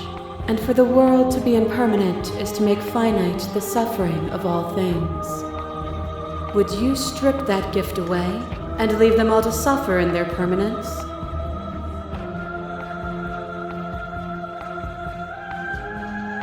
I gotta be honest, if I was stuck in that room for literal eternity with the chain around the neck, because nothing ever changes, that would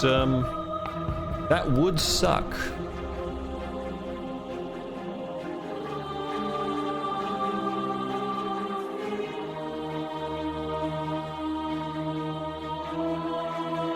The problem here is that both answers suck, right?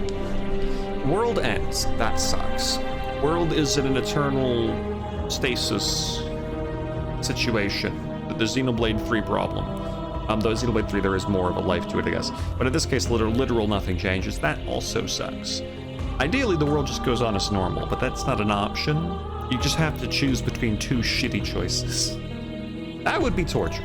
It would. Our purpose is to be and to experience, and their purpose is the same. To be permanent is to cease. To be paused is to be trapped. A trick behind your back and a trick behind mine. We dance, revolving and revolving around each other, but forever stuck in place. We both move and yet we both don't, for each of us watches the other instead of ourselves. But forever is not forever. I move and you react and both of us break the other. But broken is only a moment in time. To change is to hold the potential to rise above. Would you limit yourself to what you are now? Or would you like to see what you might become tomorrow? But is tomorrow an option? There are no endings, there are no limits. If there are no limits, then there is no difference between growth and decay. I've already come too far, what more is there left for me to see? With time, we could have been better. I won't engage with violence. I get it, there's no need for us to keep... I mean, it's true, with time, you can become better. You know, time, you know, you improve, or you get worse.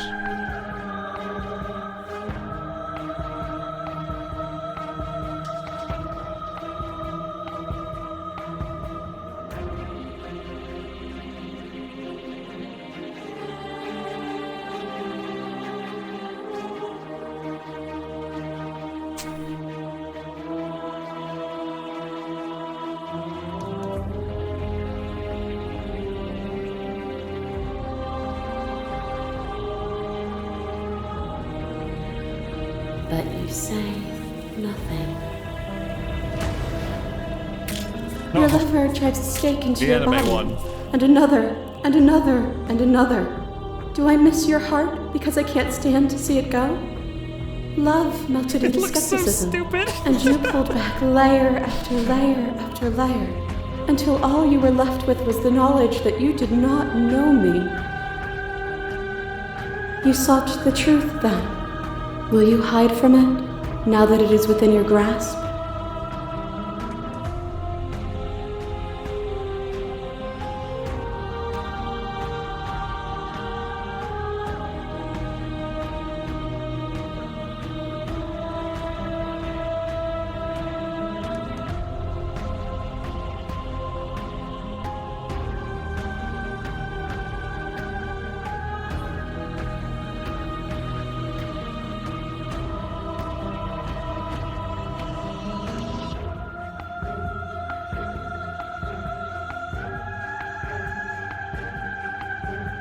I don't want to hide from the truth.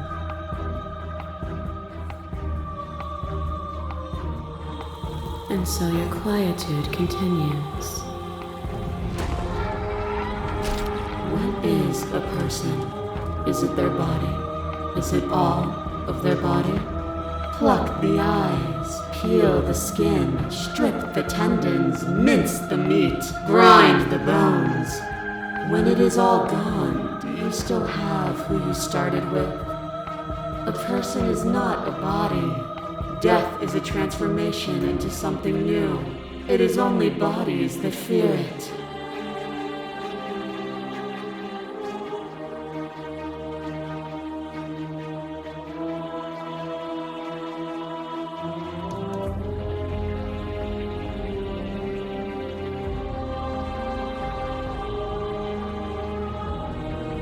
Is your unbroken silence a lack of an answer?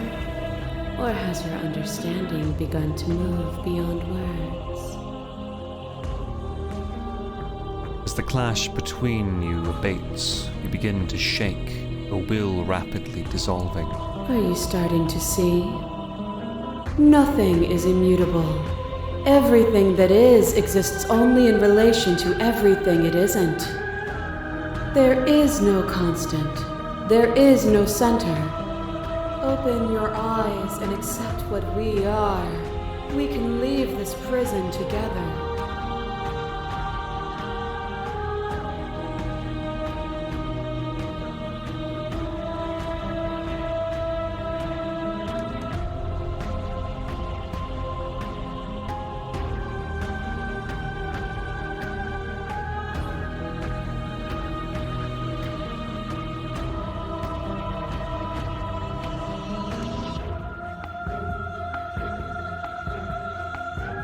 I want to find the middle ground.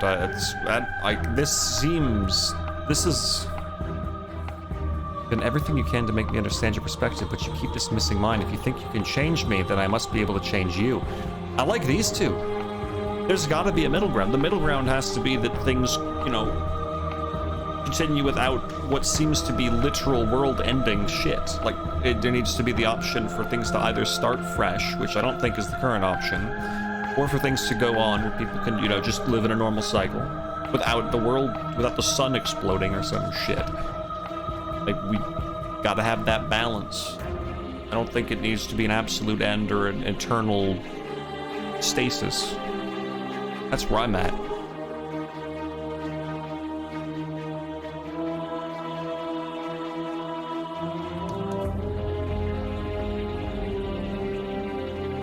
I'm doing like a proper save here.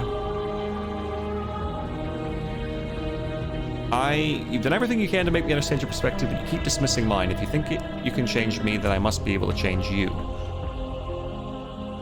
I won't let you free. There has to be something else. It can't be this. I won't kill you, but I won't let you free. I'm picking this one. There is no something else. This, what we are, is everything. Whatever you're trying to do right now, you don't have to do it alone.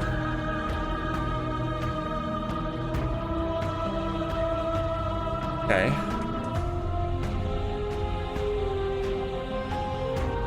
Thought voices weren't allowed here. I thought you'd die when I looked in the mirror.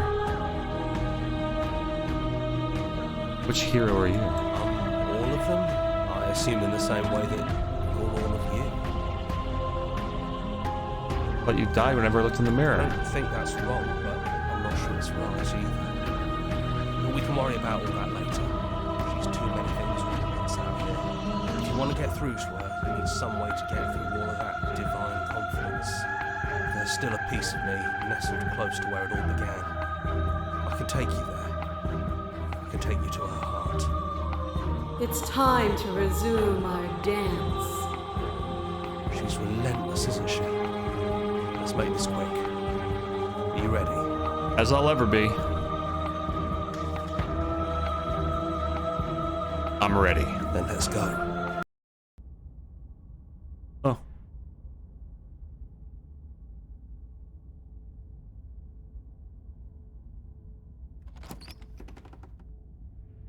And here we are. I'd say we were back where it all started, but I guess it's a little after that, isn't it? Do you need me to describe things?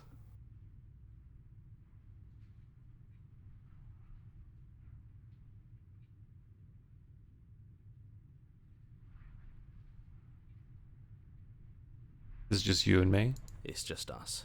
I think the rest of them are still out there, jumbled up in the rest of her.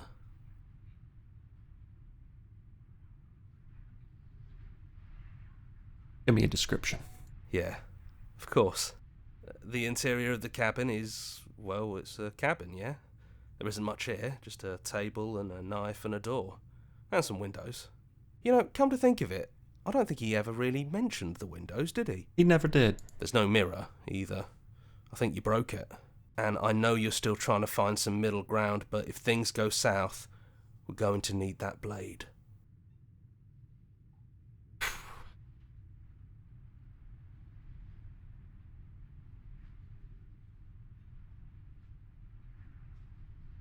I'll grab it just in case.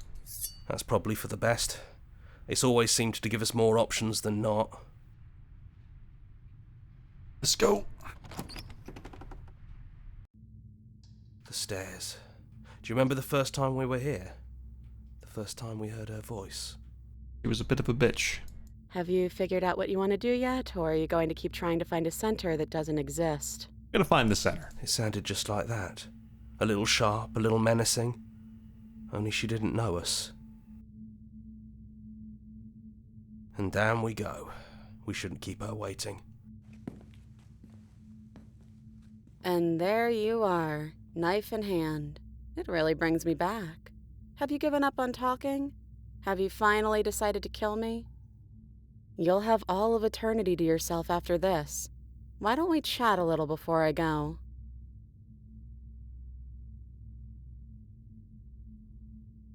We're gonna talk.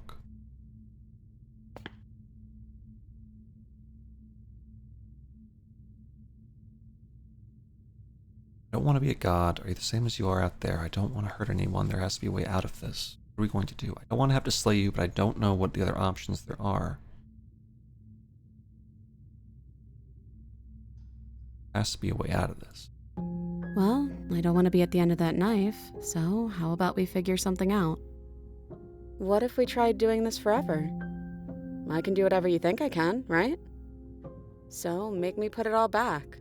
Make me fix the Echo's construct and make me wipe our memories of everything that's happened. Make me send us back to the beginning, before we woke up. Before either of us saw the truth. Can she really do that? Are you sure that's what you want? Would resetting it do anything to help them, the people out there? You continue to exist, but they continue to die and suffer. Don't want to forget you. We're going to find ourselves back here eventually. Talking about this right now, how do we know we haven't done this before? It isn't fair. I want to be here with you. I don't want to be alone. Is there any other way?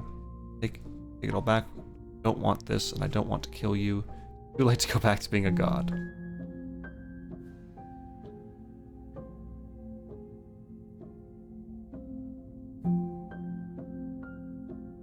I think them dying and suffering is okay. I mean, that's normal. What matters is that the world doesn't end. We're gonna find ourselves back here eventually. And if we do, nothing is stopping us from making the same choice. We could just keep doing this forever.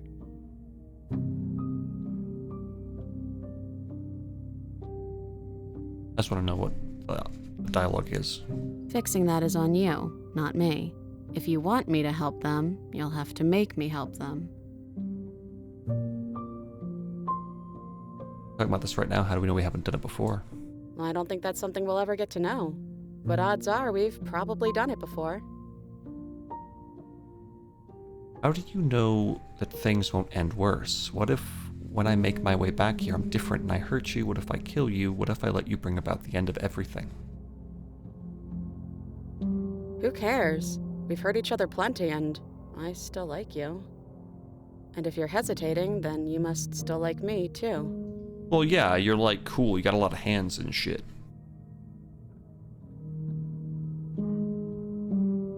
Literally like the same entity, in a sense. Like, so, you know. More self-confidence than I have. But if we keep doing this loop, then people can just keep existing in a normal capacity, which is what I want. You have to decide this every single time, forever. Eventually something is going to be different. What if we change our minds? Well, if we change our minds, we change our minds. What matters is that we'll always have a choice. This is just the one we're making now.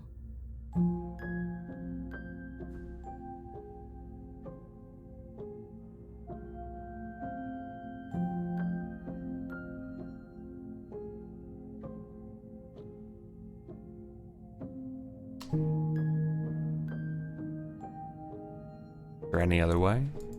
You brought that knife down here for a reason. Either you use it to kill me, or I use it to put things back.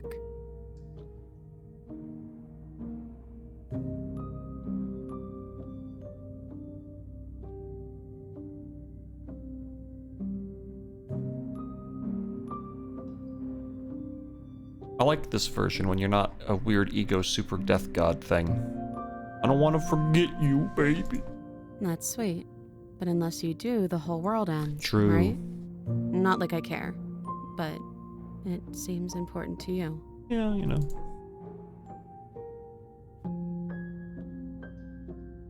Alright. Let's just assume we've done it 100 times before, and we'll do it 100 more times after that. And on to infinity. Gonna save. Let's do it.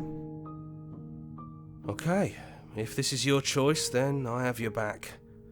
I guess I'll see you on the other side. Oh, that's what I said to you.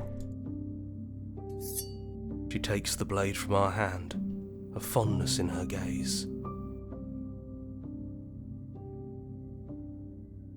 See you soon. Well,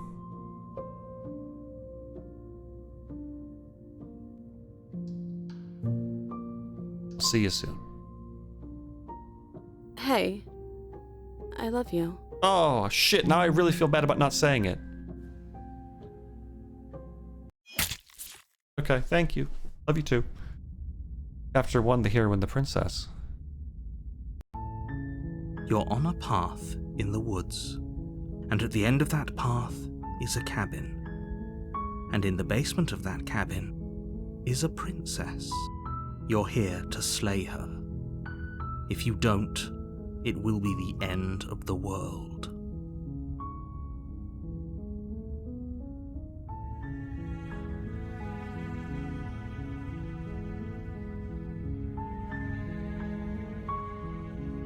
Thanks for telling me what to do.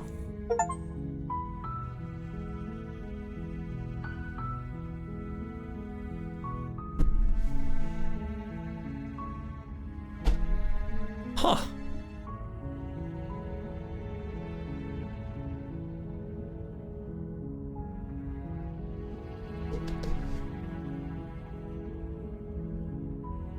Wow.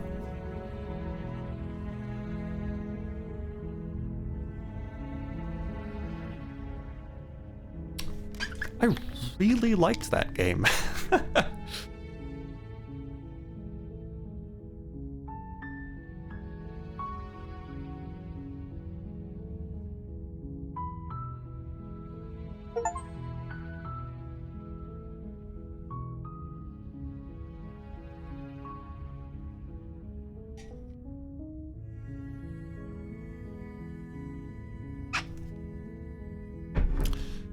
What was that?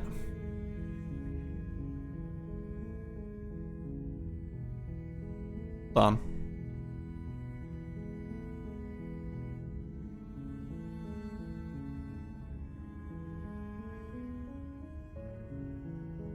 I just got an achievement called Our Song. Finish the game. The good ending doesn't count. My question, because a lot of the descriptions have been kind of like a little sassy. Not sassy, but I'm wondering if that means there's a good ending. But I'm pretty sure that that was the good ending. To me, that felt like the best possible outcome, unless there was something I really missed. Wait, thank you so much for playing. As an expression of our gratitude, here's the track order for a special playlist just for you. If you'd like to take a screenshot, you can... Oh my god, this game was made for me! It's literally listing the exact songs that played in order for my playthrough. They know me. Yeah, I'll take a picture. Thanks, man. Holy shit, I love these people. Wow, this is such a big thing for me. I've never seen anyone even consider this. That's incredible. Thank you, developers, for caring. Wow. I've never played this game before, but I feel as though you've missed something important. I mean, I don't know. The endings that I foresaw were end everything, keep everything the way it is, forever with no change and kill her, or force ourselves to be stuck in this loop so that the people of the actual world can just live normally. Like, this doesn't strike me as a game that has an ending that's happy for everybody. But maybe there is one.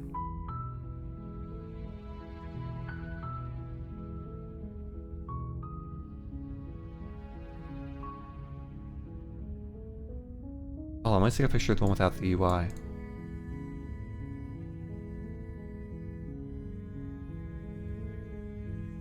Okay, thank you. Oh, hold on. Oh, look at this. Oh, look at this. I looked it up while you were playing, so if you want, I can answer your question about the endings. I just want to know if there's a definitive true ending that is considered like the ultimate ending. That's what I want to know right now, is a yes or no question. She said that she has the power to help people, she just doesn't want to. Also that if you want to help people, that you'll have to change her. I believe that in that case, changing her was just literally telling her my decision, because I'm the decision maker, I'm the breadwinner, but I could be wrong about that. There could be more. But I don't know. I'm missing something, like, maybe I'm missing something. I don't know. Because there's definitely a ton of options that I did not go through with, because there's so many choices to make and so many different routes, I think. Maybe I actually saw most of them, I don't know. I know that there was one ending that I know I fucked up for sure, and I wonder if you have to get all of them, and me fucking that one up potentially ruined everything. And I'm sure there's chapter 3s I didn't see, maybe. I don't know. Make your playlist. Can I do that on, like, Spotify? There are multiple endings, but it doesn't seem like any of them are specifically a true ending. Okay, that's what I thought. That is what I figured. This is the ending that, to me, felt like the best choice. I think this is a game that is all about what you think is best. I don't think there is a right answer at all. And I hope that is the case. I don't really know I don't think I want this game to have a perfect ending. I think that presenting you with multiple choices, and you just having to go with your gut is good in a game like this. And my gut feeling is that the world should not be altered. It should simply be the way it is. in terms of this game's stuff, and I'm happy with the choice I made.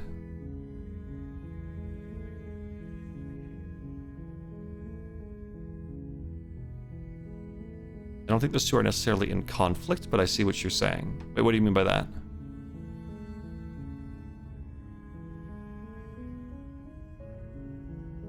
What do you mean by that, Core? The menu.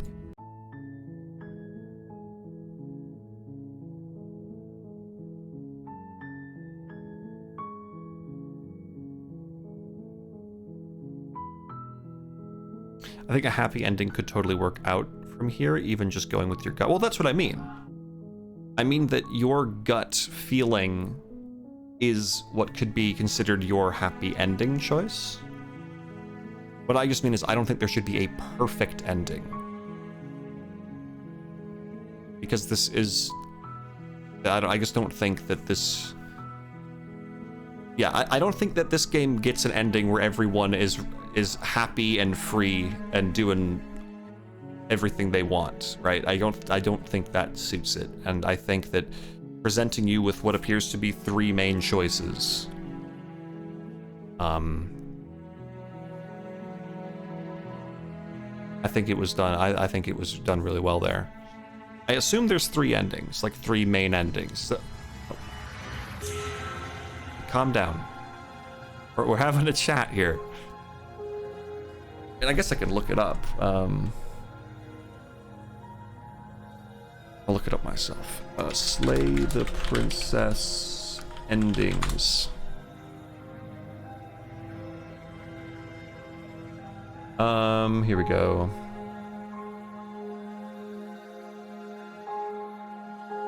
Yeah.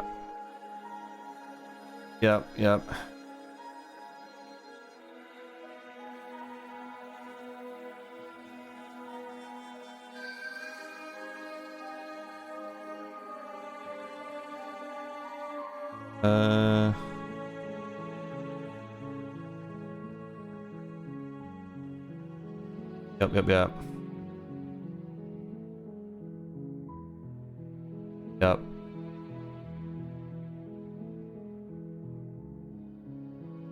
Okay, yeah.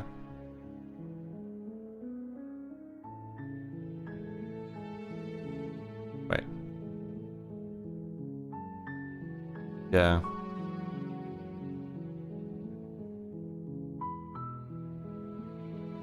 Okay, yeah, no, yeah. Yeah, I'm happy with my ending.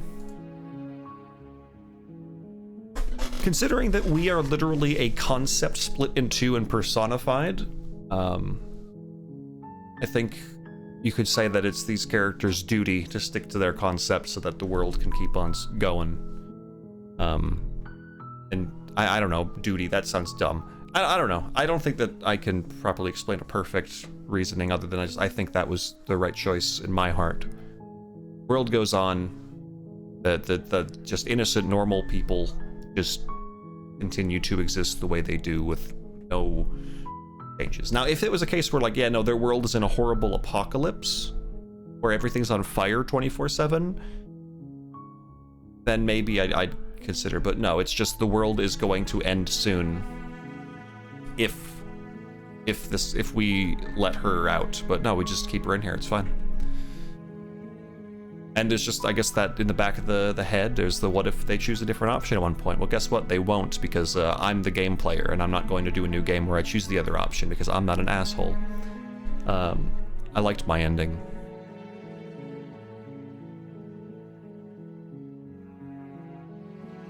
I think it's really cool when you play a game like this that's a couple hours long and has different endings to choose from, and usually the first instinct is, oh, okay, now I'm gonna go do the other endings. That I don't really feel the desire to do other endings. Nader did say that because the world is fizzling out, that the people who live there are consumed with thoughts and fear of oblivion. That just sounds like, let's be honest, Revan, that just sounds like the normal world. Where Bean's brother says that he saw a TikTok that said the world is going to end on the 6th, so the world's ending. I think he's just describing the current world. Those are just the conspiracy theorists and people who believe them, and those people will continue to exist.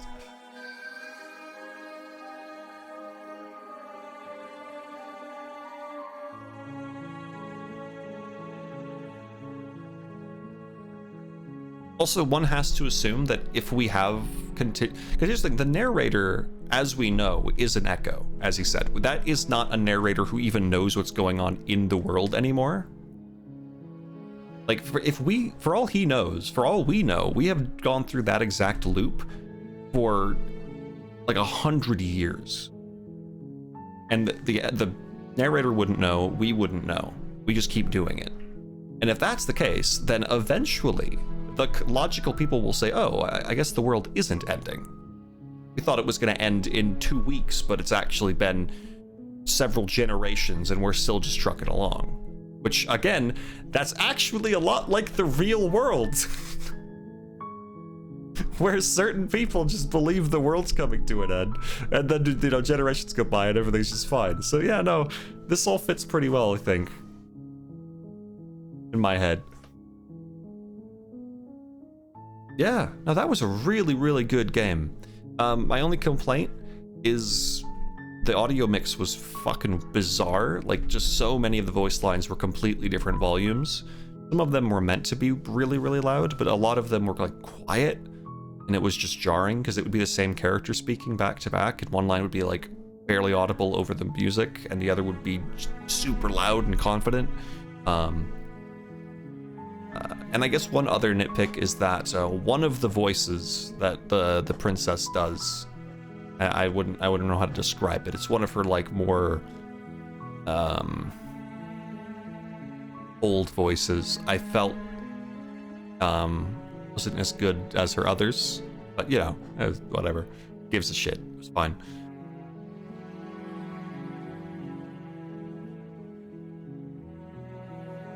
And honestly, again, the fact that I'm contemplating my decision, even though I do think it was the right one for me, I think further lends itself to the idea that there isn't really a correct choice. You really just gotta go with your gut, because every choice is in some way going to be bad and in some way going to be good.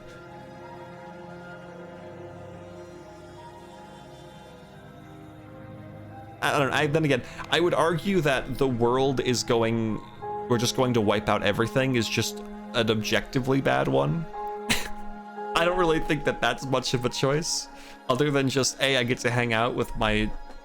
As a god with my waifu of choice. But I know. Some people, that's good enough. Yeah, that was super good. The game was like $18. Which, I mean, depending who you asked, they're gonna say that ain't worth it. It was 4 hours. But I feel like that was a pretty decent choice. A good bit of money, yeah. How can you kill a god, sweet Nerevar? What a grand and intoxicating innocence. This is the last day to order DoorDash before my Dash Pass expires. I would say do it as one last hurrah, and then delete the app after you get your food.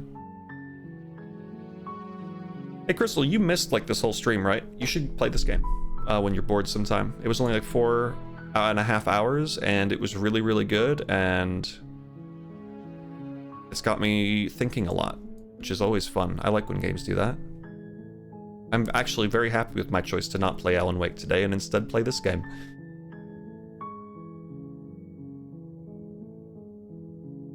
Awesome. That was great. I frowned the whole time. Now boot up Alan Wake. Nah, How are they still out there? They're still out there cheering. There's more of them. They've been out there since noon. 8 hours. What are they doing? This is what you're doing with your Saturday? You're bothering me? Enjoying life.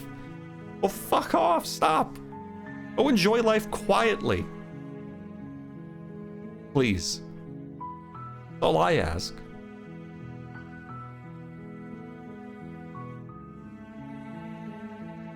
Crossbell was liberated for real today.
Hold on.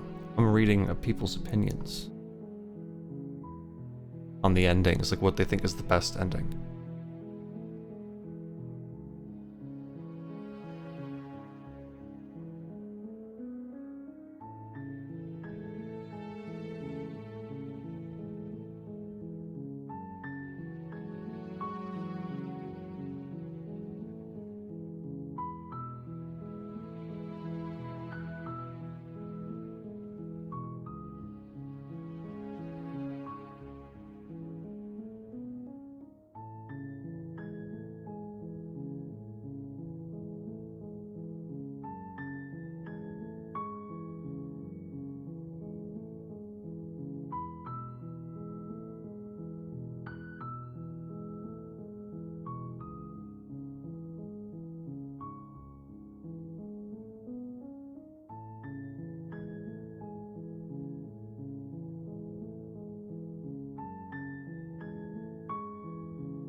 I'm actually very shocked by a lot of these answers.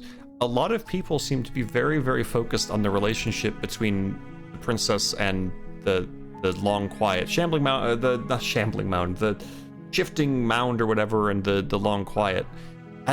Just about nobody, and this subreddit thread is considering the actual world. Like, all of their choices are about the relationship between these two characters and how they go on with their lives. No one is actually considering the state of the world. I think I'm the only one who did, based on this. Everyone's just like, yeah, it was really cute if you have them just leave the cabin together. Oh, it's really pleasant if they just ascend to godhood together. Or not ascend, but return to godhood. It's like, guys, what about the world? What about all of the people? What about what? You don't really see the world. Yeah, but you live in the world. We live on Earth. We know what it is, and no one seems to consider that. They're just looking at the two characters. Oh shit! I guess I'm alone, man.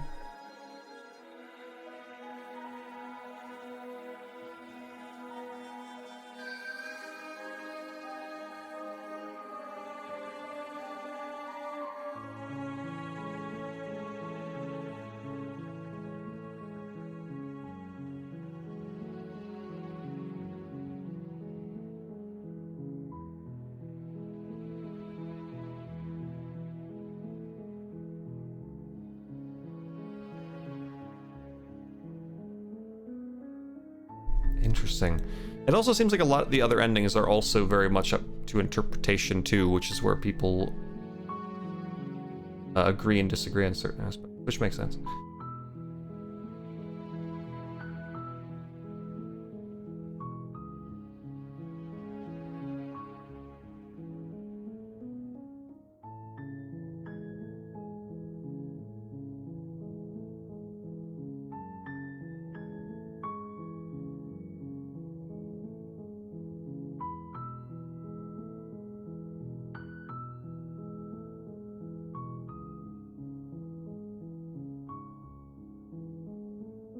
hold on. I'm reading something.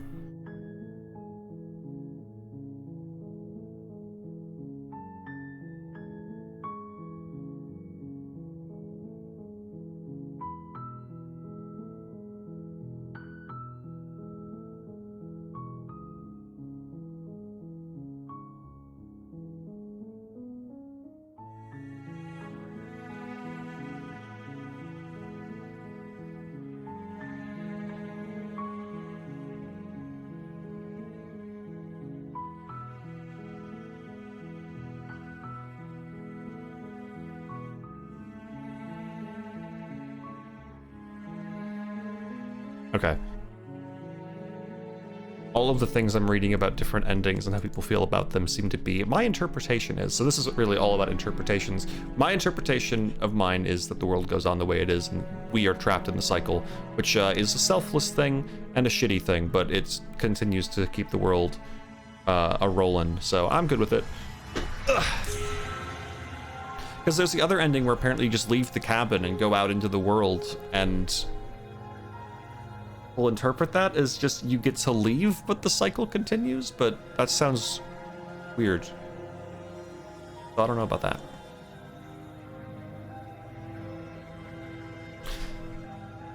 But either way, yeah, no, great.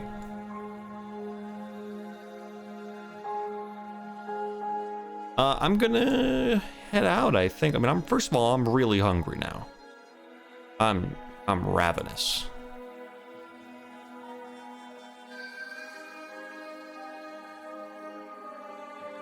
So I'm gonna head out. DoorDash is calling your name. No, I have food to make. I have plenty of food I can make. I don't know what I'm gonna make yet, but I've got options. So thanks for hanging out, folks. I hope you enjoyed this game as much as I did just from watching it. You agreed with some of my choices, so you weren't like, why did he do that? Yeah, you guys have a good one. I might do like a mini stream really late tonight because I want to try the worldless demo, and I might do like I don't know how long it's gonna be. I'll do like a mini stream of that or something. But if not, then tomorrow I'll do some streamage. But I'm out of here. I think Feb is supposed to stream today, so surely you can go watch him when he goes live if you care about Kuro 2, for those of you that do. And if you don't, then good. Doing yourself a favor. Bye!